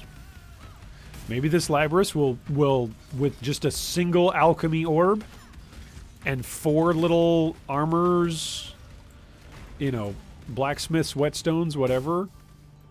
Maybe this will become the most legendary axe to ever grace all of Rayclast. You know, maybe this is it. In fact, if I just swap this out just for this, what does it do to my damage? I'm 1411. Oh, much worse. Much worse. But actually, the physical is 418 to 573. So physical goes way up. But because we lose out on all that elemental damage. So we are losing out on quite a bit of elemental damage.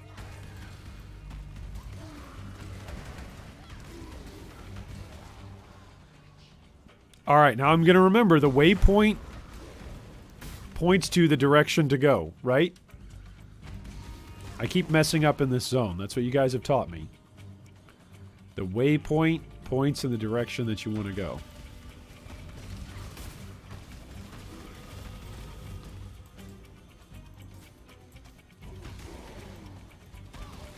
This is not the direction I want to go.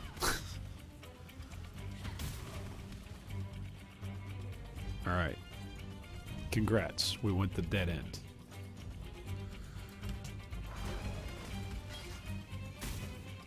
Oh man, imagine if I get to Act 10 on my last character and we drop a determination. Oh, that would be great. That would be when we would drop it. That makes sense.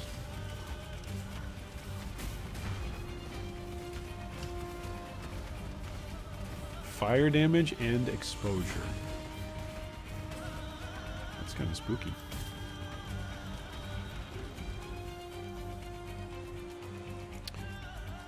Alright, I have to go down here. Go down here. Well, I think Ruthless is also a fun way to make a character with the drops you get. For instance, the sword you had drop is really good, but it's basically useless since you can't fully respect your tree. Yeah. I mean, and this is part of the reason why, by the way, I have not spec'd into a weapon. This is something that I've learned from playing Ruthless just this league. Right? So earlier on in the league, we had a champion who was playing Cyclone, and he had a good axe. He had a decent axe that he was leveling up with. He had a couple of axes, actually. Several of them are still in the stash because he didn't die with them on him. And then we found a good sword. Now, we were using Cyclone with the axes, but we also found this good sword, so we swapped over to the good sword, and we actually had, like, I think it was 5 or 6 passives that were already put into axe nodes, and the sword still did better damage.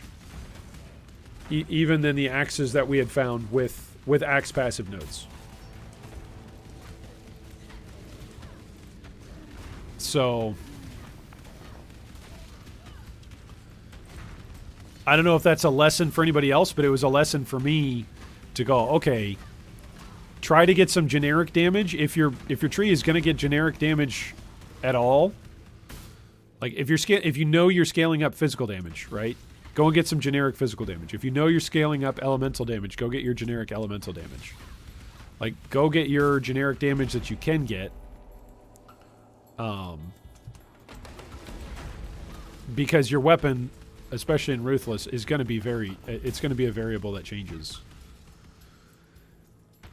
At least that's what's been true for me in this season.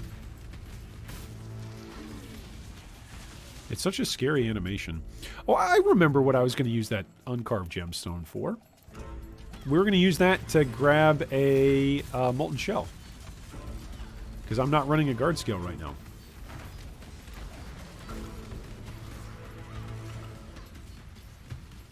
So that's probably what I should do.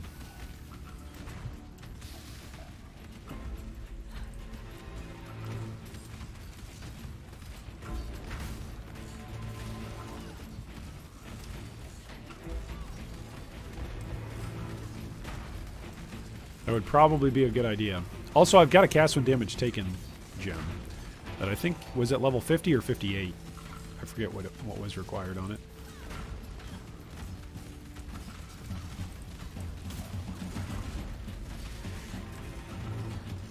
He blocks attacks. Okay, well, that's obnoxious. And also gains random charges.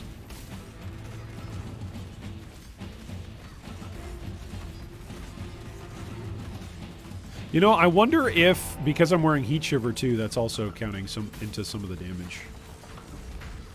Because when I'm chilling, I'm also getting fire damage. I'm getting bonus fire damage off of the chill. Because of Heat Shiver. Not much, but some. So I wonder if that's why swapping over the axe looked worse.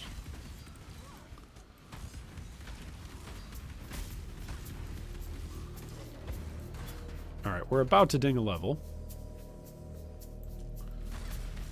I think it'd be a really cool addition if you were able to put together a new build with items you found while leveling without having to spend hundreds of respec points. I think it's a fair... Like, I like it as an idea. I just... How to put it? Like, Ruthless is all about limitations, right? And so just getting a free entire respec. I think also... I think there's probably a division.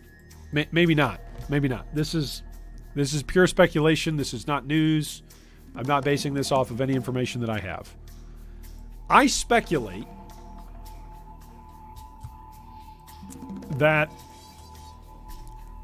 inside Grinding Gear games, there is something of a discussion about whether or not it's a good thing to be able to level with one character and then swap over to another build. Because obviously, right? Obviously, at least a part of the vision for Ruthless is to go back to some of the earliest principles of PoE, you know? And Ruthless really goes against that whole concept. Alright, Molten Shell. Here we go. Where am I going to put it? That's another question. We'll deal with that in a second.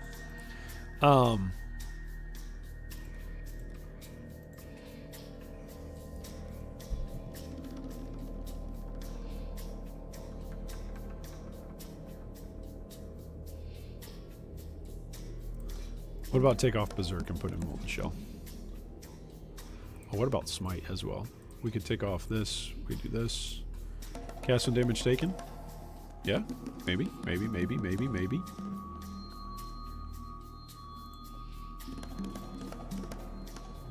I can level this up to what? A couple times?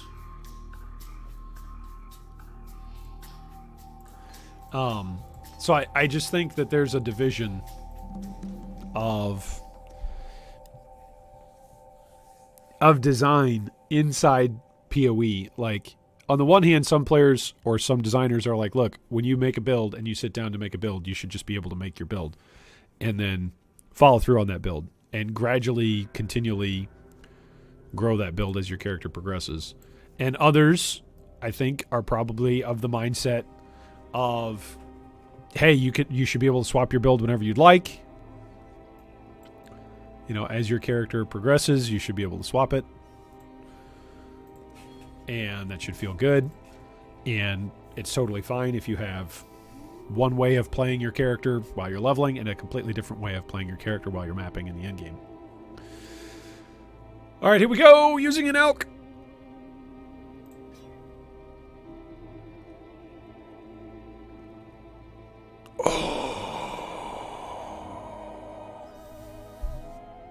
It did roll fizz. 1457 is what the number says. 1724. Wow.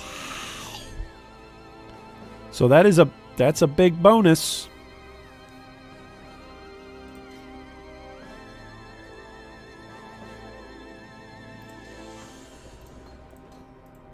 That is a big bonus.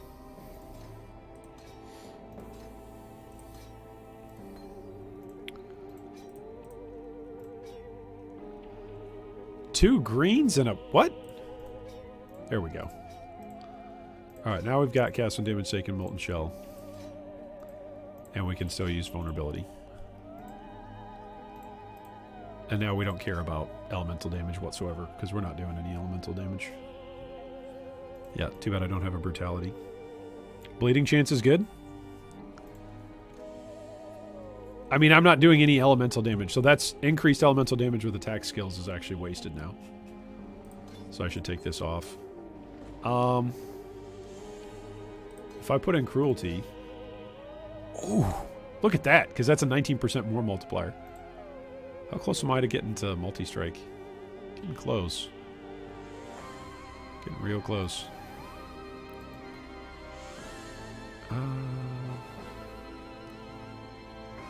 Let's turn in Fire Pen, Earthbreaker, and Generosity. Let's turn in these three. What if I get like an added fire?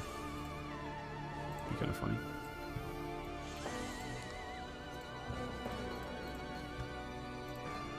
What do we get? Oh.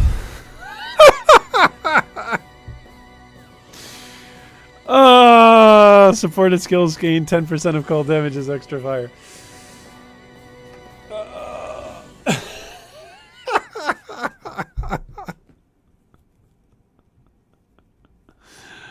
Oh, man. Oh, that's funny. I don't think that PoE is made for a situation in which you cannot respec due to a large passive tree. This might work on simpler games in which the items matter more than the passive tree. That's a fair point. But see, I think this is why there's a division inside the team at Grinding Gear Games. This is why I think there's probably a genuine split. Ooh, let's use that. Yeah, I like that. What about Crusader? Where's the Crusader stuff? Yeah, let's put on the Crusader stuff. Where's...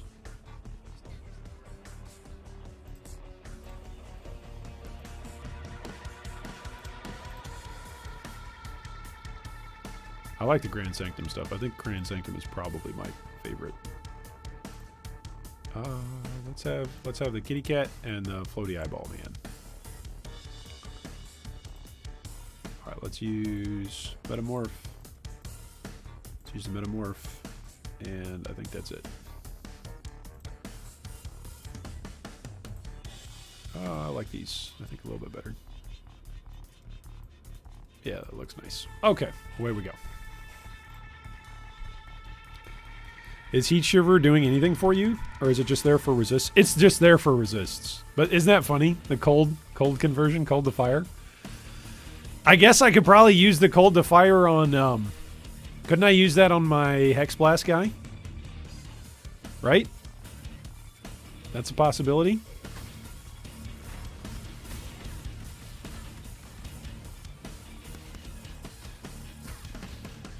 Alright, now cast when damage taken should cast when what?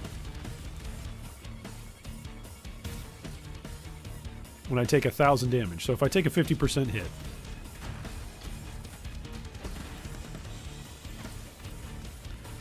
Which, you know, ideally I just never should have it up, right? Because I should never take a hit that big ever again. Yeah, sounds good to me.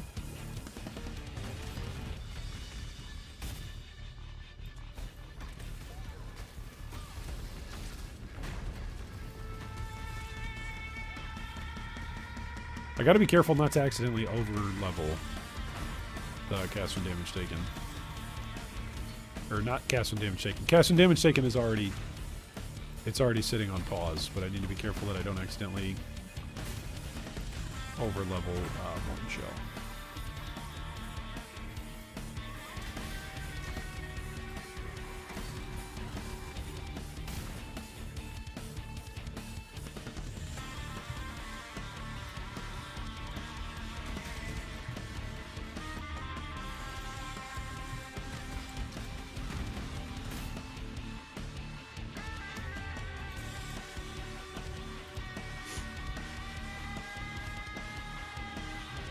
Yeah, I'm just using the Heat Shiver for resistance at the moment. That's all it's doing for me right now. It's balancing out some cold and fire res.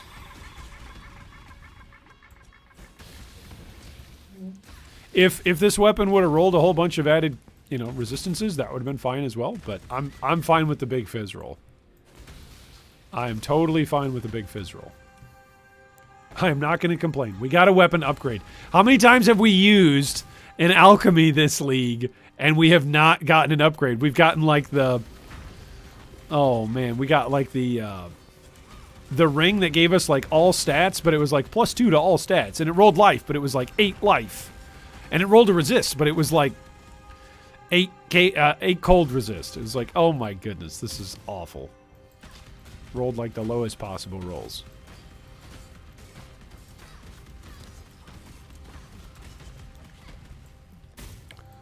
Alright, let's go fight Malagaro. Onward. We're making good time here. Alright, Malagaro. In we go. Whoops. I keep doing that. Keep unplugging my headset.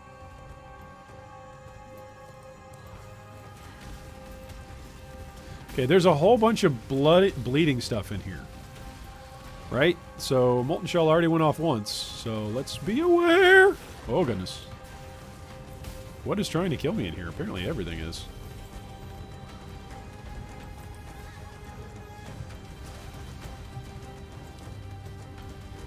Oh, my.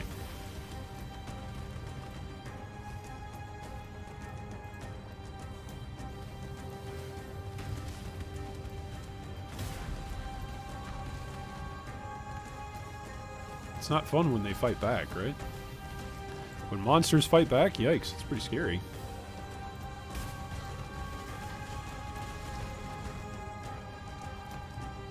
Alright, there should be a bridge. And then from the bridge we go over the River Kwai.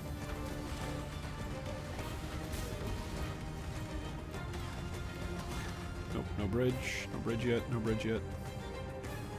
Stop that bleeding. That's one of the reasons why I've used Steel Skill, or Steel Skin, so much throughout this whole Ruthless campaign on so many of my characters. Like, just nope. I don't want to have to worry about. Don't want to have to worry about bleeding. I think I'm pretty close to corrupted blood cannot be inflicted on you mastery, right? Isn't that the prismatic skin? Isn't that a mastery available there? Maybe not.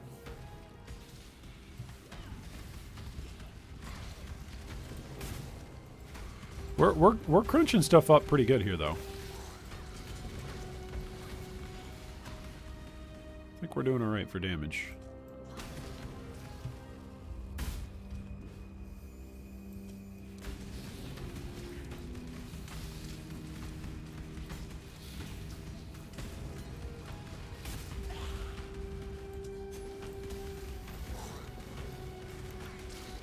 Uh-oh, somebody's using a corpse explosion. Who's doing the corpse explosion?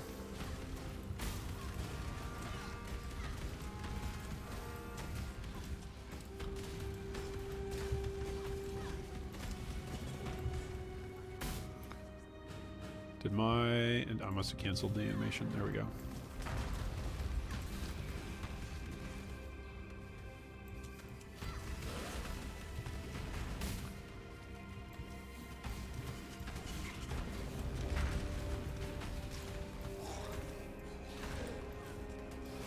Okay, there's minions that explode.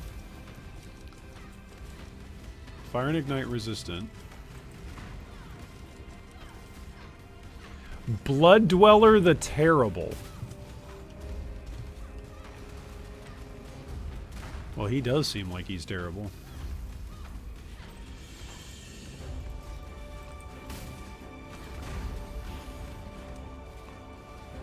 Alright, Malagaro should be up here.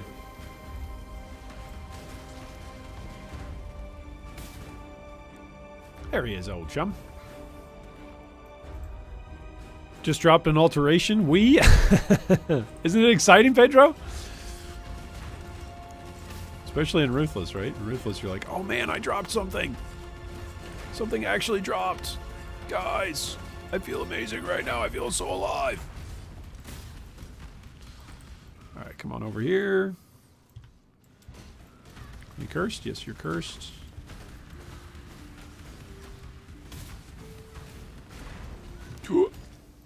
That's close. There's multiple hits too, so Molten Shell didn't go off. Pretty spooky. Why didn't Molten Shell go off for that one? That was one big hit, right? He jumped and swung. Molten Shell should have gone. Maybe it was on cooldown. I don't think so. I didn't see it pop up. Oh, I should do increased duration, shouldn't I? On Molten Shell? That's what I should be using increased duration on.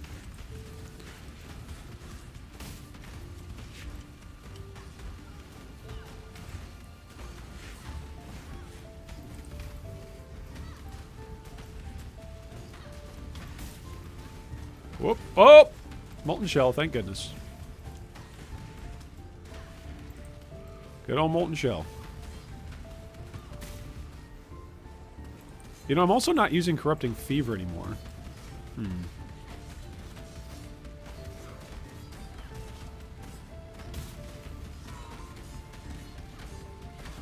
Okay, I took a 1,000 damage there, apparently, because cast when damage taken went off.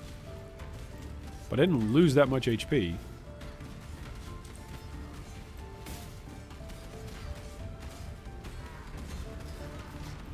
Huh.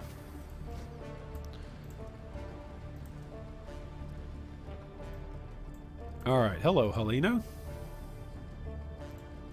Alright, let's sell some of this stuff.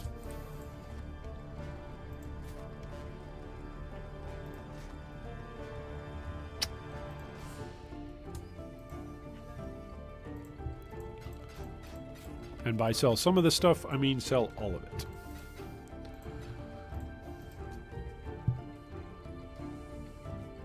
Oh, nice. Well, welcome, Peter.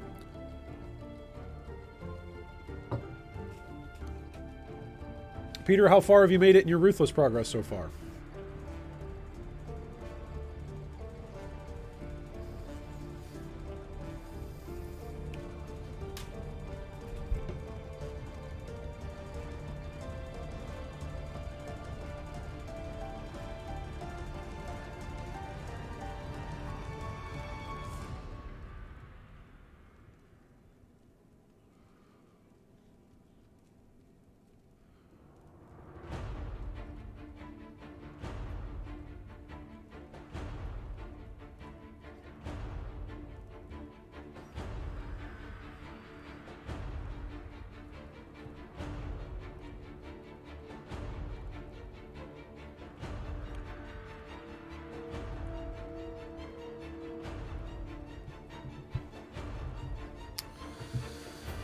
You're at Mervale's Cavern right now? Alright. Well, that's exciting. Going Ruthless mode and didn't even use Puncture on Brutus. Oh! We got a show off over here, ladies and gentlemen. Peter's showing off over here. Okay, so this is the way to go, right? Because this is the direction the waypoint is facing. That's what I'm gonna try and remember. Trying to remember. Physically resistant. Good luck resisting my damage, dude. I have good damage. I have big damage. Big. I just dropped a blue mace with plus 25 fizz damage on ground slam. Just doubled from 30 to 60 DPS. Oh, nice. That's got to feel good. That has got to feel good. Cannot be stunned and spreads caustic ground. Okay. Oh, they're all dead anyway. Alright, there's some more life regen. What is my life regen at right now? 204? That's respectable. It's respectable. Alright, this is where the big chaos guy is, right? Big chaos guy. Yep. The plague wretch. Blow up all the corpses. Watch the plague wretch die. Is that a chrome? No, it's not. It's just a temptation. There we go. Transmute. Alright, what are these guys? Lightning and shock resistant? There's a lot of magic packs in here. Kind of surprised. It's like every other room is a magic pack. Oh, nice. Now we're massive. Ha ha ha. Look at us. We're smassive. I'm so smassive. Check out my smassive axe. Smassive. Smassive. Alright, this is the way to the secret door. Then we're going to have to collect some fireflies. We're going to have to kill Gruthkill. Oh, there's an abyss. Do we dare touch it? Oh, it's making me backtrack. Nope. See ya. Not backtracking today. Today we go forward. Watch me backtrack in like 5 minutes. I'll be like, guys, there's a scroll. I gotta walk back. Gotta walk back and get that scroll. That scroll of wisdom. Gotta walk back. Alright, let's go open up the key to the den. Secret passage. The den. Playing for a Marauder Righteous Fire. Maybe a Saber Trapper later on. Right on.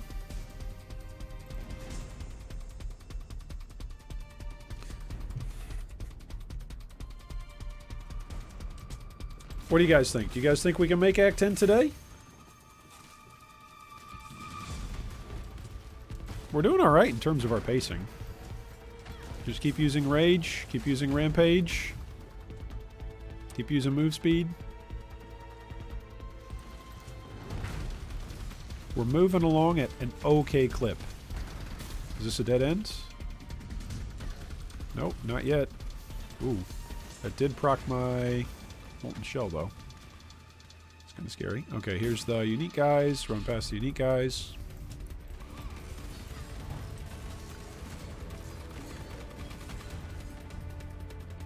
I don't know how I'm going to replace my chest piece. My chest piece is giving me triple resists right now. It's giving me no life at the moment, though. So maybe if I can figure out my triple resists again on the tree. Right, this is giving me... Oh, no, this one isn't giving me triple resist. This is giving my 4-link. Okay. So then what I should do for the entire rest of the axe is constantly be looking for 4-link axes. Right? Because I know I've got a surplus of chess pieces. I have a lot of chess pieces that are good. Like, oh my goodness, and then I show some of like the worst chess pieces of all time. I've got some good chess pieces. Look at this. It's got life. It's got armor. It's got chaos res. It's got another res. Look at this. 600 armor. Life and fire res. Decent. Look at this. Life. Armor and evasion. Fire res. Ooh, is that better than this one? That one is with the cold damage. With the cold damage, that one's actually better. Oh, look at that. Oh. And then level 60 stuff. That one. My goodness, look at the bonks on that one.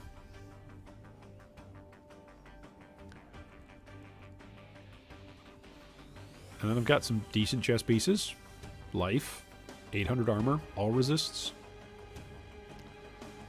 Oh, why is this even in here? It shouldn't be in here anymore. This one we can craft on.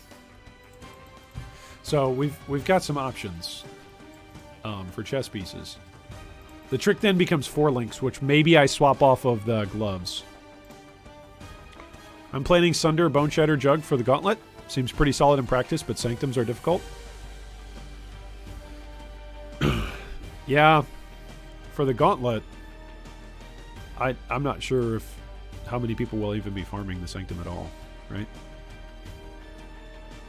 Okay, let's do this for more life and more all LE res, and then we're at what? 124, 86, 85. So I can get rid of fire res.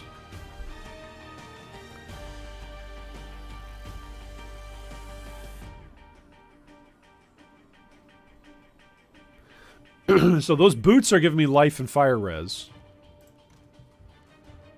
Alright, don't I have some other boots? I have other boots. I know I have other boots. Okay, those were the old ones. That needs to go in active gems.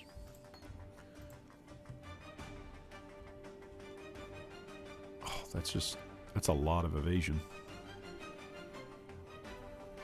This gives 44 life, though. I thought I have some that are like 15 move or something, and then, oh, yep, and 67 life. So I've got some that are like that. That's only 10% move speed, though, so that slows me down a little bit. But you know what slows me down the most? Sitting in town. That slows me down the most. Well, those have got 20 move speed on them. Alright, let's take off the Amethyst Flask. And go back to a move speed flask. Alright, what else? Anything else? Oh yeah, look at those. 15% move speed, double resists. This is 25. Okay, this is what we're using. 63 life, 11 cold, 25% move speed. So it's going to be better life, better move speed, and I don't need that resistance. So, yep, this is what we'll swap over to. Just got to ding the level. Everyone will farm the Sanctum to get the Eternal Damnation Amulet. Is that... So this is me being completely out of the meta. Is Eternal Damnation that easy to farm? In an SSF environment? Is it a guarantee if you beat the boss? Like, what are the chances of it dropping?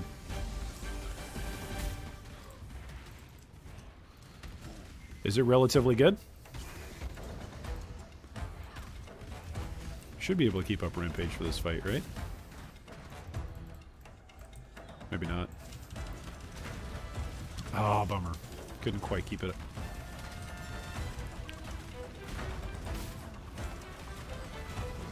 Okay, here's the dog.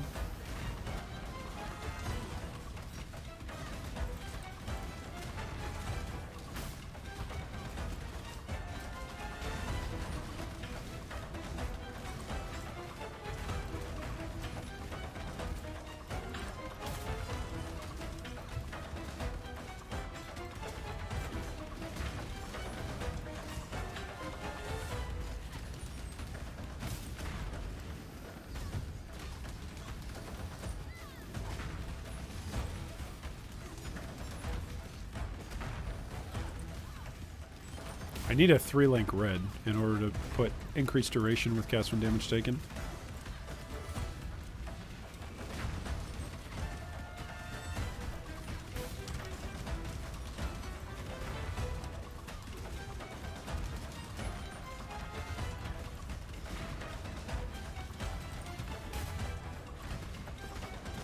Molten Shell. It's on cooldown.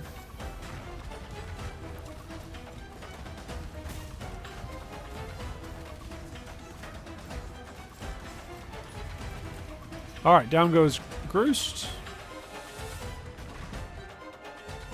Ralakesh. Eternal Damnation drops pretty frequently. Needs to be area level 75. Maybe around 50%. Okay, that's fair.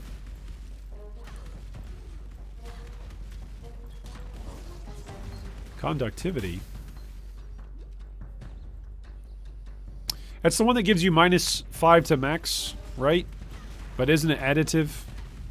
Isn't that Eternal Damnation? It's additive for the rest of your defensive layers. Right, so like the -5 really gets offset. Is that the one I'm thinking of? Or is that Ashes of the Stars?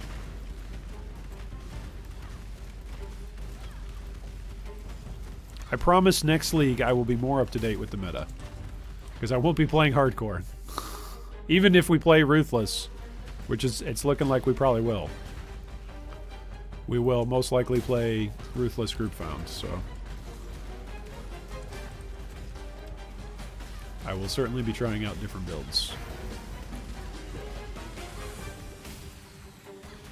Alright, is this the den? Yep, Dread Thicket. Alright, let's go collect some fireflies. Who wants to hunt fireflies? Me, me, me! What is this? Did Beaker show up in the chat? Me, me, me, me, me!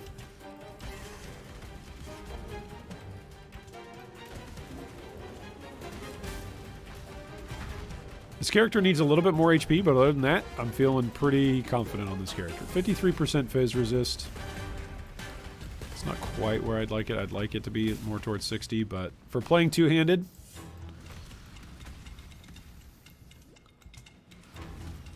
Oh, we actually took some damage there.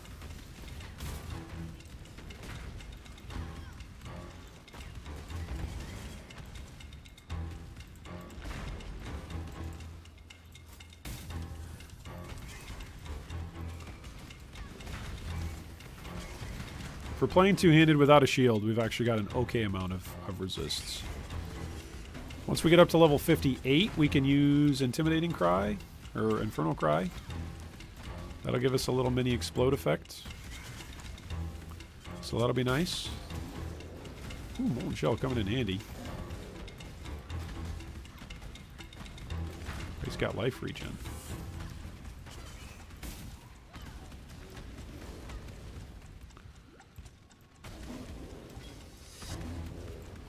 I think one of my characters has Enduring Cry, which maybe I should be doing that for the added fizz. I forget which character that is.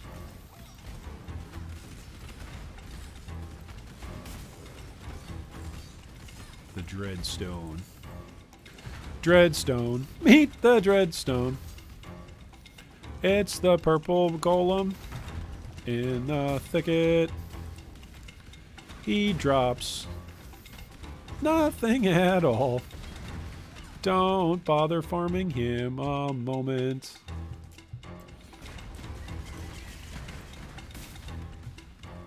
Let's go to the right. I should have gone up and around. Going up was a spot where I had not farmed yet.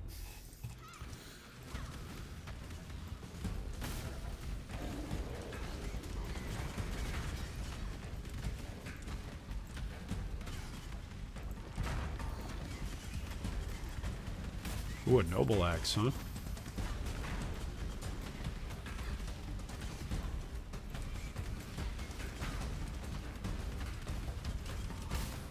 Physical resistant, huh? Ooh. Alright, down he goes.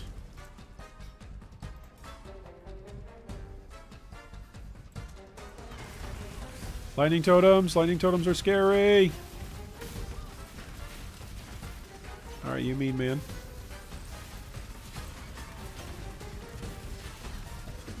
Alright, down he goes. Is this the last firefly? Nope, this is.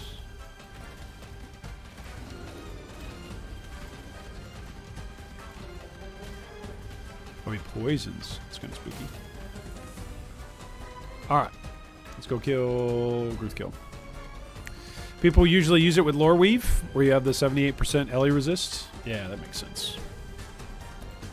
It gives elemental damage reduction equal to half your chaos res. Yeah, Lore Weave. I'm pretty sure Lore Weave. If it's not the most common combination, I thought it was. Go to Hardcore Sanctum. Eternal Damnation. Take a look real quick. Eternal Damnation. 9% of the league is using it. And then the most common unique in combination with it is Lore Weave, 68%. See, even when I'm totally out of the loop, even I know how to use PoE Ninja.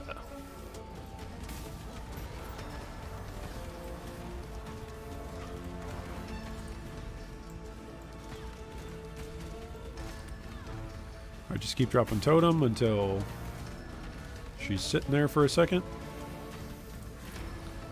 Wait until she sits down.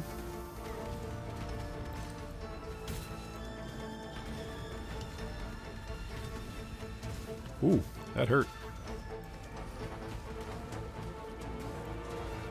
I do not have my golem. There we go.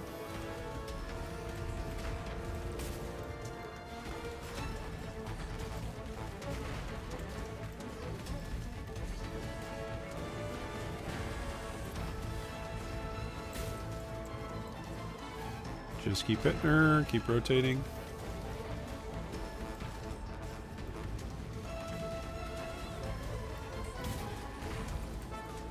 Keep the totem up. I think she is stunning me. I believe that's what's going on there.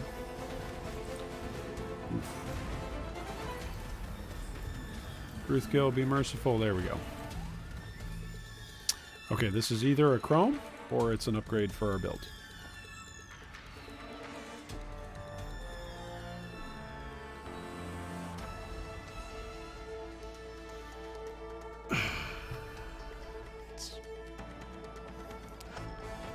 It's going to be a chrome. It's got double resists in life. Oh, man. Super close to my next level, by the way.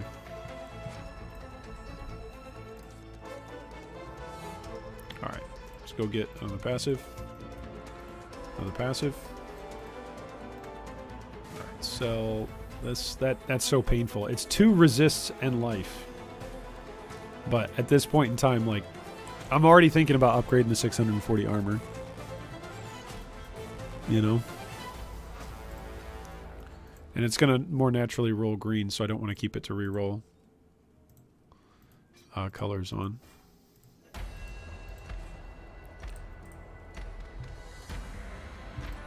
Alright, this goes in active. There we go. Alright, with this 2 passive points, we can go Axe and Damage and Impale Chance. And then we can click Harvester of Foes. That's increased Impale effect. So before we click this, we're doing 2051. Then we click Apply. Now we're doing 2300 damage. So those 2 passives, definitely worth it. What a shock. Use your passives.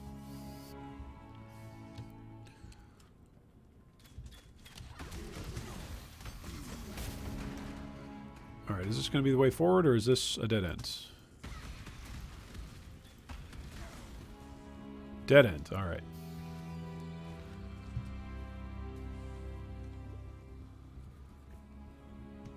Man, imagine in the gauntlet we'll be leap slamming around. I think I'm going to play a very, very safe build during the gauntlet. What a shock. You guys might be surprised by how safe my build is. Will it do damage is the question.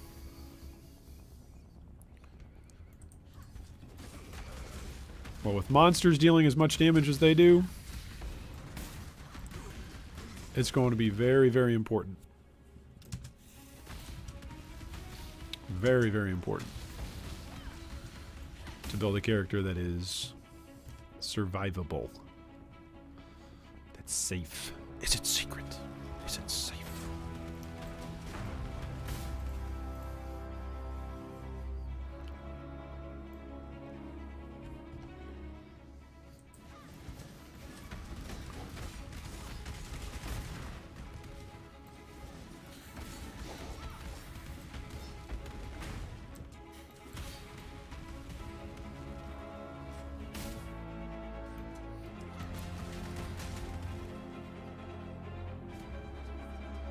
Just in time.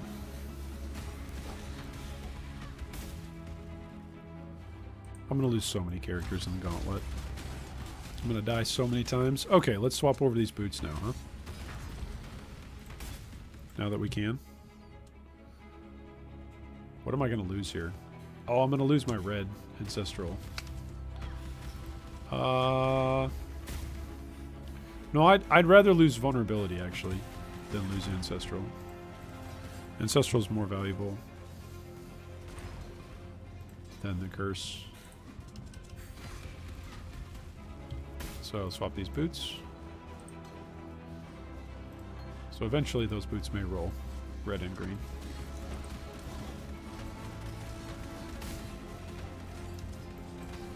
But now, our resistances are still looking good, but now we've got plus 25 on the move speed modifier, rather than just plus 20. So faster boots, and now we're over 2,000 life.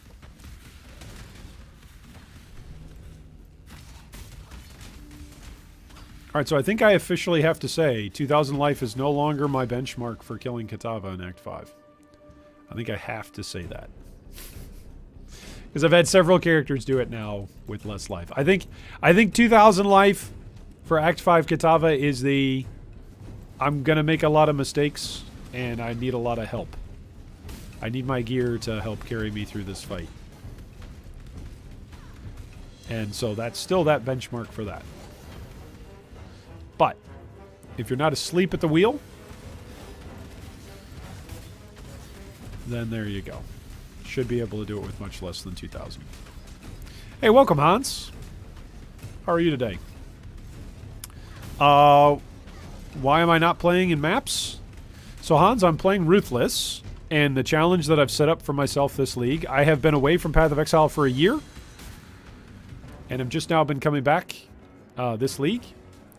And so part of the reason why I came back was for Ruthless. Because I wanted to play Path of Exile in a slower, grindier environment. Which is what PoE used to be. All the time, no matter what. And that's what it is, once again, in Ruthless. So it's a slower, grindier, and because I'm playing it hardcore, more challenging environment. And I'm playing it solo self-found because I didn't want to refresh my brain on too many things all at once.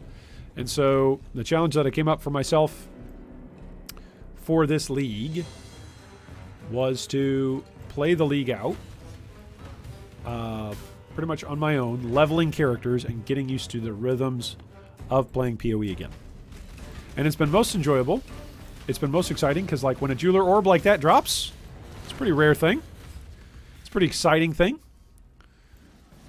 It might sound like it's a bit of hyperbole to say like a jeweler orb like that drops. It can be build enabling, but it can be. It can make it so that way you can all of a sudden switch off of an item that you're only using because it's a 4-link or a 3-link. You're more starved on links. You're more starved on support gems. And so why am I not playing in maps? Because I just want to be leveling and get all these characters to Act 10 Kitava. And then from there, next league and during the gauntlet, I'll mess around some more with maps. Okay, I need to remember zigzag, right? Zigzag, it's supposed to be a Z. Oh, is it going to be over to the left? It's probably going to be over to the left. It sounds nice. It is nice. It's been a very, very enjoyable experience so far. Let's try zigzagging this way. It's been a very fun league for me. So everything has been... The entire pace of the game when you're playing just in solo self-found changes. You're no longer racing like with other players competing in an economic environment. You're just playing your build, seeing what drops. Also, builds are not quite as complex in Ruthless, I feel like, in some regards. In some regards, they're more complex, but because you don't have access to as many uniques, the tricks and the shenanigans that you might regularly pull off and the builds that you might regularly pull off are no longer the things that you do in Ruthless. Or at least that I've been able to pull off. Maybe some players in Trade Ruthless have been able to do more. In fact, they have been able to do more. Ooh, enemies killed by your hits are destroyed.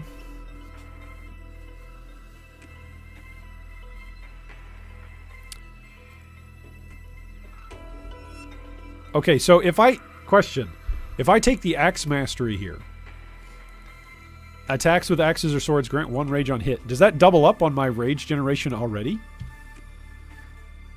Where's rage? Supported skills grant 1 rage on melee hit no more than once every 0.4 seconds. Does that double up my rage generation or no? Melee players out there, help me out. The league will last until April. Will you continue with Ruthless after Gauntlet? I'm not sure. I'm not sure, Aeon. I'm not sure. I don't know what my plans, both for work and for PoE, will be after the Gauntlet. I'm not sure yet. I might do some mapping on some of these characters. I might. I might not. I think we said we were going to come down.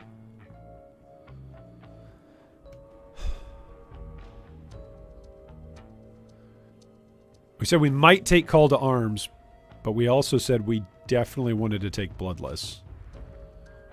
Soul of Steel is right here as well.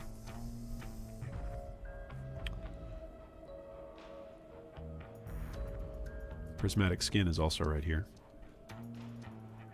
But then More Impale is right through here.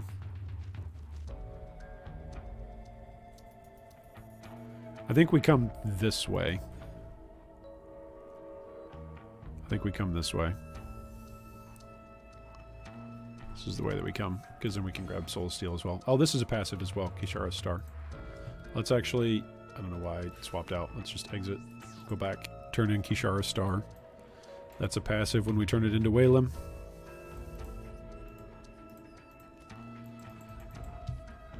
I'm burnt out in a new league? Oh, man.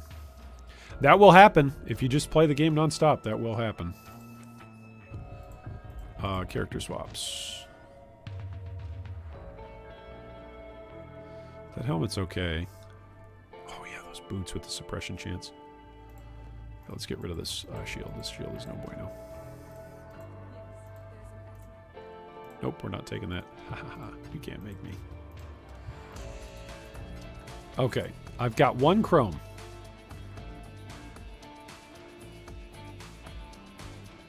Let's use it here and see if we roll red-green. Nope, blue-green. Alright, so let's put vulnerability up in active gems. I can now use the summon lightning golem. Could do that.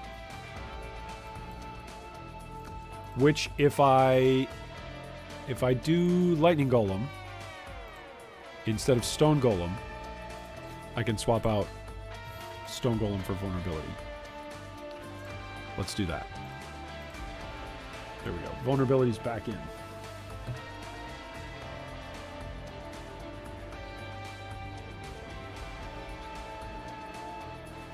All right. When you go left in the tree,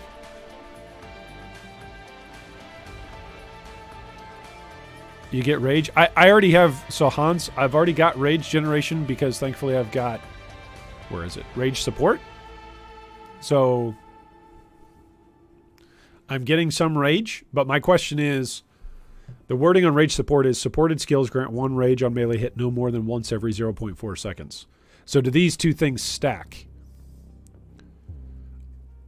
Like, if I take the attacks with axes or swords with the axe mastery, do they stack? Will I gain rage faster or not? In other words, has the game designed so that way you're only supposed to have one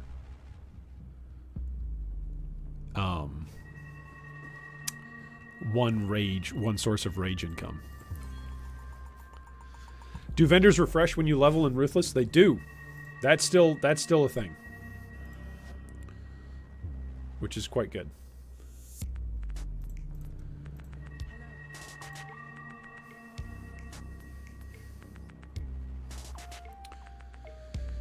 That is a 3-link.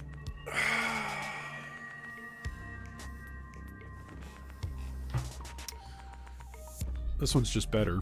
Maybe I just wait. We're already so close to finishing Act 7. Just wait. I think that's my instincts, right? I'm at about the spot where I was at in Act 6, where it was like, oh man, maybe I should get a... Maybe I should get a weapon upgrade. But I think at this point...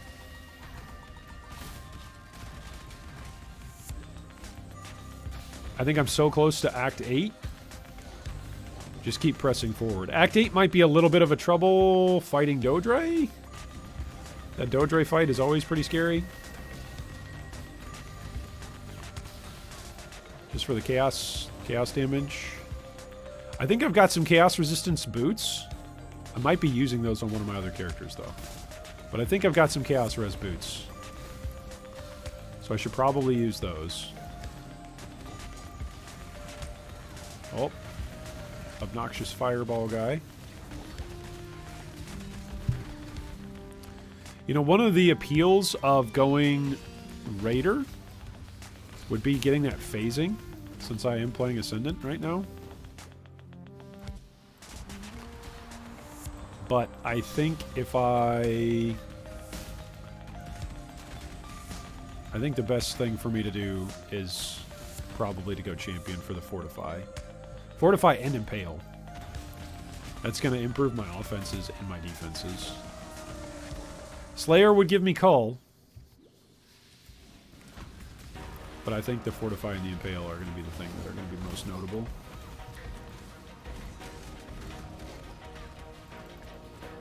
Most noticeably helpful.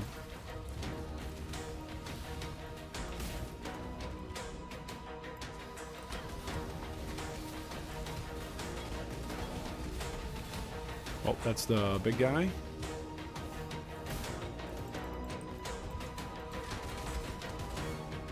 Keep Rampage going.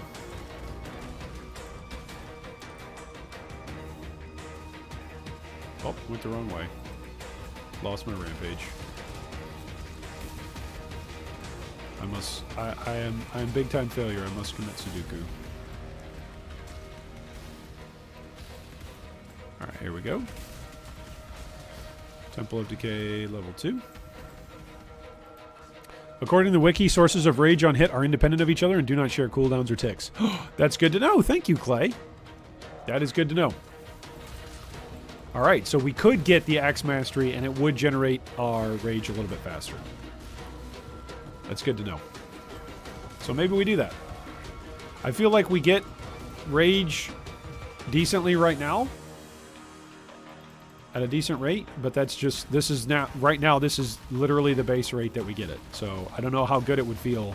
I've never played with, you know, improved rage generation before. I don't know how good it would feel to just be at max rage that much quicker. It wouldn't quite be double the speed because rage support is actually a faster, has a faster tick time. Or has a lower tick gate than the rage from the Axe Mastery. It's once every second with the Axe Mastery, whereas it's once every 0.4 seconds with the rage support. Whoa, hey, is that extra chaos? Yeah, it is. Extra chaos.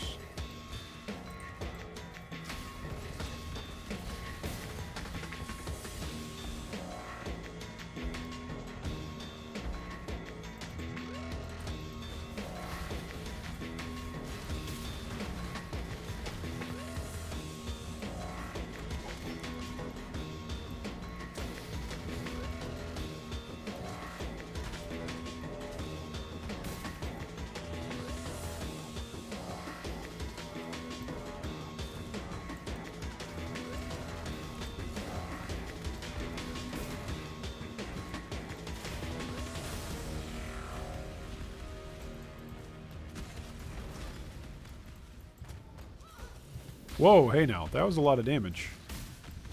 You guys aren't supposed to do that amount of damage to me. I need to upgrade my armor. I need to do that. That's becoming a need, not just a luxury. I've played with it for what, like 2 acts? Basically with this chest piece. I should probably upgrade it.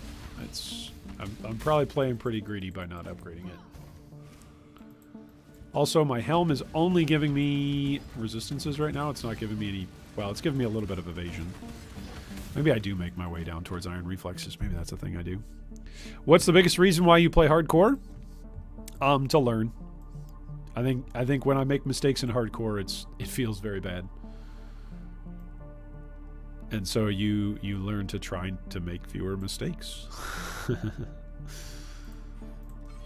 Okay, so if I refund these passives, that's 11%. But we can get 12% right here. And then 1, 2, 3, 4, 5, 6, 7, 8. Right? 2, 4, 6, 8. Yeah, we'll have 8 passives eventually that we can work on and work with. So that'll be nice. So when I first started playing the game, Hans, first started playing with a friend of mine who introduced me to the game. Dear friend of mine. And we only played the game together hardcore. We played together hardcore trade, and that was all we played. And so that was how I learned the game. I learned the game in a hardcore environment, and I think it was not for everybody else, but for me, it was helpful to learn the game in that regard, because it made the game have stakes. I was coming from Diablo 3 way back in 2013, and my gameplay in Diablo 3 didn't really have stakes. It was just mostly playing for economic reasons and playing the auction house, right? So, playing PoE and learning PoE in a hardcore environment meant, hey, if you make a mistake, it's going to feel bad when you lose your whole character. And you're going to pay attention the next time that, you know, whatever killed you this most recent time, you will pay attention to why it is that it killed you and how you defend against it. We also played a little bit of Torchlight 2 back in the day, before playing PoE or as we were playing PoE. And we also played that hardcore as well. So I like to play things in hardcore environments. If I'm going to play economically and mess around with trade and try a lot of different builds, then I will play in softcore. And so please don't think that I am a hardcore streamer all the time. Please don't think that I'm a streamer all the time. My goodness. So I'm a dad of 4 kids. I have a wife. I have work. And so I mostly play games casually.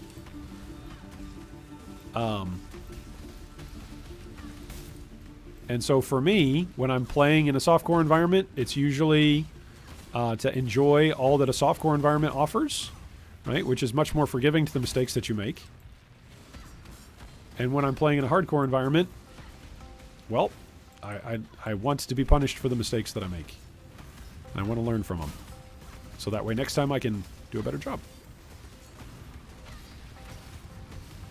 Hopefully that makes sense. When I first started to play, and we were first playing, we played only hardcore, and then eventually I came up with a system of playing every other league, hardcore or softcore.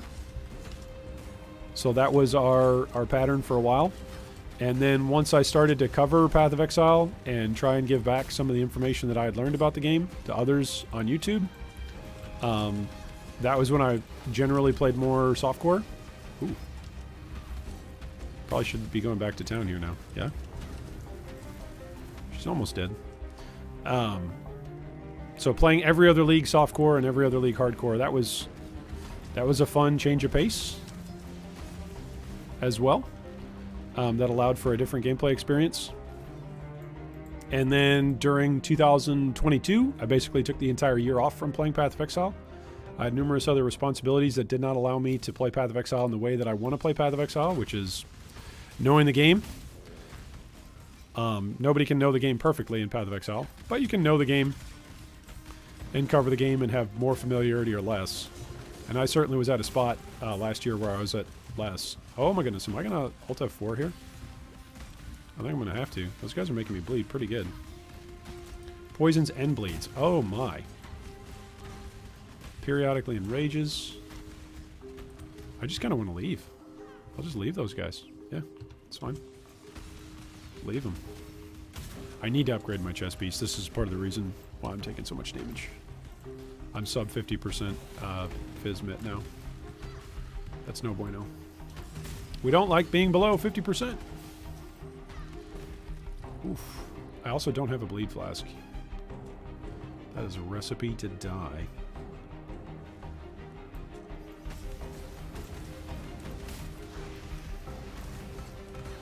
So you're generating 5 rage per 2 seconds with the gem. With the mastery, it'd be 7 every 2 seconds. Not much faster, but still faster. Yeah, you're right. That doesn't feel very much faster then. So what is that? Multiplied into or divided into 50? Doesn't feel like that would be that much faster to be fully ramped up to speed.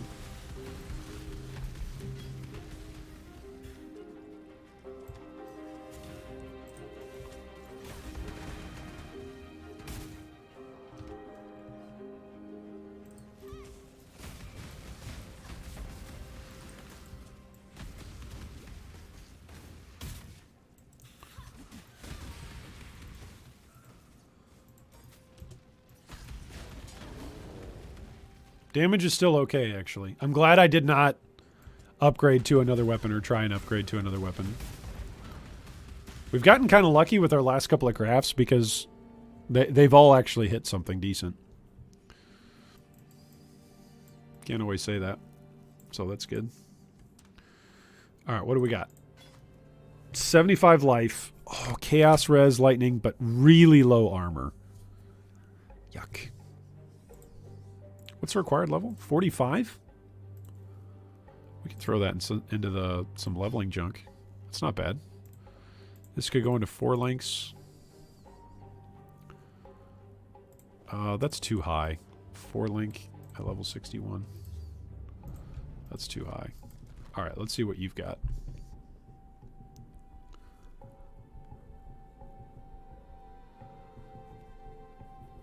Slower hitting, right? That's what the base is. The base is slower hitting. It's at least on a 3 link. Which means if it did roll 3 red, we could put increased duration. Double those numbers. Max in 10 seconds versus max in 7 seconds. So it's max in 20 seconds versus max in 14 seconds. Yeah. Yeah. Yeah, I don't think that base is going to be that big of a difference. I think that's probably actually the same base. Yeah, because this base was, I think, level 50 or something. So the base is the same. So we actually don't have that much of a chance of upgrading since the roll is already pretty good. All right, so what are we missing here? We're missing a 4 link other than our chess piece. Because our chess piece is going to start to scale off now.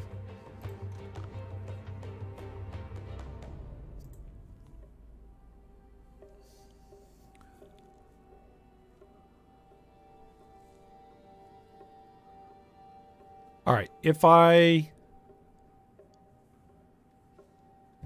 take off Heat Shiver, I'm still capped. Barely, but I'm still capped.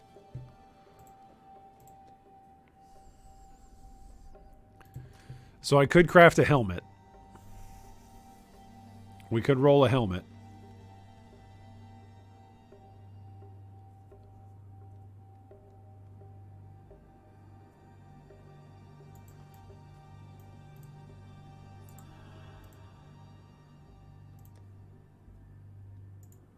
I think you have a 4-link helm, 3 red, 1 green, maybe.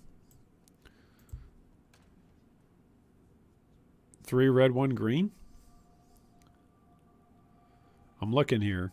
I've got 2 red, 3 red, 1 blue, 3 red, 1 blue. Do I have it in the maybe craft section?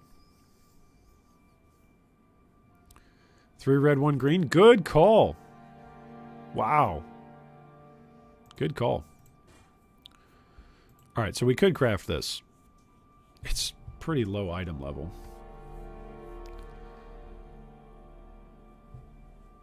How do you pass Avarius in Act 5 without dying in Ruthless? For me, it's impossible. Well, I've done it. How many times have we done it, guys? We've done it 6 times plus 2, because 2 of my deaths... One of my deaths was in Act 8 or 9 was a character in Act 8 or 9, and then one of my deaths was in Act 6. So 2 plus 7 is 9. Done it 9 times. I've actually done it more often than not. Yeah, slowly. Very slowly. Use your portal scrolls. A lot of players don't want to use their portal scrolls, but use your portal scrolls. You know? Ugh. Like, you have portal scrolls, so use them. Alright, so if we craft this up...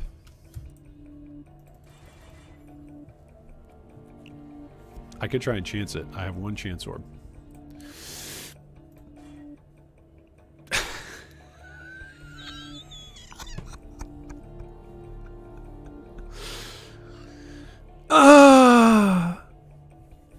That feels bad. I think every chance orb I've used this league has just been an absolute joke. Reflects 2 physical damage to melee attackers.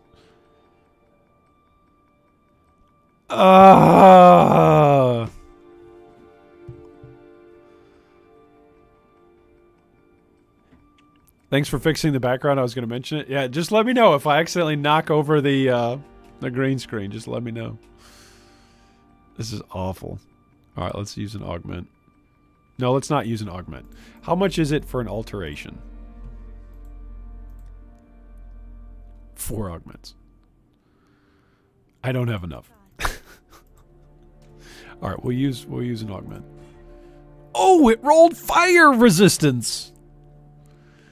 I guess here's what's sad about this. This is technically an upgrade. Right? No, I guess I lose some mana, and I do lose some evasion, but I gain some armor.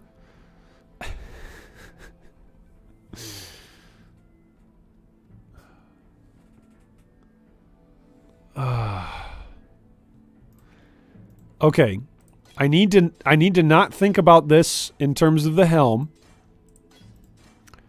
I need to think of this in terms of the chess piece that this is going to allow me to use. That's how I need to think of this.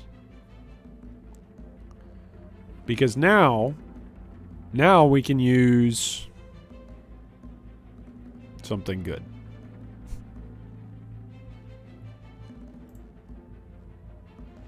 Oh, hey, we beat an act. We need to update.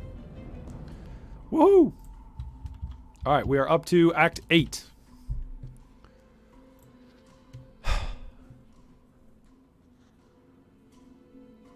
That's at least got Chaos Res.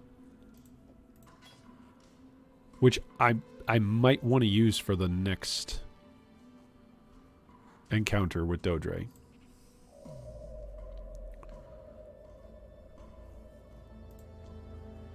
Yeah.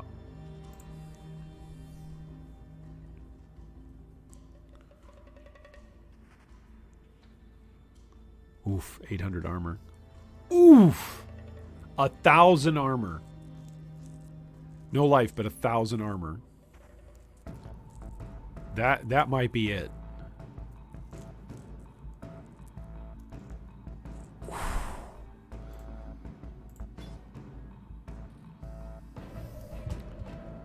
There's no chaos res on that.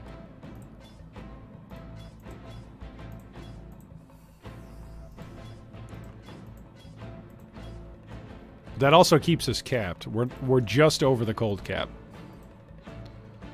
Like just over it.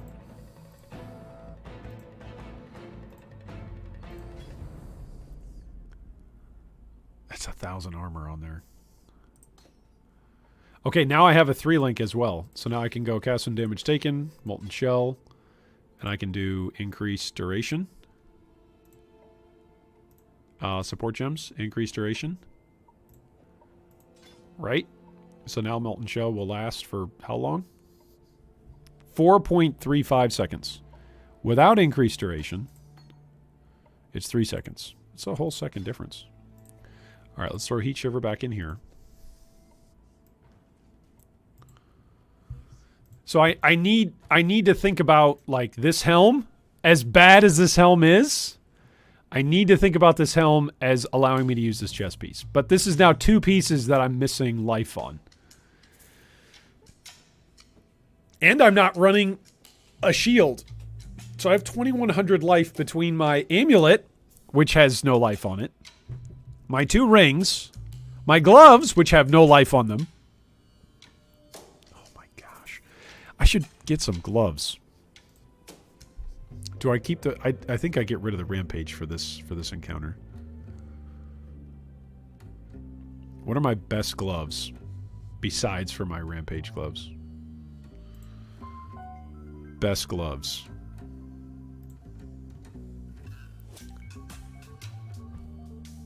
Oh, those are awful. They have 100 armor on them. 136. Are those the best gloves I have? Probably. 88 life. It's a good amount of evasion.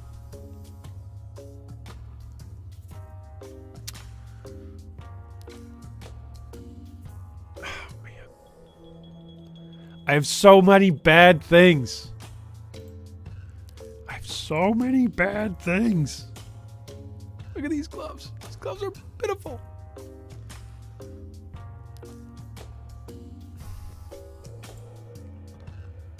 Alright, I already looked in here. I have a pair of gloves that have got 99 life on them. That's 99 more life than what I've got over here. Alright, what does that do to my defenses? It gives me almost 200 life.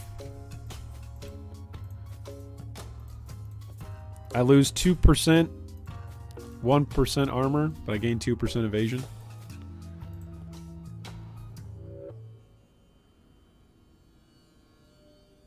Oh, I wouldn't be able to keep clarity up either.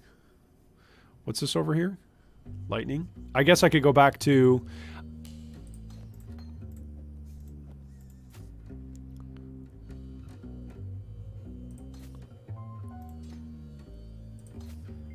Go back to summon Stone Golem.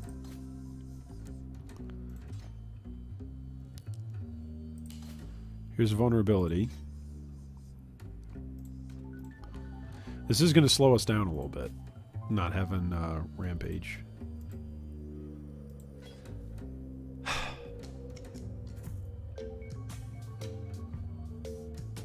Alright, put this over here.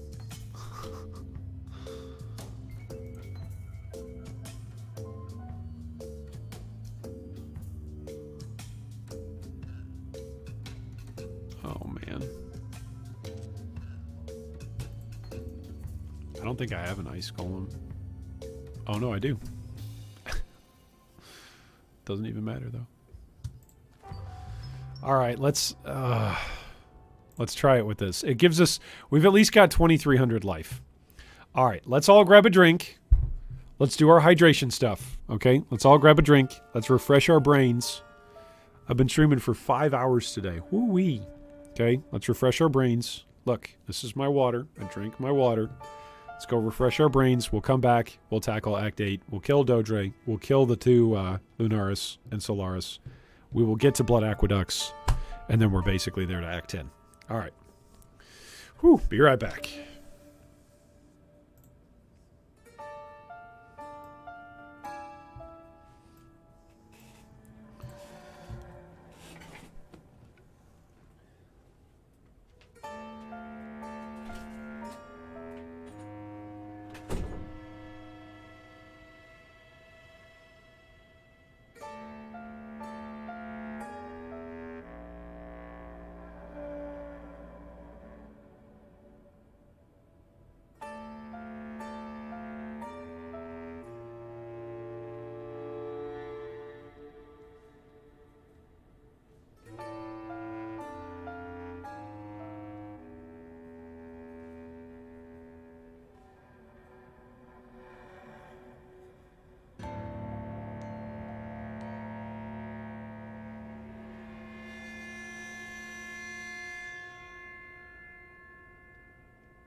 let's do Act 8 and Act 9.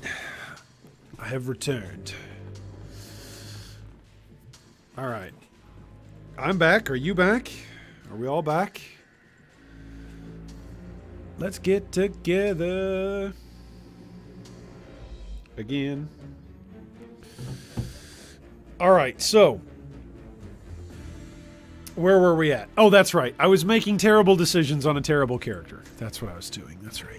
No, this is the best character, right? That's my rule. When a character is alive, them's the rules. When a character is still alive, it's the best character ever. When the character dies, it's probably the worst character. All right, we've at least got our auras here. I'm level 56. I could go in and try and fight Azaro. Maybe I should finish a couple of passives. Ooh, let's actually... There we go. Let's make sure that we're using all of our tools at our disposal. What do I even get from my next passive? I think I get an ascendancy, right? Or from my next lab, I think is when I get my ascendancy, right?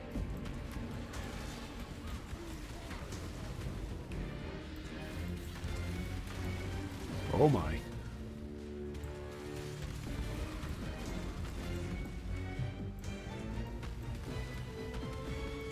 Okay, this guy's going to prevent me from healing back up to 50%.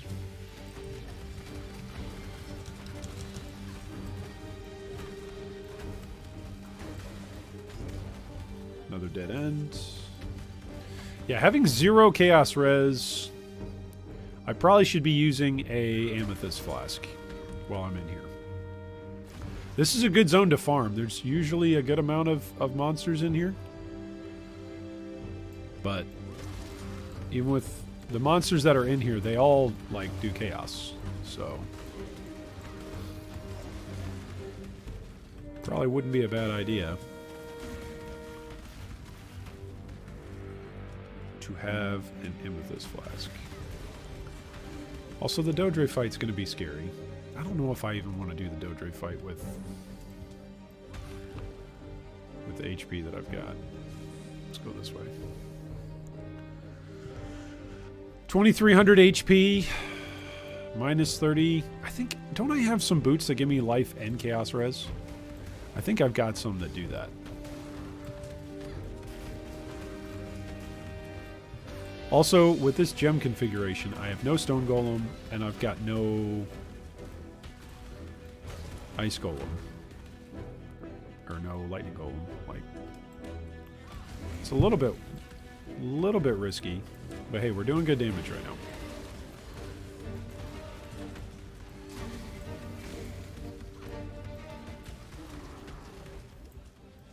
Just keep doing good damage, and keep going forward. That's what today is all about. There's a chrome. Nice. Just do it! Come on, you can do it!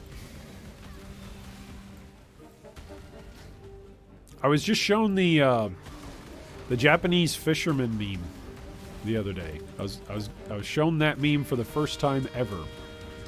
I'd never seen that before. He's a fisherman who's standing out, saying that he's fishing in the Arctic waters. And he's trying to give some inspiration. Come on, just do it. You can do it. You must try harder. It's great. It's good stuff.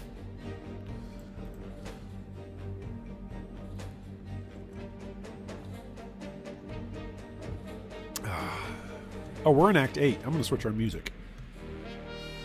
All right, instead of suspenseful, we're going to do...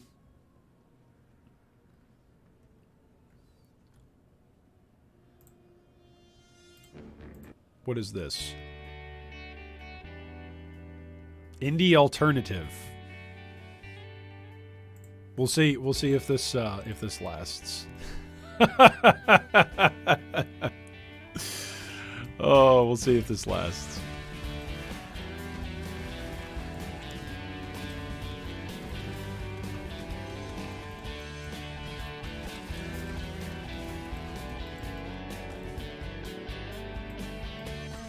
All right, I think the biggest challenges for this character still remaining. Dodre, Shavron, Chevron, as in pre-Trinity. I think that'll be somewhat scary. Ooh, he hurts. Oh no, he hurts too.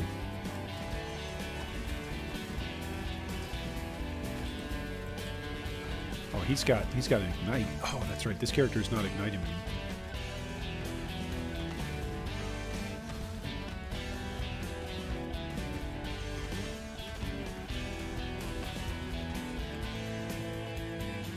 What else? Chevron, Dodre, Avarius. Let's not forget Avarius. We said that on our last character, that if you can beat Avarius in Act 10, then Kitava's, he's not easy mode, but he's very doable for your character. That's at least what I've experienced. Like, Avarius has hit me a couple times and dropped me lower than Kitava. I think it's probably just because maybe it's because visually you can tell more what Kitava is doing because he takes up half the screen. Maybe that's what it is. I feel like somehow I lose focus during the Avarius fight. Not as in I as a player stop focusing, but sometimes it's hard to notice what Avarius is doing as you're paying attention to everything else. Again, maybe that's just poor game knowledge on my part to recognize his moves.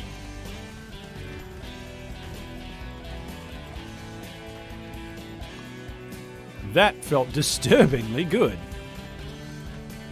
Alright, Bloodless. Boom. 2,400 HP now. That's good.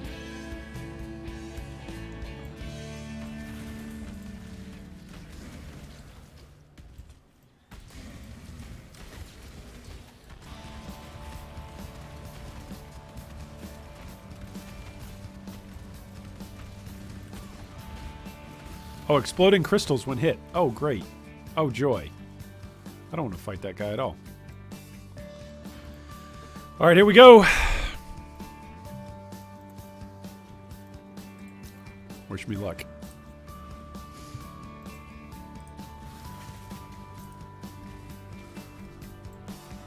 Okay, she'll jump. Nope, she's not going to jump. That's when she'll jump. Already have a molten shell going off. Oof. Okay, so I can survive her jump at least in her first form.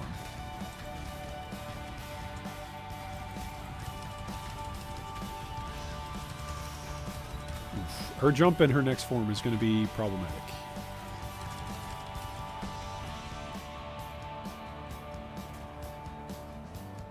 Okay, where's she at?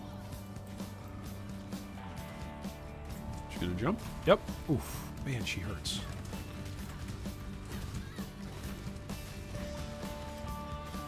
Okay, she's already at 60%.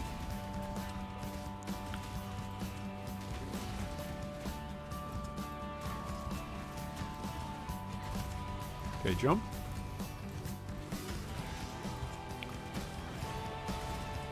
Can't move. Okay. She gonna jump? Yep.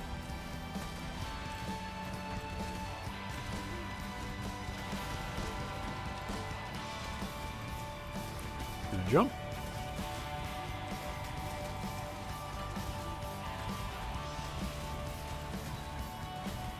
Jumping.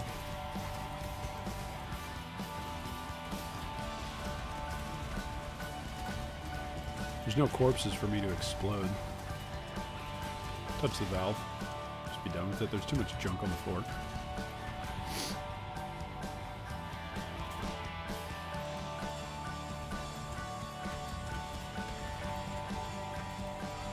She's got withers.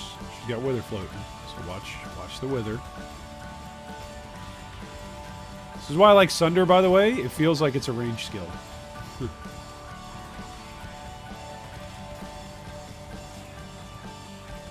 There we go. Down she goes. Did not have to portal once. And that was with negative 30 chaos resist. I'm pretty impressed with that. That feels good. Alright, now let's not die to the first pack that we fight. right after. What killed you? Well, you know, Dodre? Oh, Dodre killed you, huh? Yeah. No. The first magic pack afterwards, imagine. Imagine the embarrassment. Thankfully, we survived. We survived the first pack. Now it won't be so embarrassing.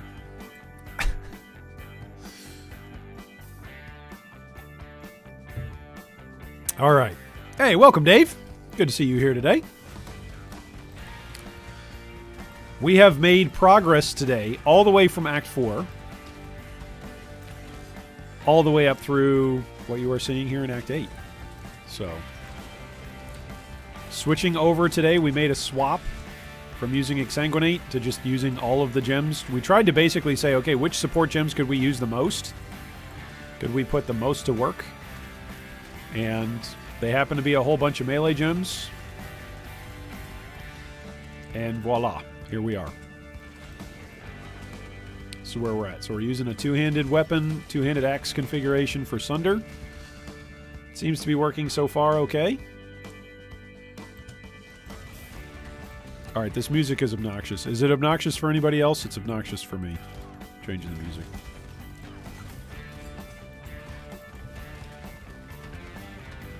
Life regen and energy shield aura? Oh my, that's obnoxious.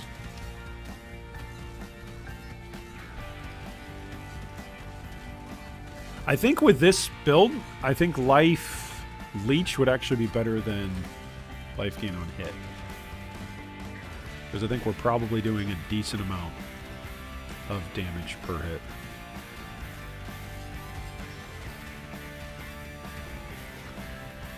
Alright.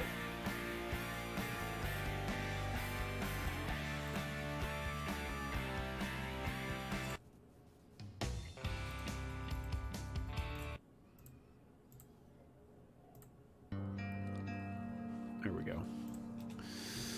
Nice progress for a scuffed character. Indeed! Having music has gone from chill to kind of upbeat driving. Yeah, I don't like that. If it's going to be upbeat, if the music is going to be upbeat, then it better be like upbeat. Come on now. Let's get some, you know, let's get some Van Halen jump or something going around here. If it's going to be upbeat, it better be all the way upbeat. None of this, I feel kind of good coming out of work. Uh-oh, that's triple curse. Nope, we're leaving. Leave curse stuff. Leave rares that do curses. That is something that we've learned. They are not worth fighting.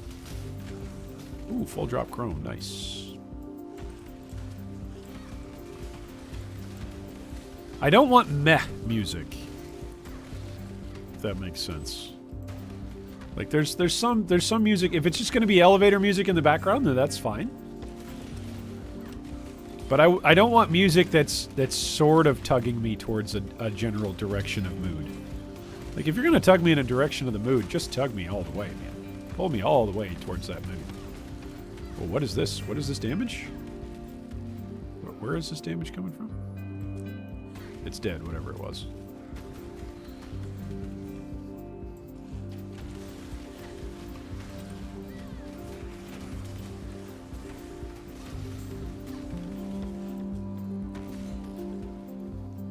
Alright, is this the right direction? No, this is probably the way forward. That's my guess.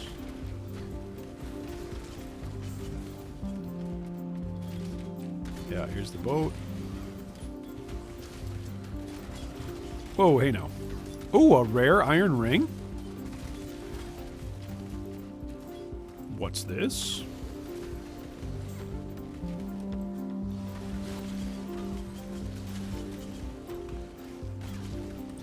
Oh, a full drop chrome? We're farming here.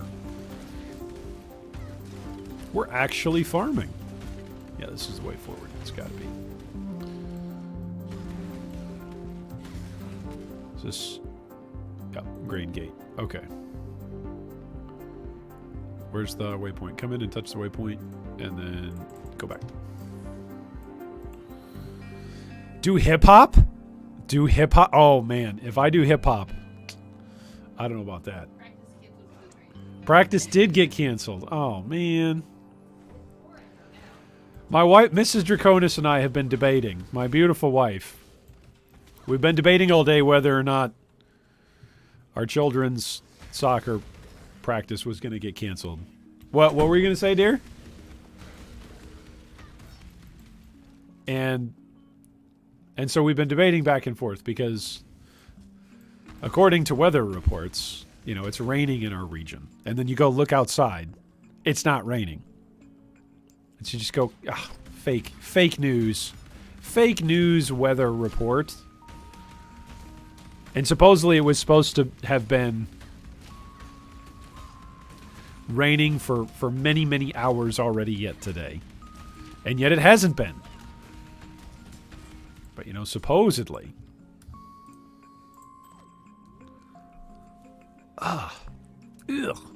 I guess technically it has something. It's a little bit worse life. If I switch this off, though, I'm going to die, right? Yeah, look at the cold resist.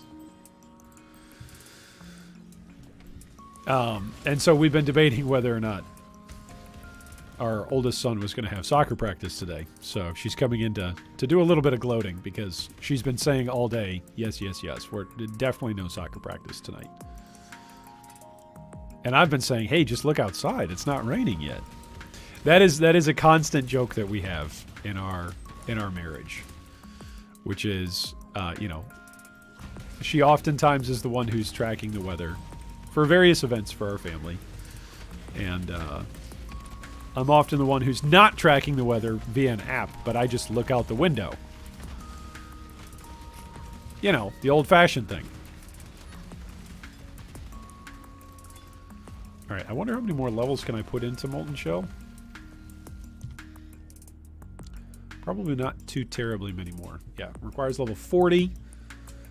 Level 50 or lower. So, probably another few.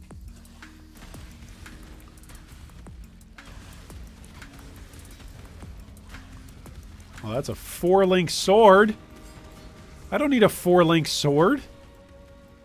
Could use a 4-link axe. I actively don't want a 4-link sword. That actively goes against what we're aiming for here.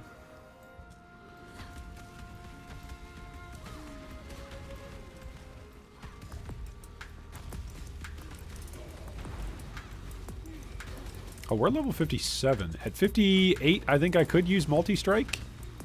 So I could put multi-strike on my war chief, right? That would be good.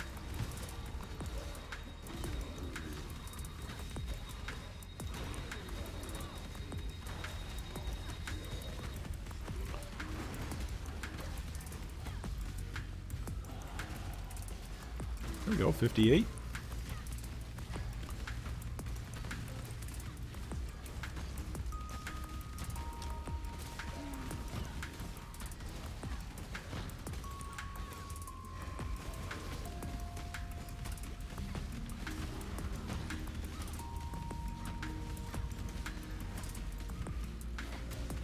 Alright, down goes Tolman.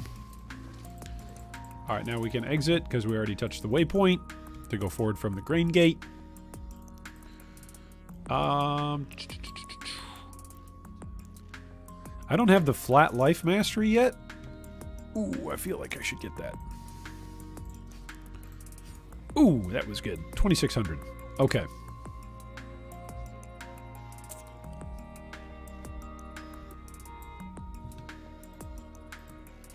Alright, what do I have here?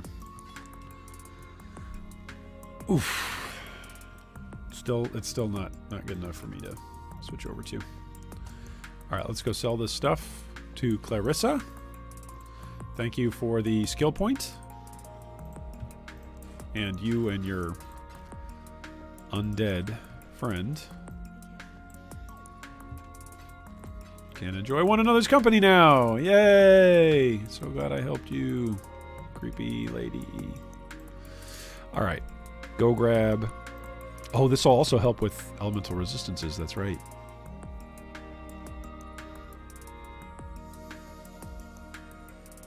Or is it overkill?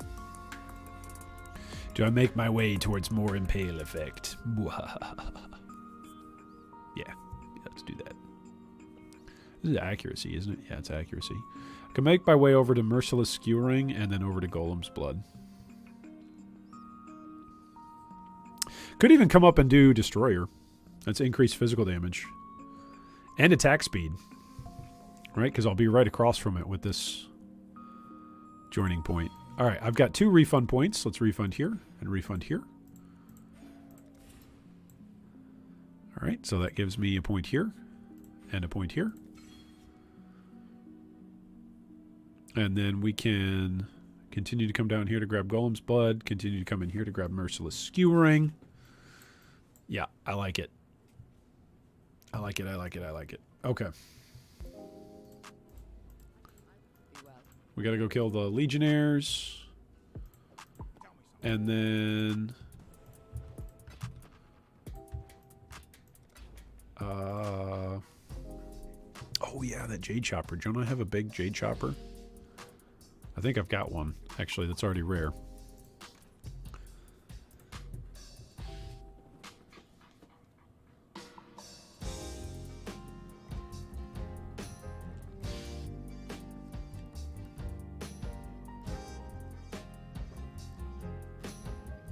Is this more damage?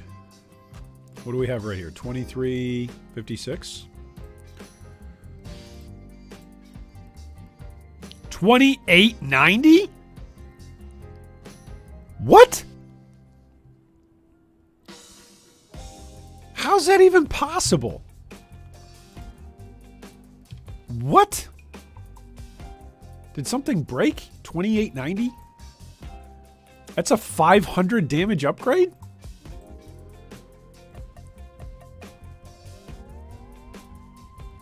How is it a 500 damage upgrade?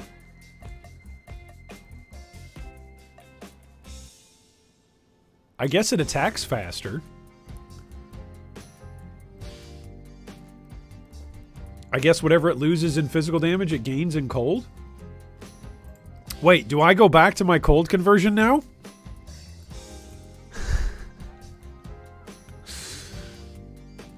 Do I go back to cold conversion? Oh, man. Well, War Chief can go here with faster attacks, right? Didn't I have a second faster attacks? Did I trade in my faster attacks? No, here it is. Okay, here's haste. I could be using haste.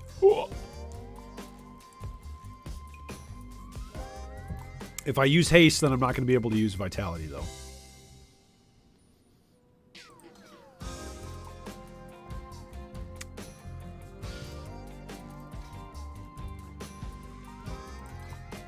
That's a scary thing, not to use vitality.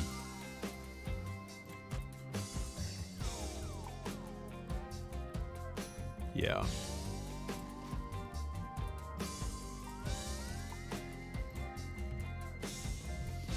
Okay, let's go see what this is like just for a second. Just for a second.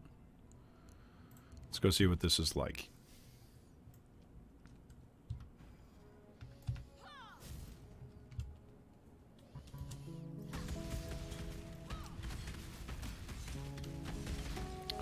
Okay, well, it seems to kill stuff fast.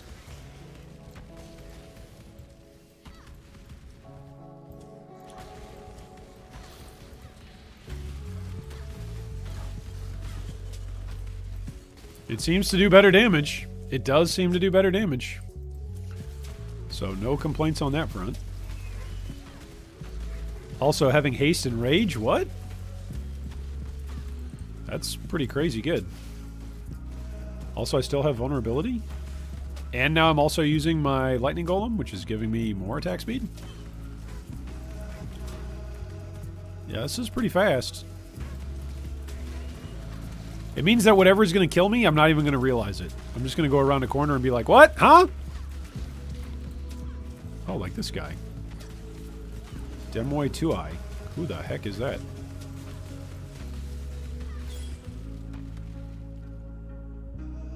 Dropped a diamond ring. I think that's our first 3-link gloves as well.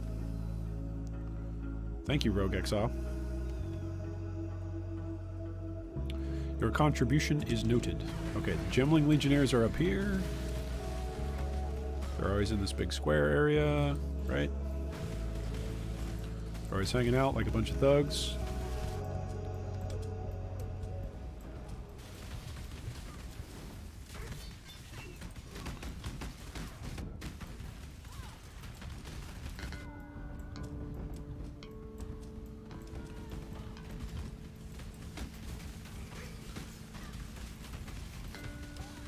Alright, they're dead. Onward.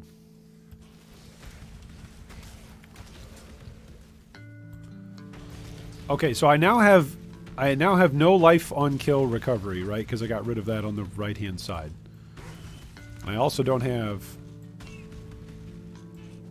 Like, I have a much less life regen per second. Got 80-something life regen. But what I'm giving up in solid defensive numbers, I'm gaining in attack speed and move speed. Oh, that was spooky.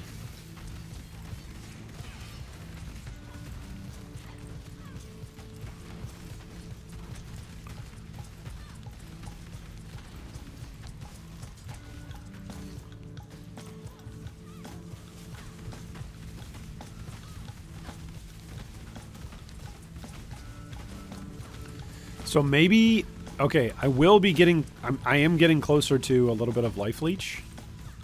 Right, that life leech wheel is on the right-hand side. Near champion duelist side, right?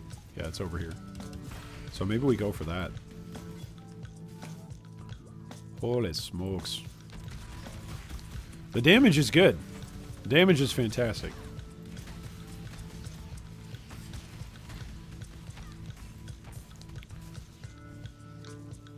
But I'm still a little nervous about, you know, dying. Resetting the entire challenge for this character, that would be so demoralizing.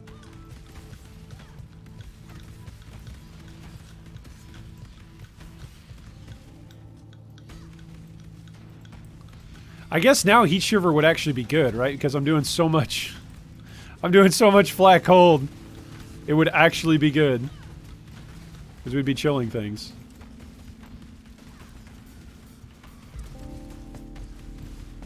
That's funny.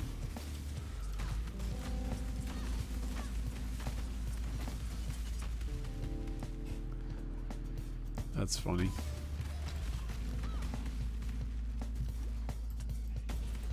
I certainly have learned to be a bit more flexible. If nothing else, Ruthless has taught me to be more flexible. Hey, what drops is what's good. Then again, that's part of that's SSF, but it's just exacerbated by, hey, what drops? Not much drops, so be thankful for what drops.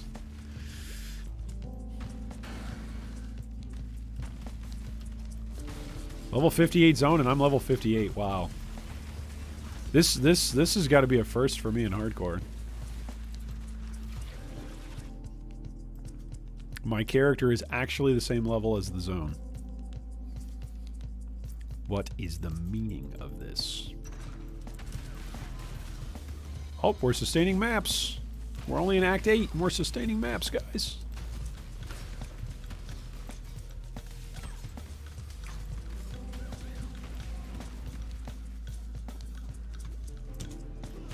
Oof. When I get hit, I definitely feel it. This is probably the most glass cannon character that we've played, right? Well, I guess the witch herself wasn't glass cannon, right? She didn't do the damage, but you know, she was a summoner, so she certainly had some pretty low defenses. All right, which way is the way forward? This way is. Like, stuff is dying often enough and fast enough that it's not even worth dropping a totem, because 1 or 2 waves of Sunder will generally take out 1 or 2 packs. Now, when there's a big old room of people, that's when the totem is worth placing.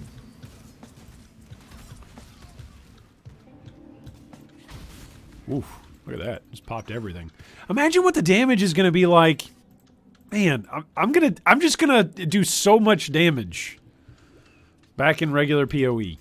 In regular PoE, like, just having whatever supports you want at whatever time you want. Having whatever auras you want. By the way, I would easily trade this haste gem for a determination. I would rather have determination. No doubt about it. Rather have tankiness. Oh look, expedition. Not doing it. It's asking to kill me. Nope. Nope. Nope. Not doing it. That is just asking for our character to get reset. Not at the moment.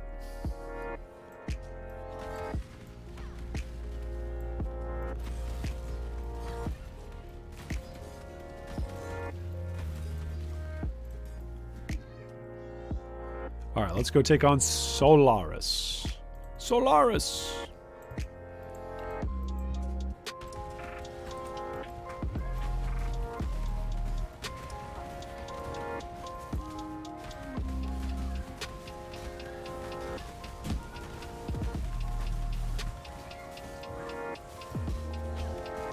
Wait, do I not have enough mana?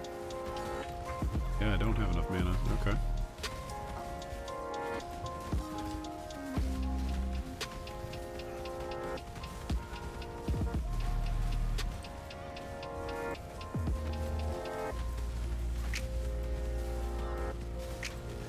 I should probably swap from haste to vitality for boss fights. That would probably be helpful. Then I'm not quite so flask dependent.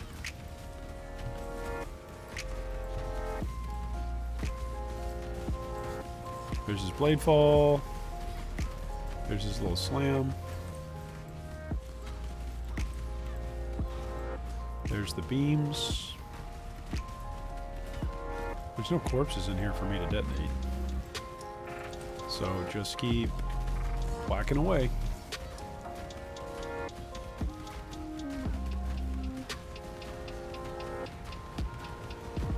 Alright, down he goes. Pick up the sun orb. Takes it back out. Just wait till you're in Gauntlet. Oh man. I'm gonna have move skills. It's gonna be amazing. Alright, with this passive, this is even greater impale chance. So I like it. Put this in the maybe craft section. Put this in the amulets. Do I need the 8 to all elemental resistances? I need it for cold. Do I have any cold resistance? That's 15 cold. That gives us some more physical. Right? So that does something for us. Gives us a little bit more damage. Look, if I'm not wearing it, 29. If I am wearing it, 3,000. There we go. A little tiny bit of damage. The ittiest, bittiest little bits of damage. Oh boy. Alright. Didn't I have some big bonkin'? Yeah, I've got some big bonkin' weapons here. Alright, so what does my damage look like with this? Alright, so 3,000 versus 3,500! Oh! Are you kidding me? Alright, this one's surely better than this one, right? 3,500? 35, 39? Yeah, this one's surely better. Okay. Look at this. What the heck? Oh, but no, I can't use haste. Okay. So because I can't use haste, I will go back to using vitality. Vitality, vulnerability, ancestral war chief. Don't need the golem. Faster attacks can come over here again. Whew. Alright. Well, that weapon was really good for like 2 levels. I mean, it's still really good. but it's surprising how quickly that's an upgrade, and not a small upgrade either. It's another 500 DPS upgrade. Okay, so now we're doing... Oof. We're doing a lot of lightning, a lot of fire. But, again, mostly physical. Okay. That's good. Alright, let's go see what this is like. Let's double check our resistances. 76, 75, 75, 58%. Okay. Alright. Solaris, and we need to go this way. Okay, do I have... Whoop, there we go. Like, wait a second. I have something here. That's right. Vitality. Now I'm actually using it. Okay, let's kill this guy for a second. How long does it take us to kill this guy with no rage? Doom I the hulking.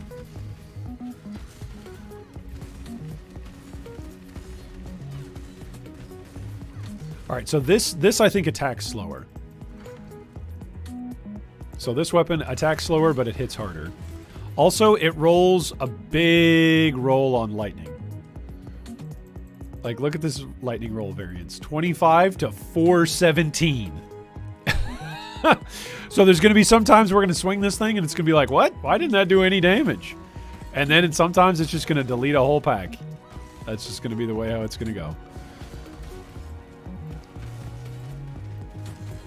Oh, also, we're not using our Rampage gauntlets anymore. I wonder if I could swap back to those.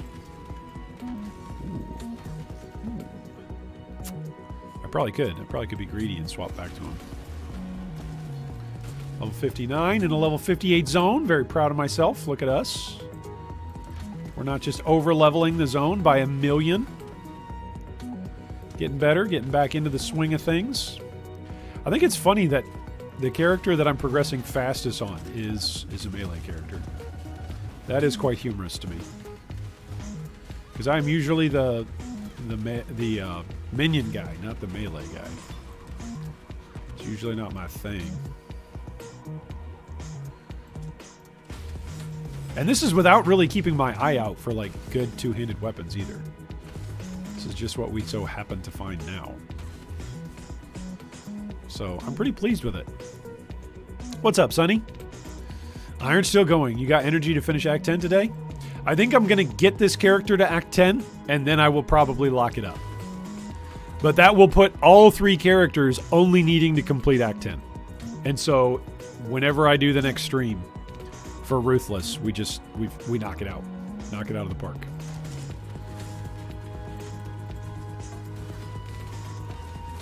Ooh, he hurts. What's he do? I don't know what he does, but he does something. Crit resistant? Well, I don't crit, so I don't care about that. Trail of Lightning, Precision Aura. Dread Kill. This guy hurts. The heck?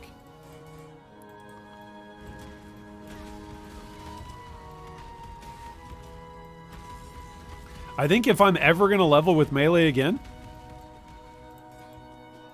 Rage is the way to go. Rage and Rampage, right?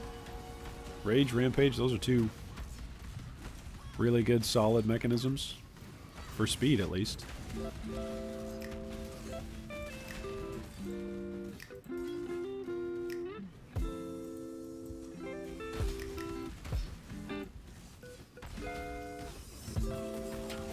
Oof. Oh, this is the 50% healing guy. I hate those guys. I always feel like I'm about to die. Just leave them be. Not worth fighting. Plenty of other monsters.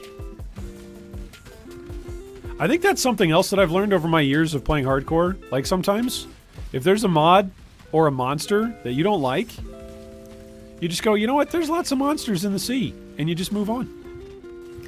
And that's something that I would not have always done. There's plenty of times back in the day where I would have been like, no, I gotta fight this guy. This is the guy. He's in front of me, so I gotta fight him. And that's just a lie. You don't gotta fight him. Ooh. Orb of Fusing, there we go.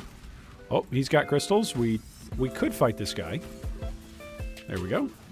He didn't have enough HP to make it that big of a deal. The crystal guys are most scary when they're on a monster that has a good amount of HP. And so, like, it's going to take a lot of hits to take them down, right? That's when they're pretty dang terrifying. Because you got to keep hitting them, and there's going to be more crystals filling up all over the place.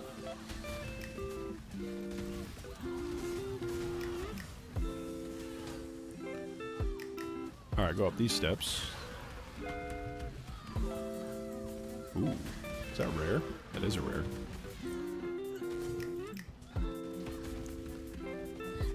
Onslaught? Okay.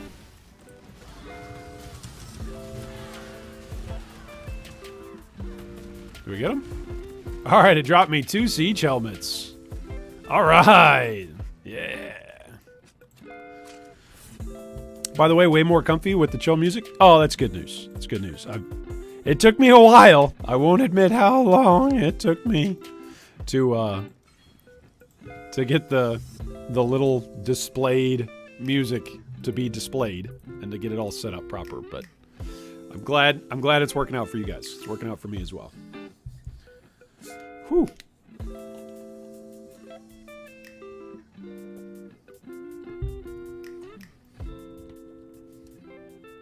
All right, so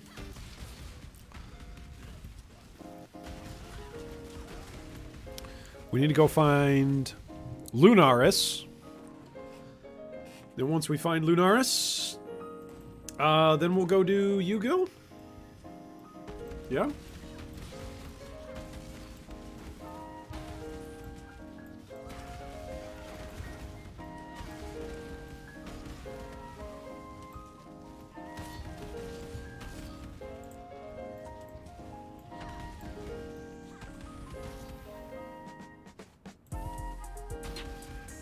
There we go. Those are all chaos and weather resistant, right? Yeah, they're not extra chaos. As long as they're not extra chaos, I'm okay with it.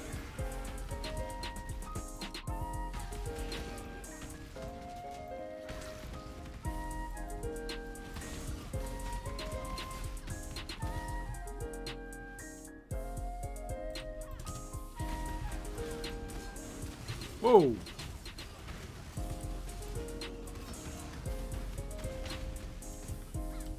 Alright, so he has Ice Crash, but other than the Ice Crash...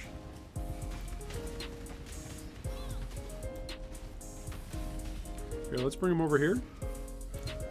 And we'll blow up some bodies. There we go. And down he goes.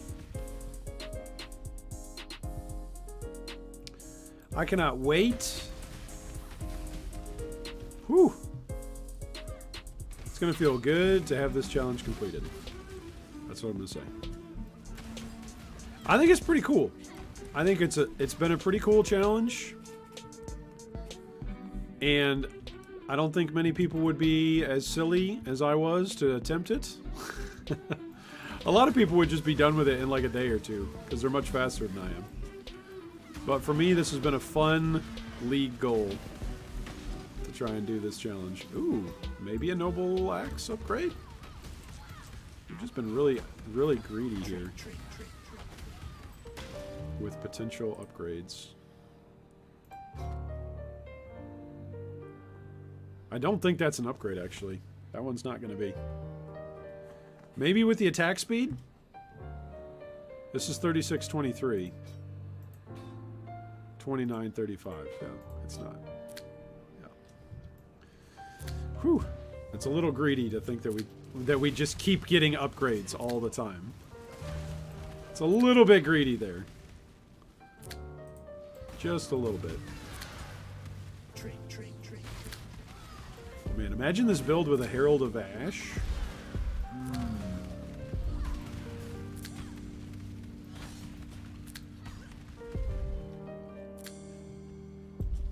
Imagine this build with any Herald.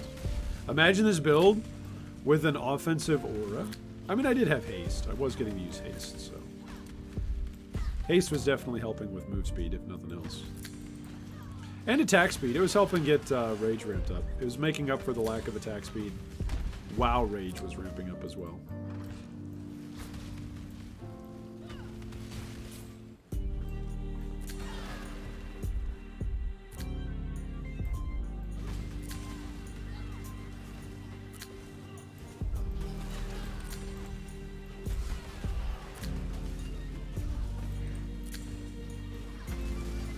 Alright, let's curse. And curse explosion.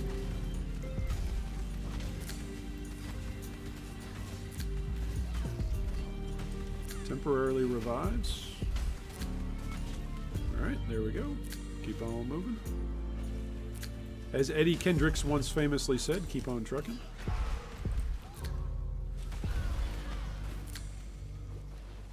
That's a blue pack.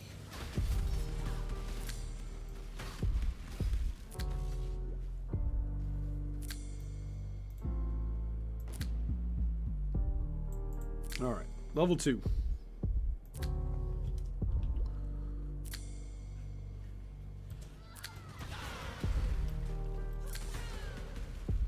It feels so slow ramping up rage. Like, it genuinely feels like my character is under some chill effect when I'm attacking. Without the rage. Once you get used to attacking with the rage. The full rage bonus. It's like, oh my. Where did my attack speed go?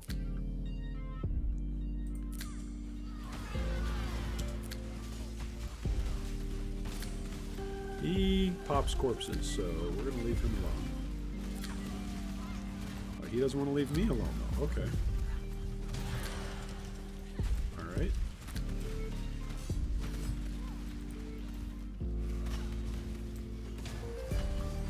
Okay, he dropped a whole ton of corpses on me. This guy's just a dweeb.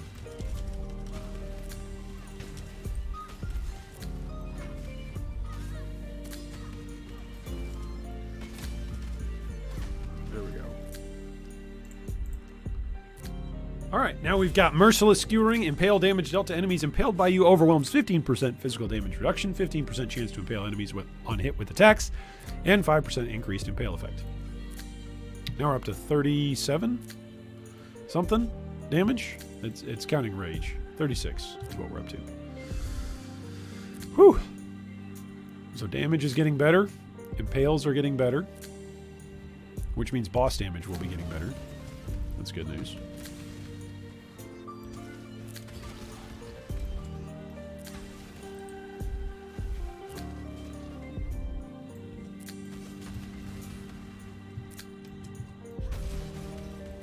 Another noble axe. We're at about that stage in our act progression where we should just wait until Act 9. In Blood Aquas, we might be able to farm some decent stuff.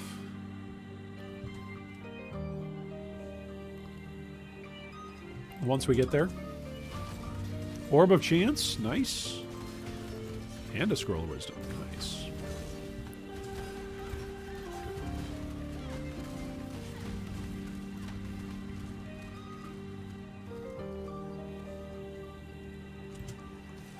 I wish there was a way to automate your rage. Like, that would be pretty cool. If there was a way to automate your rage generation. Or to augment it. Because you lose it relatively quick. It feels like you lose it faster than you gain it. Even if that's not the case, it still feels that way. This is going to be a dead end.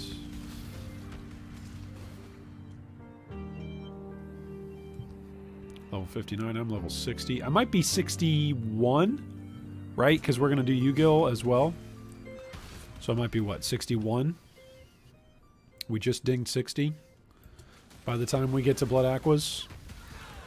Which Blood Aquas is a 61 zone.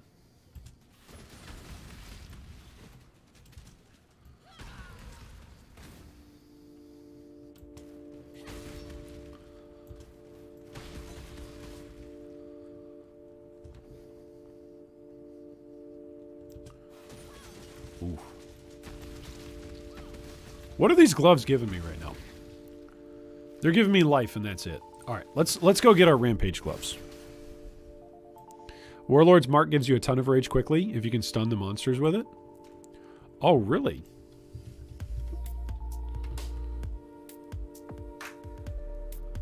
Cursed enemies grant 20 rage regenerated over 1 second when stunned. Oh.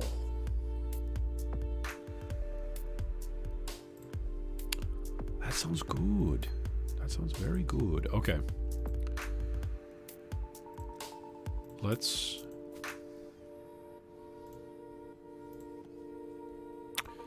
use that. I did not know that, Jeff. Thank you. That is a good tip. All right, we can put Lightning Golem in here now. That is a very, very good tip.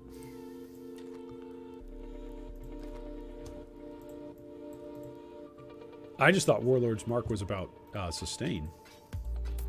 But it is about sustain. But sustain even with your rage generation. That's fantastic. Now, unfortunately, it's a mark, right? So it's a little bit... like it's a little bit awkward. But look at that. Boom. That was just now 20 rage. That's fantastic. Yeah, look at that. We're at 40 now. Jeff, you're brilliant. Jeff, you are brilliant. Ladies and gentlemen, a round of applause for Jeff because he is brilliant. Now, it also gives life leech, which is good because we're going to need that on the boss.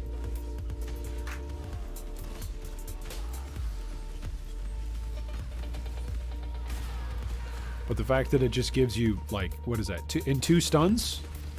In 2 monster stuns, you're 80% full on rage. That's really good.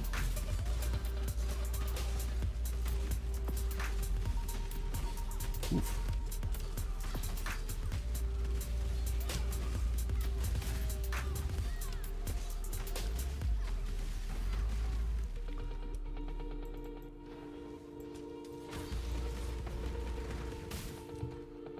All right, and it's up here.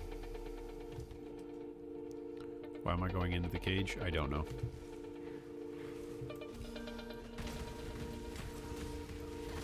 Maybe I go kill Azaro as well today.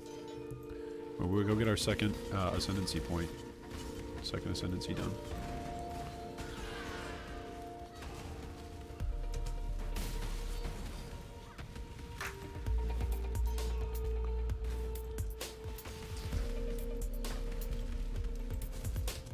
My poor little golem died.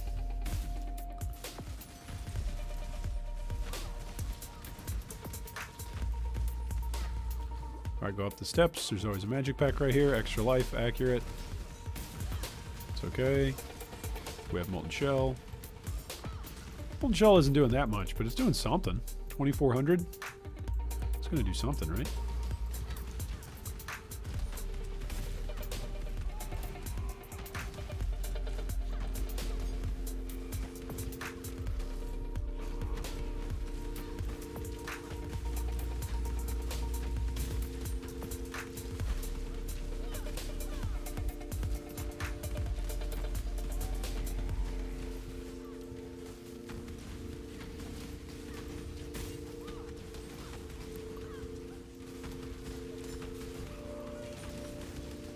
I think I'm actually out-regenning the Dark Pulse on this character. That's pretty cool.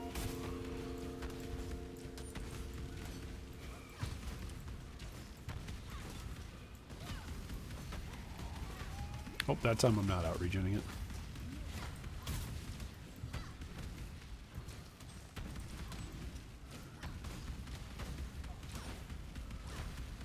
Down she goes. Take the Moon Orb. All right.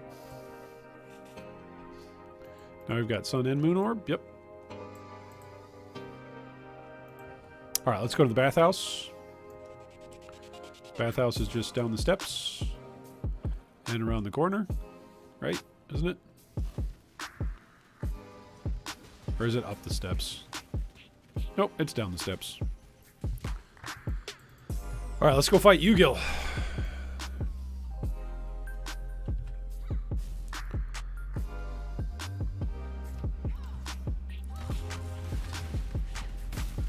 Alright, there's a whole bunch of rage right there.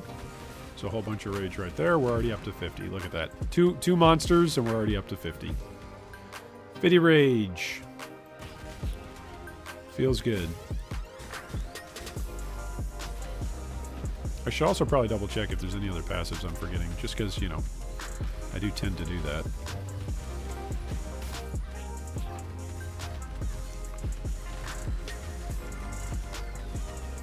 Oh, watch out for the cold damage dot balls.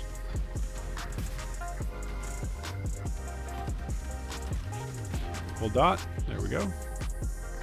Eternal Blessing support. We've already dropped one of those this league. That's not determination. That's the wrong gem. Silly game. You meant to send me determination right at the end of the league.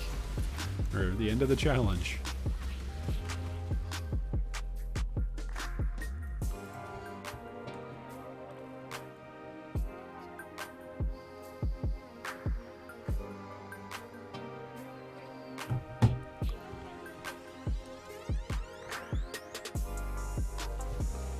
Uh-oh.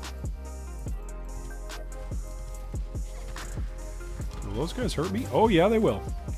Yep, they will. Extra chaos damage, too. Alright, he enrages. He enrages. No, no, no, no, no, no, no, no. We leave him.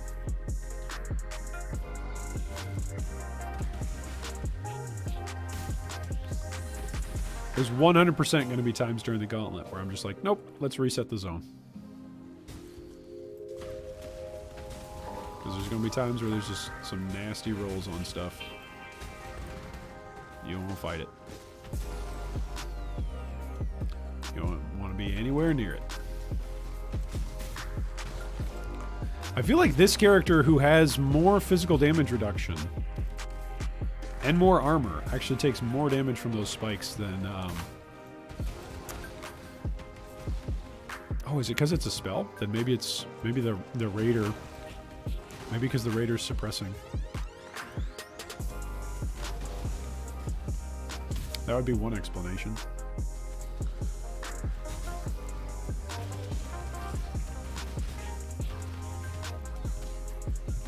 Whoop, watch out for the explosions. Superior Ceremonial Axe. That's a one-hander.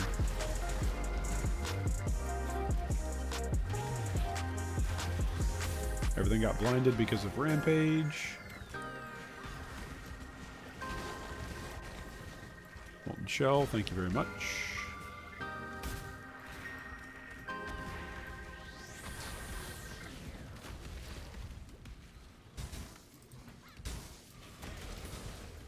That is not a chrome. It's just baiting me to thinking it's a chrome. Because I'm doing this whole challenge without using a loot filter. Ooh! Glad that one didn't kill me. Molten Shell's on cooldown.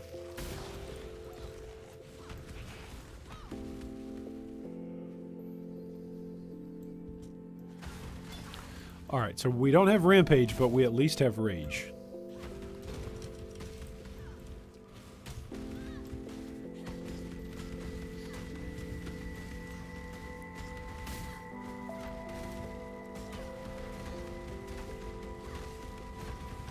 Oof.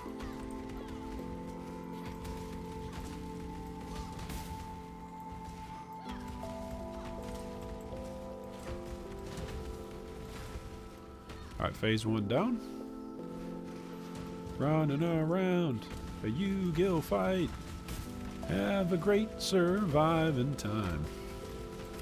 Press your flask and keep it moving, or you'll be dying. Does dying and time rhyme? They don't really rhyme. Even with a bad Midwestern accent, they don't really rhyme, do they? Whoop.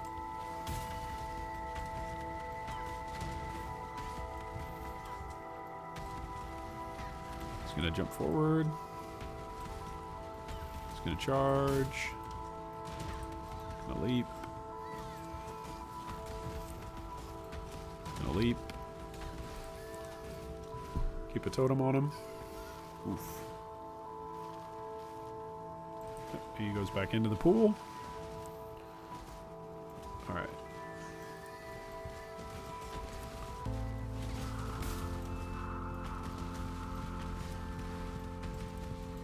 Keep a totem on him.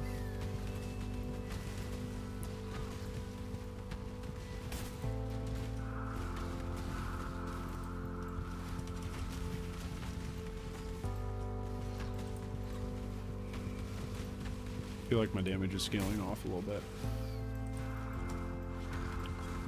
That's not the real one. Where's the real one? Here he is. Okay, let's not fight him over here where all of the degen balls are. Thank you very much.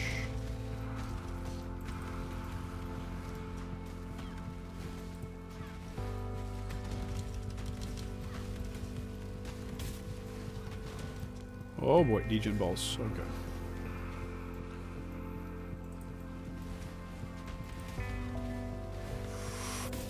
There's a lot of them up there in that corner. Bring them back down to the south. Okay.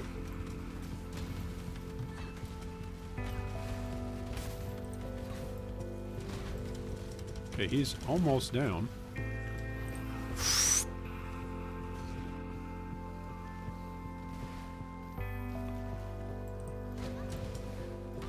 Oh boy, that was close. I had no flasks and I did not want to open up my inventory. I almost panic opened up my inventory to try and portal. Whoo! Did not want to accidentally open up my inventory and then miss where a degen ball was and die. Yes, that has happened before. See? This is one of the reasons why I like to play hardcore. Because when I lose characters to things like that, the old noggin remembers. The old jogging noggin is like, hey, remember how you've died to this mechanic before? Remember how your instincts to panic have gotten you in trouble before? Don't panic. Do not panic. Panicking doesn't do anybody a favor. Alright. Do I want to do anything in here?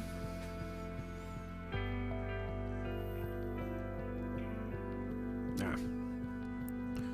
Let's keep going towards...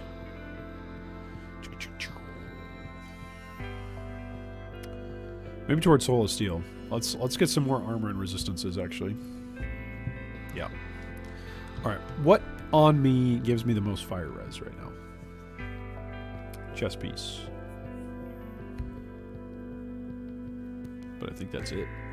Oh, and my helm. I could upgrade my helm. No, I can't. No, I cannot. Alright. Bring me back something nice. Alright, let's go finish Act 8. Let's do this.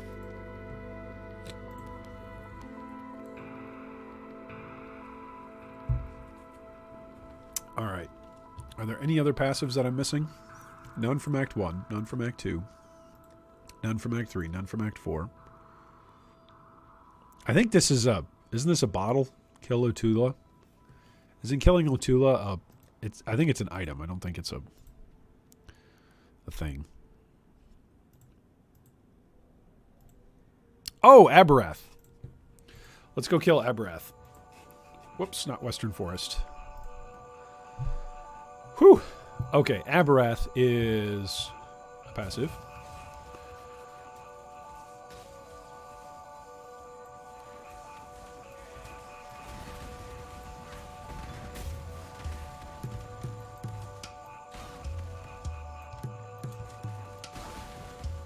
There we go. Now I got some rage. Alright, this is a level 47 zone. I'm level 60, so I should probably just run through here.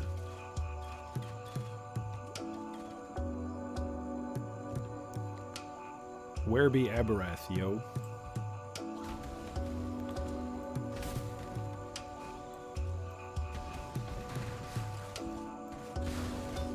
Here he is.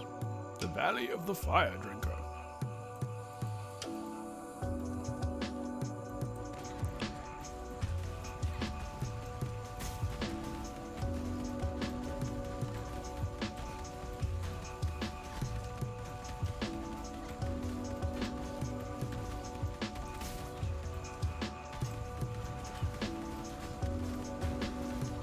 We do good damage, you know, as long as we're 15 levels above the zone. No, I'm joking. This character does good damage in general. This character does some good damage.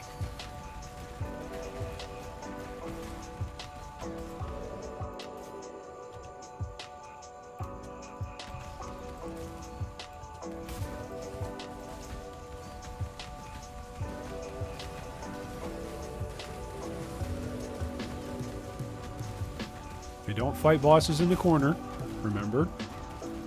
Fighting bosses in the corner is a recipe to die. Always remember that.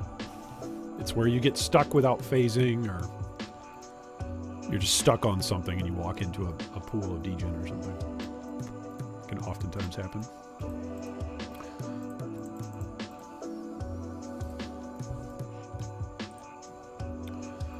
Alright, sell this.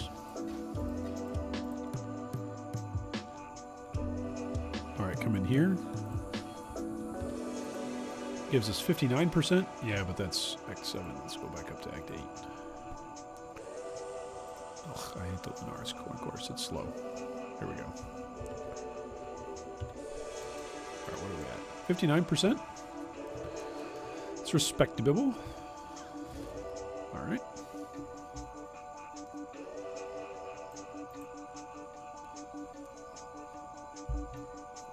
On to Harbor Bridge.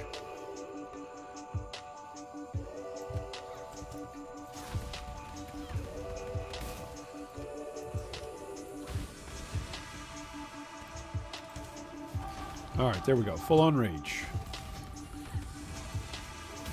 I should probably swap my gloves for the boss fight.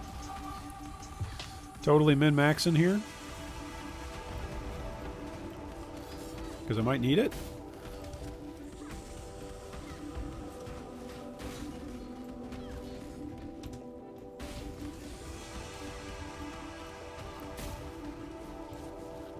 It's actually not a bad idea.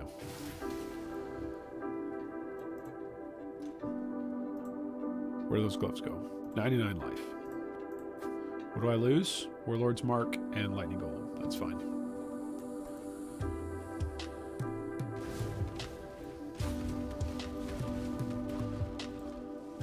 Alright, here we are. We made it. Woohoo!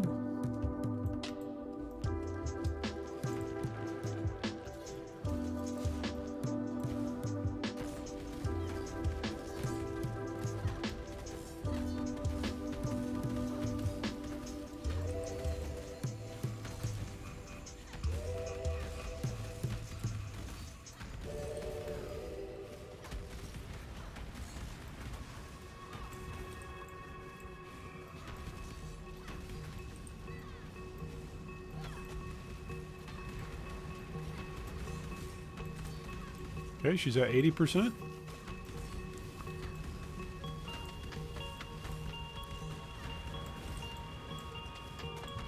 Use your curse. Okay, I don't want to be standing in front of her. Use your curse. Don't be standing in front of her. Ooh, I almost stood in the middle of that.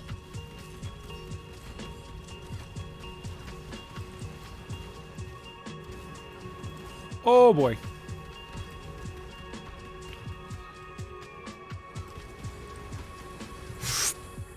Oh.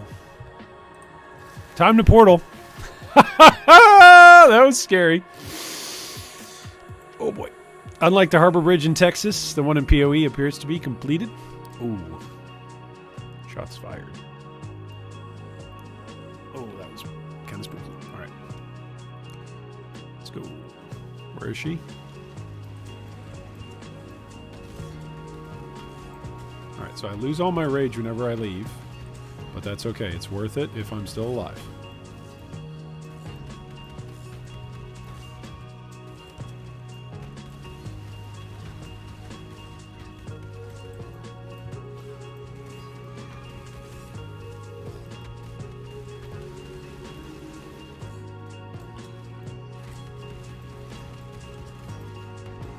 Alright, we're swapping. Curse.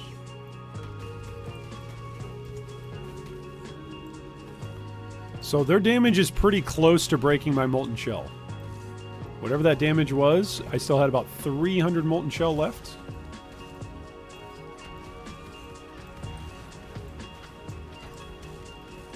After that last bit of damage went off.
She turns around real quick. I've never noticed that before. She turns around real quick after she fires her spear.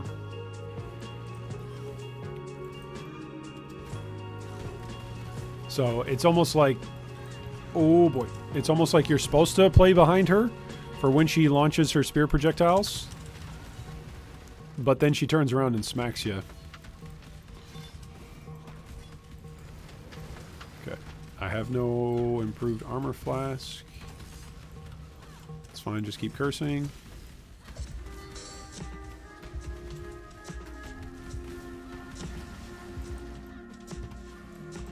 Just keep cursing.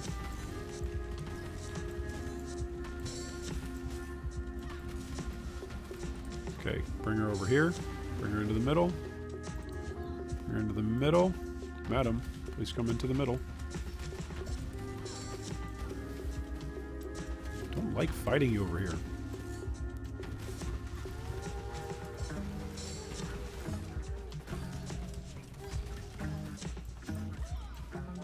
Alright, she's 10%. If I was Slayer, she'd be dead already. Alright.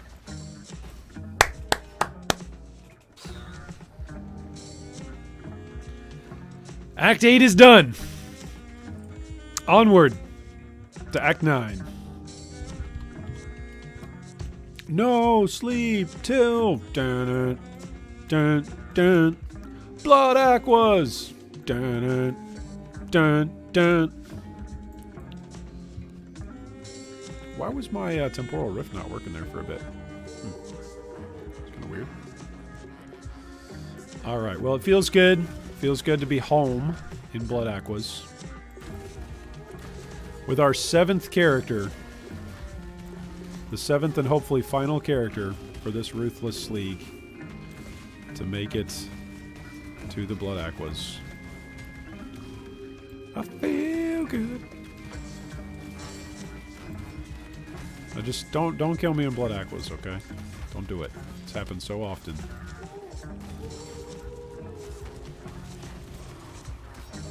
Well, then don't do something silly and die, Iron.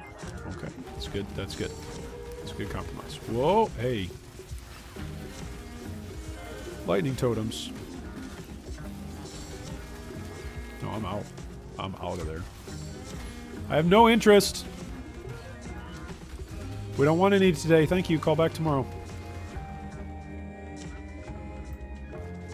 That fight seemed pretty stressful without your ascendancy. It seemed pretty stressful even if I had it. It was just generally stressful. Yikes. Is this guy poison? Yeah, he poisons. Oh, and he explodes corpses. Okay, well, great. Kill him before he makes a whole bunch of corpses then, huh? Oh, there's a whole bunch of corpses.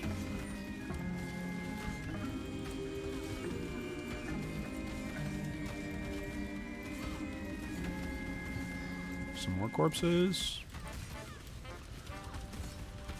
He's got a haste aura too. Yeah, that fight was pretty stressful. I was not thinking that Solaris would do that much damage with her spear. That was a bit of a shock. That Solaris did that much.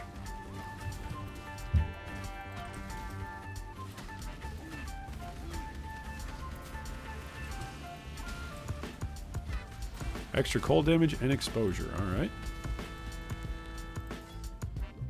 7th character here. Didn't you make it this far with your first witch? Shh. Dave. Shh. Shh. So I guess technically this is my 8th character here. Shh. You are correct, Dave. You are correct. My witch got here. I'm pretty sure, did she even farm Act 9 at all? Or did I just go, hey, wait, Act 9? I could be doing Delve right now. I honestly don't remember. I think we made it 2 Blood Aquas, though. I think we were bragging about it feeling like, you know, really good to have the first character reach Blood Aquas. Oh, minion life support. Wow. Speaking of which. Of course it would be minion life support that would drop, right? Right as we're talking about my witch, who didn't have any minion life drop, who didn't have any minion specific gems drop for her actually at all. So, that's funny. That's pretty funny. I guess I could use it like on a 2 blue link with my lightning golem, or I could use it on a blue red with the stone golem.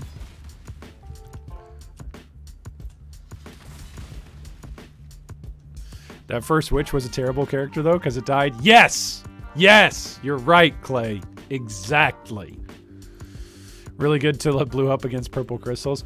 And that was my lesson. You know? That was the lesson that I needed coming back to the game. It was like, hey, Iron, purple crystals are here. They're a thing. They will end your character's life. Oh, yeah, yep, that's a thing. That's actually a good amount of evasion and armor for level 50. We'll keep that in there.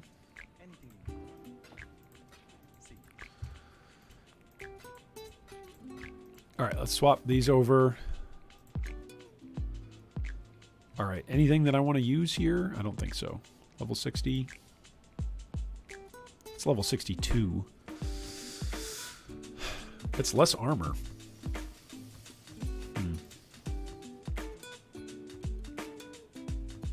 Alright, Soul of Steel. This is going to make our defenses go way up. From 58% to 64%. I like it. And then I'm only 1, 2, 3, 4, 5, 6. If I wanted another 1100 armor, that'd be a lot. Also, our resistances are much better now. Lessen traumatic experience. Potato, potato. Very true.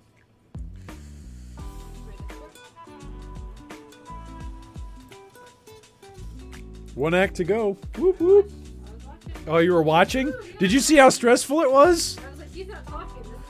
This is not good. Mrs. D just said he's not talking. This is not good. I had to be focused. It was scary. It was very scary. You guys saw. Solaris almost killed us.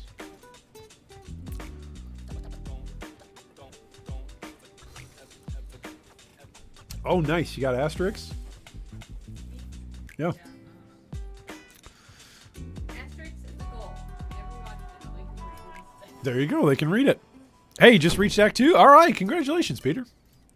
Way to go. Way to take on Merveil. Also, is there any way to get the uncarved gemstones? They're not an RNG drop. You get 2 per character. Only 2. 2 per character. That's it. 1 for Ciosa when you clear out the library in Act 3. 1 in Act 5, I believe.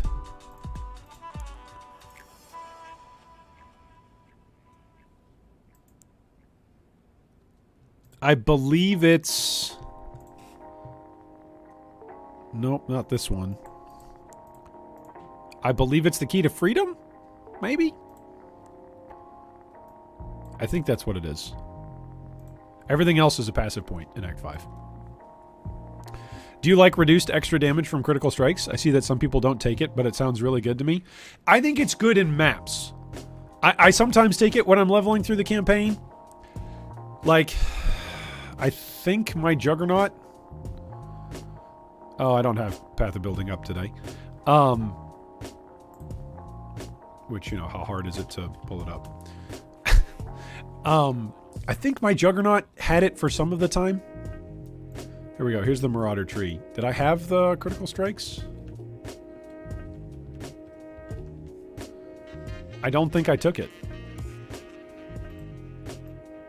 I don't think I took it.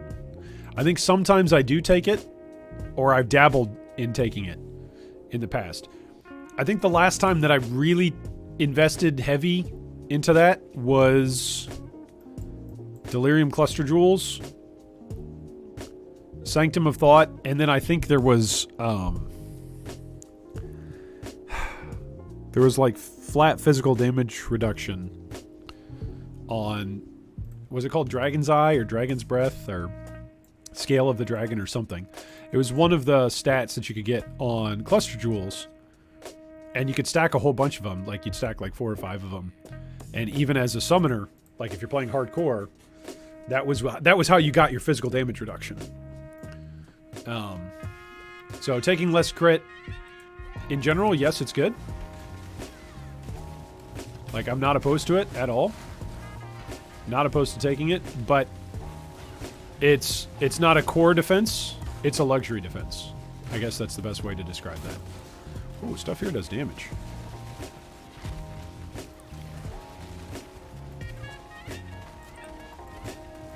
There we go. Do I have... Which gloves do I have on? Okay. Ooh, Orb of Alteration. Nice. Got my Rampage gloves on. I'm surprised that didn't give me Rampage in there.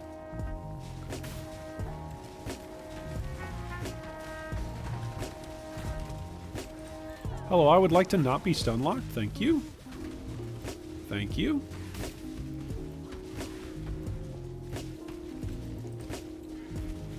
I feel like because I have not... Yeah. Because I have not over-leveled a zone, I almost feel like I should over-level some zones here. Yeah, I'm taking some big hits here. Maybe I go Ascend. Maybe we go Ascend and we over-level some things.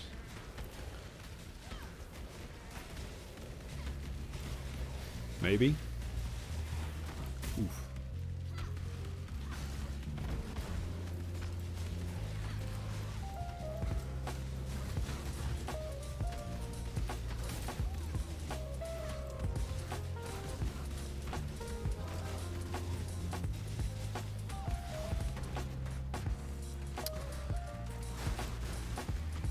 Is it Fortify support? That's a red gem, right?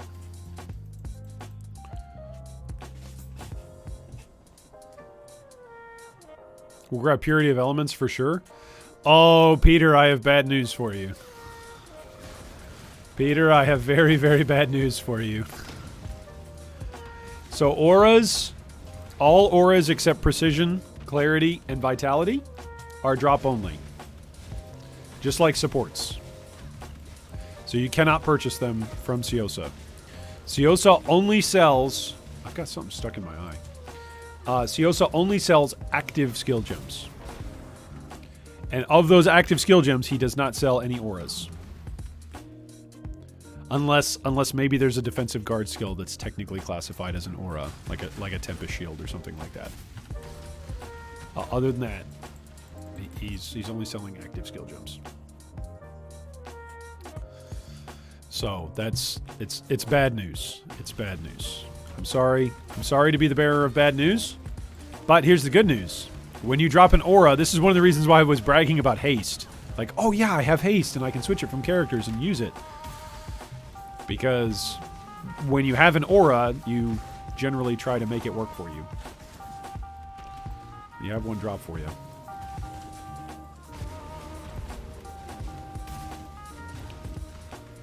Man, I feel like with no explosions, I kind of am missing the Hex Blast clear. This is definitely a faster character and a faster build. There's no doubt about it. This character is faster. However, Hex Blast on that Slayer, as silly and as much of a meme as it was, or is, because it's still alive,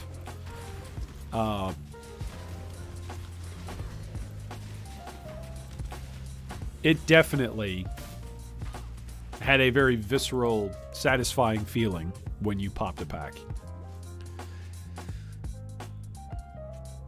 Definitely slower. You know, no doubt about that. It was slower.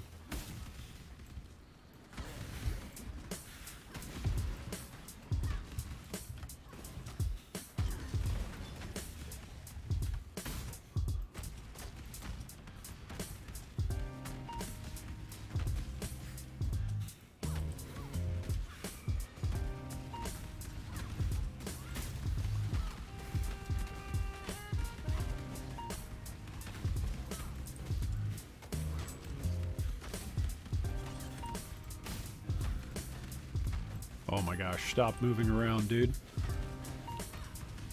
Thank you.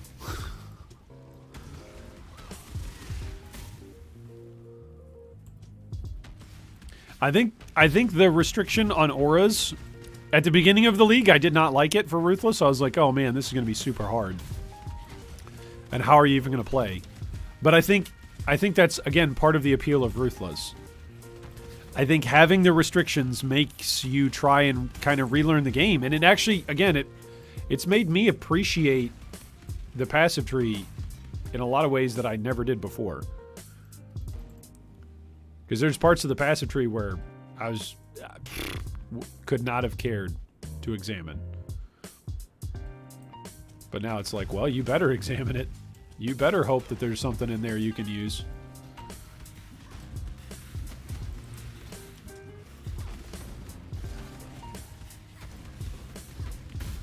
Okay, I have one more Vol Gem. So based on what we found out earlier today, that you guys taught me about the change from 3.14, which is that Vol Gems no longer grant the Vol abilities. Is there any point in me using it on anything?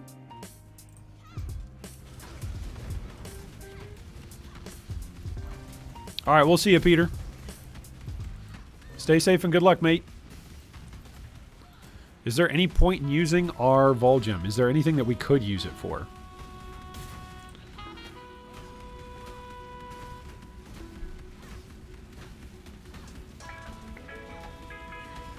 Scion extra life is obnoxious.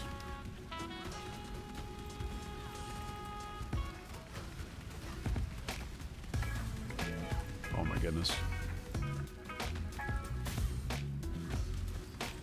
I'm glad that they made it like a little tiny aura. The cannot recover above 50. I'm glad that it's small. Or relatively small. Like, it's an annoying enough mod without having it, you know, be insanely large. Or you get off-screened by it. Like, hey, why am I only at 50%? Alright, level 62.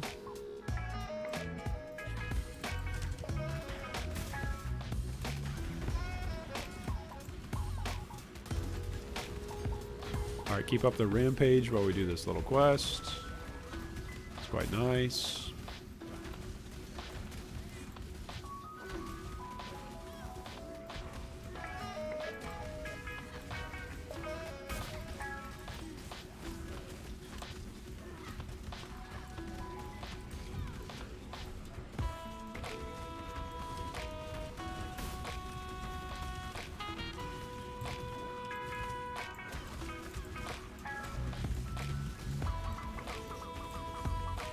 Alright, now kill the big guys.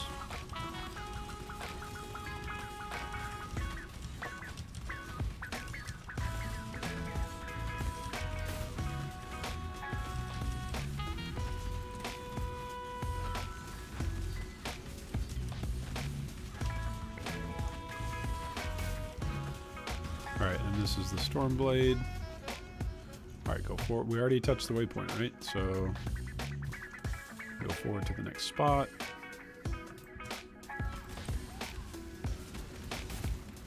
There's the waypoint to the next spot. I think he's got Soul Eater. We're going to leave him behind. You can still hit Vol Gems with just a chance to hit it instead of always getting it. Okay.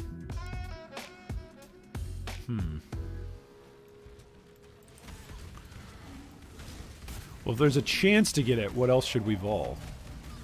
Is there anything that's worth us voling? I guess we could vol Haste, right? And then even if I'm not using Haste, right? Well, you gotta be using Haste, but...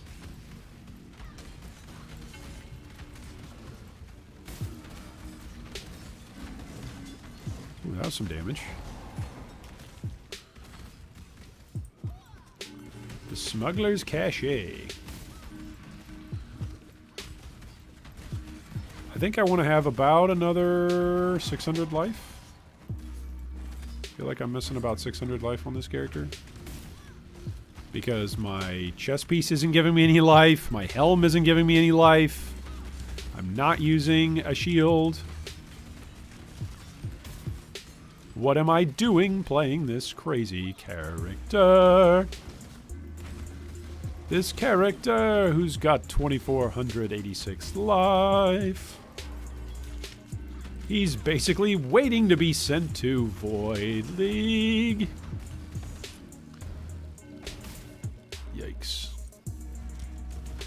Oof. Oh, there's Boulderback. Okay. Perfect timing, Boulderback.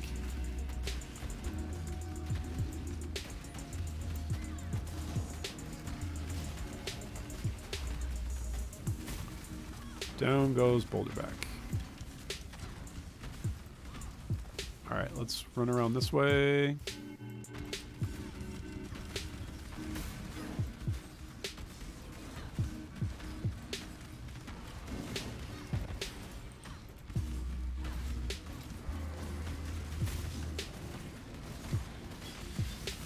Oh no!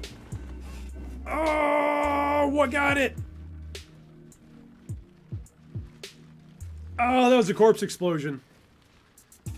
That was 100%. That was a corpse explosion. Oh! Oh, which one was it? 100% that was a corpse explosion. I don't even know where it was, but that's what it was. Was it detonate dead on death, maybe? Fire damage and exposure. That's what it was. 100%. 100%. Oh, man.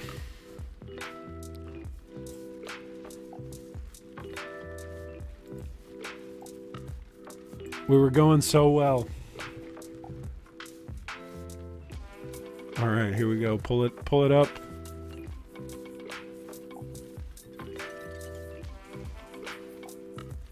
Here we go. Picture in picture. All right, where is it? Okay, here's Boulderback.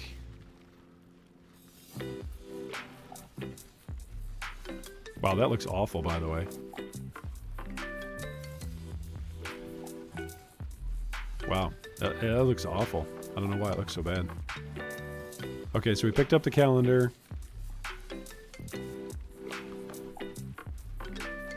Alright, so this is the pack that we're fighting. We come through here. Now these are minions. Alright, what's this got? Leeches life, extra physical damage.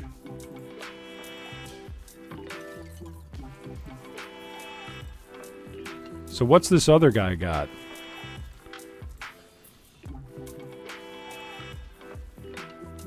Am I standing on anything? Nothing that I see. But it's when I kill this guy. Okay, killed these guys. 85 kills. I'm bleeding.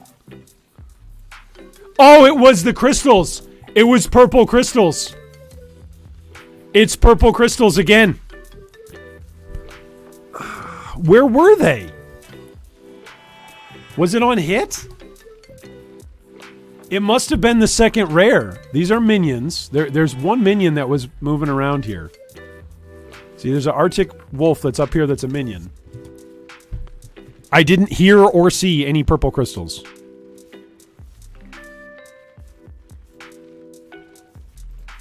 It's crystals again. Okay. It's going to be a rare mob that comes from in here. Up here. This guy. It's not the wolf. It's this guy. It's a goat man. It's a goat man over here. That's going to have purple crystals, I think. Right here. Can you guys see that? See that there's a blue aura right there? See this? Here, let me kill the music. Hang on. Hang on. Alright, kill music.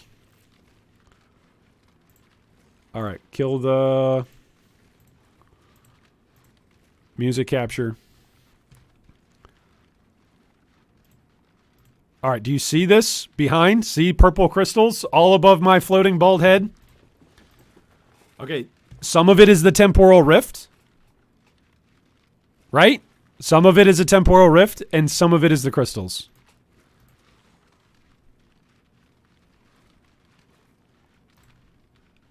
But I'm standing on a big old stack of them. That's the only thing that's going to blow up, right? Because they're volatile. They explode when their character dies, right? 85 kills, and right there, you see them all go off.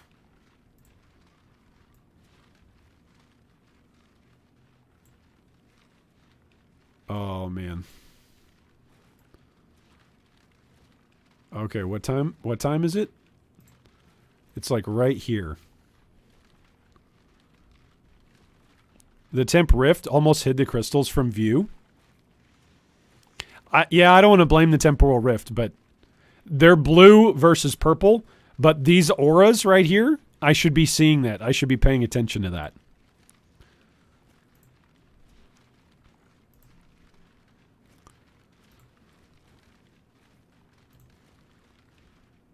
Oh, now we're watching my analyst of it. I don't want to do that. I want to watch the actual thing that happened.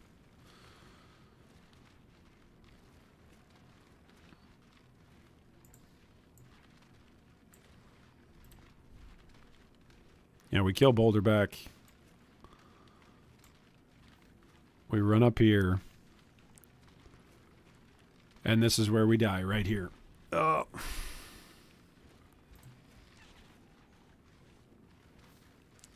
I don't think I had hit him yet. That's why I don't see any crystals yet.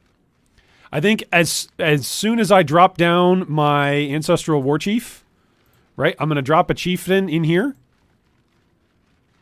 Right there is where I drop the Chieftain, but before I drop the Chieftain, watch this. I turn around and I hit a Sunder, right? Sunder right into there, so there's purple crystals.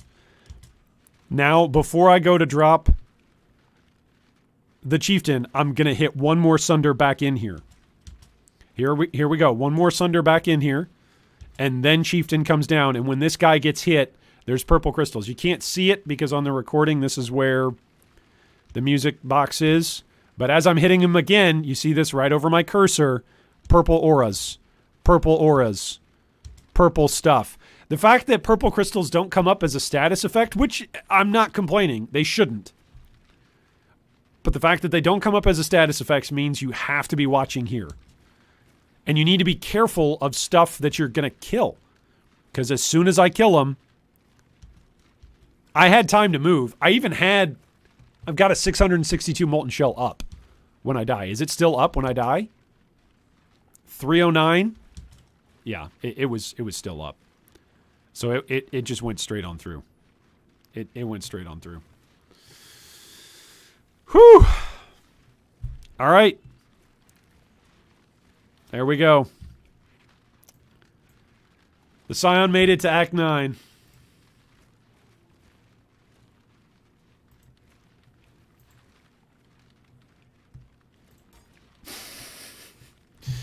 Scion made it to Act 9.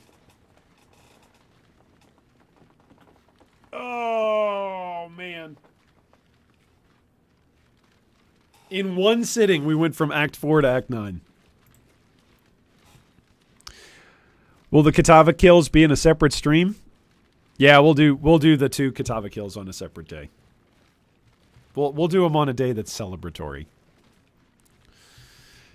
Oh man, I feel like this character was actually good. No, it died. It was trash. Okay, so here's what was trash. Here's what was trash about this character. Okay, 3 things. Maybe even more than 3 things. All right, this was trash. This was trash. Coming up here was bad idea. Well, now you have to get a 9th character to Blood Aquas. Oh no, Dave. I'm very depleted on my supports now. I'm way depleted on supports. And I've got no carved gemstones to help out the next person. It's just going to be whatever carved gemstones the next Scion gets. This is good coming through here. This good move. This bad move unless you're coming over here to play in the shadow and the ranger tree. This was a bad move. I didn't have enough regrets to bring back 2, 4, 6 more passives. That would have been a lot more life. That being said, that amount of life probably wouldn't have helped in that scenario. Because guess what? You stand on purple crystals and you hit them a million times, you're gonna die. You're gonna die. Okay? Defensively, 63% fizz reduction, 77% fire, 76 cold, 75, or 76 with 95 lightning. What is that purple crystals affix called? You guys have told me what it is before. I want to look it up now. I want to learn it, and I want to never die to it again. Just like how on my last witch. I wanted to learn it and never die on it again. Should just be called purple crystals. When I look it up, it should just be called purple crystals. No, there's purple crystals are apparently a whole bunch of, at least according to the wiki, they're a whole bunch of cosmetic stuff. Does anybody know what it's called? What the rare...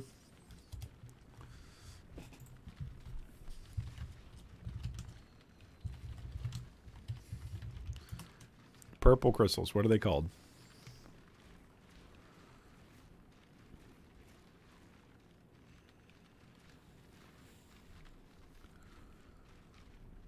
Yeah, I can't find it. Oh, I'm going to have to find it. Exploding crystals when hit?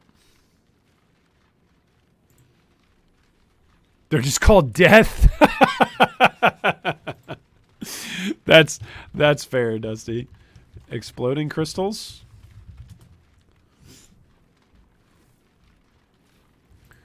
Okay, here we go. I think you might be right. I think you might be right. Crystalline. Yep, they're called crystalline. You guys are right. Jeff, Clay, you're right on top of it. Okay, so this is what it says. Exploding crystals when hit. Fires crystals under the player when they hit you on a 0.2 second cooldown. Crystals deal no damage and despawn after 12 seconds. Crystals charge up and explode on death, dealing fire, cold, and lightning damage. Yeah, it was a lot of them, though. Yeah, it came from Arch Nemesis, right? Yeah. That's why I've never seen them before. And I never want to see them again. Oh, man.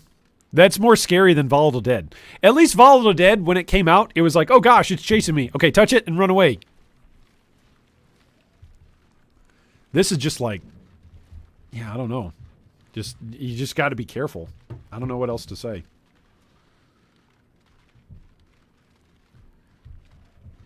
I guess that is a good. Oh man, feels bad to click exit on that character. Oh man.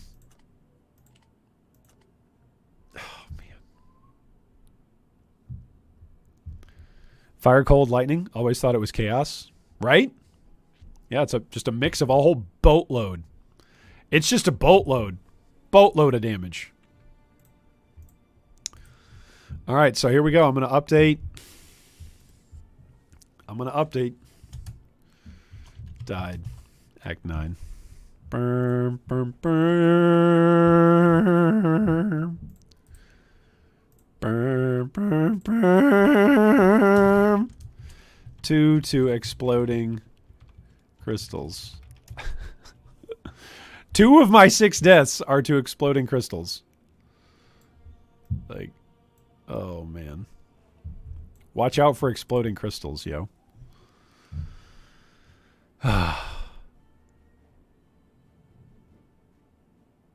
That's just so bad. What do I even have left?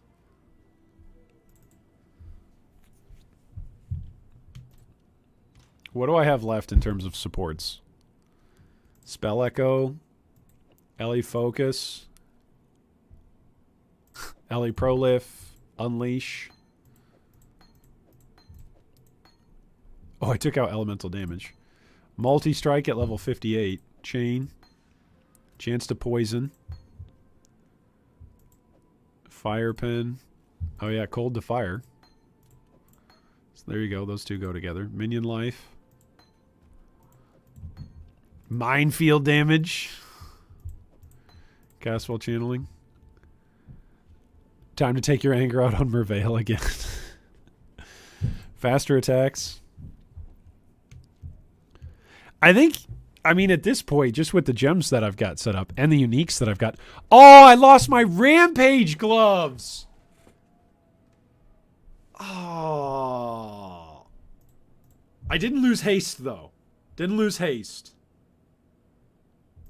But I lost my Rampage gloves. Oh, man. All right, well. Wraithlord gives +2 to level of socketed minion gems. And +2 to the maximum number of specters, but you cannot have non-specter minions. So, like, do I just go make a... It requires level 34. Do I go make a Scion summoner?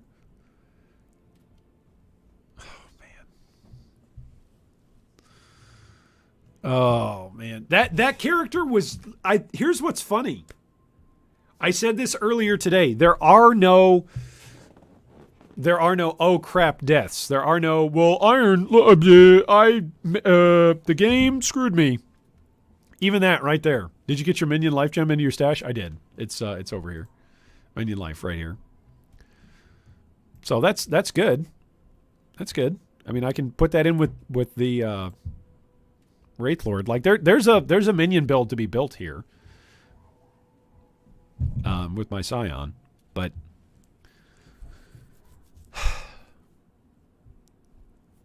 man,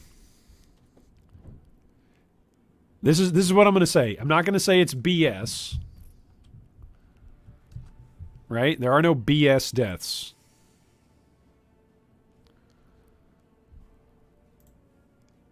Let's go back, new, import, start, Void League. Rip. I should have over-leveled, maybe? I don't even know. I want to pay attention no matter what. I did not see the purple crystals. This is why I'm saying there's no BS deaths. There's no, oh, the game screwed me. I did not pay attention. And you can see it on the replay. I didn't move my mouse over the second rare that I was fighting. I didn't move my mouse over the second rare that I was fighting. I was fighting one rare, and I just thought, this is fine. Damage is good. Doesn't feel fair either now, does it? I should have read. I had plenty of time to read it. Like, as we're watching on the replay, you can see I've got plenty of time to read what that second rare monster does. And I chose not to read it. I was going like, all right, we're doing great. All right, configuration. Act 5, there we go. Okay, so think about this. Think about how much damage those crystals do. My EHP on this character is 14,000 for elemental hits.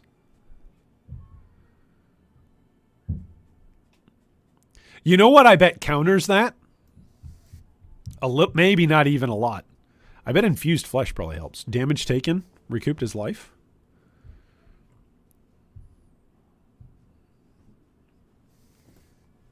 And vampirism. Where's vampirism? Is it over here somewhere? Yeah. 12%, 4%, 4%. So what is that? 20%? So you could make it so that way 50% of damage is recouped as life.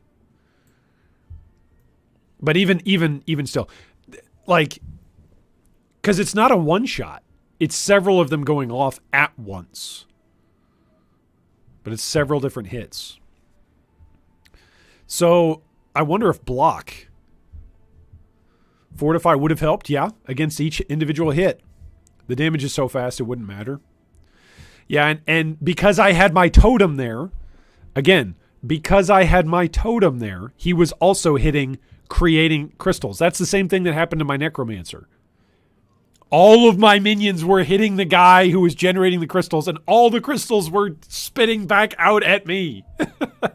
So I was sundering, and the Ancestral Warchief was hitting, creating a whole bunch of crystals, and I stood still for too long. Stood still for too long. Got to stay mobile. Got to stay more mobile. And I had the move speed to do that. I had Rampage. I should have been able to stay more mobile on that character. That was probably, I don't want to exaggerate here, it's probably a top 3 character in terms of all the different support gems that were active and usable on that. Like, that character felt pretty dang good. Also, I would not have had to go up this entire side of the tree. This could have all been saved. This is another 2, 4, 6, 8 passives that just going down here. Could have been a couple of passives in here. Gone up and around. Yep. So this character was definitely carried by items. And again, the helmet was atrocious. Look at the items on this. Helmet was atrocious. No life on the helmet. No life on the chest piece. No life on the gloves. 63 life on the boots. No life on the amulet. 38 life on one ring. 57 life on another. 49 life on the belt. That's it.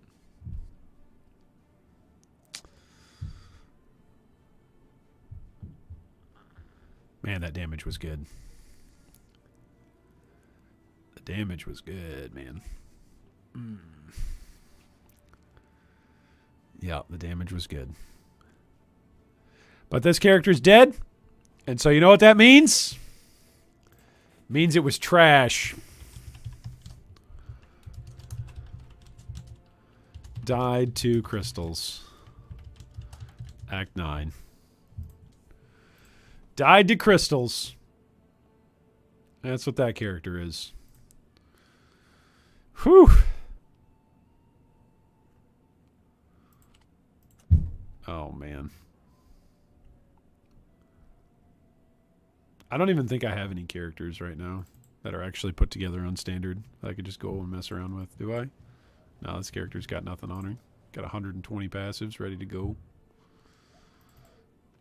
There's always this guy, my stupid strength stacker. Look at his dumb hat. Look at my dumb hat. Look at my hat. My hat. Boss, my hat. Look at my dumb hat. Look at him. Look at how he takes so much damage at Blood Aquas. Boss. Boss, look at my dumb hat. Boss. Look at all of his abilities that he's got. Look, boss. This is a strength stacking Blade Vortex build. Strength stacking Chieftain. And it's only half of the build because what was I trying with this? I was trying like to level up specters and zombies and a whole bunch of other things as well. It's so dumb. But look at his if I don't actually kill anything. Look at he actually takes damage though. He's a level 93 character in Blood Aquas and he will die. If I just let him stand here long enough, he will die. That's stupid. What a bad character. Oh, man. Oh.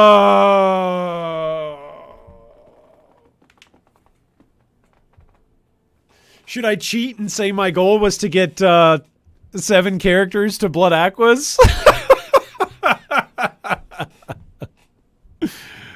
Is that what I should say? Should we cheat? Oh man. What a way to die. I hate purple crystals. That's all there is to say. All right, everybody, that's where I'm going to leave it for today. I'm going to go eat some dinner with my family, go laugh with my kids, and go get laughed at by my kids. So, what is there to even say? To summarize today, we made some great progress on our Scion. We went all the way from Act 4 to Act 9. And then we died. So, here's what's going to happen next. The plan for the rest of the week. I've got an incredibly busy workday tomorrow. I've got 2 big meetings. Then Friday, I'm not quite sure yet what's going on. Saturday, I'm not quite sure yet what's going on. I know my kids have got a soccer game. So if I've got time, I will be participating in the Ziz Sanctum Gauntlet. If I don't have time, I won't be. It's as simple as that. So, for everybody who's hung out and had a great time, and who's chatted, and who's laughed, I sincerely thank you for joining us today. I hope today is not the day that you bump into any rare monsters that have exploding crystals when hit. Anyway, thanks for joining us today, everybody. I've had a blast today playing with y'all. We've streamed today for almost 8 hours today, and it has been a very, very fun day. So I hope it's been a fun day for you. It's been a fun day for me. It's been very enjoyable. If you've had a good time today, then I encourage you, please leave us a like before the stream ends here today. You can go ahead and hit the little thumbs up button. I know the vast majority of you are subscribers, so thank you so much for subscribing and for paying attention on the Discord, for joining the Discord, for being a part of the G3 community. Thanks so much to all of our Patreon supporters. If you'd like to support the channel and continue to support all of the silly memes and informational stuff that we do around here in G3, you can, of course, check us out on Patreon. There's information down below. You can simply search Good Guy Gaming 3 over on Patreon, and you can see there's multiple different ways that you can support the channel at multiple different tiers. So thanks so much for joining us, everybody, today. I am out of here. I, just like my Scion, am about to disappear into the void in 5, 4, 3, 2, 1. I hope a mirror of Calandra drops for you.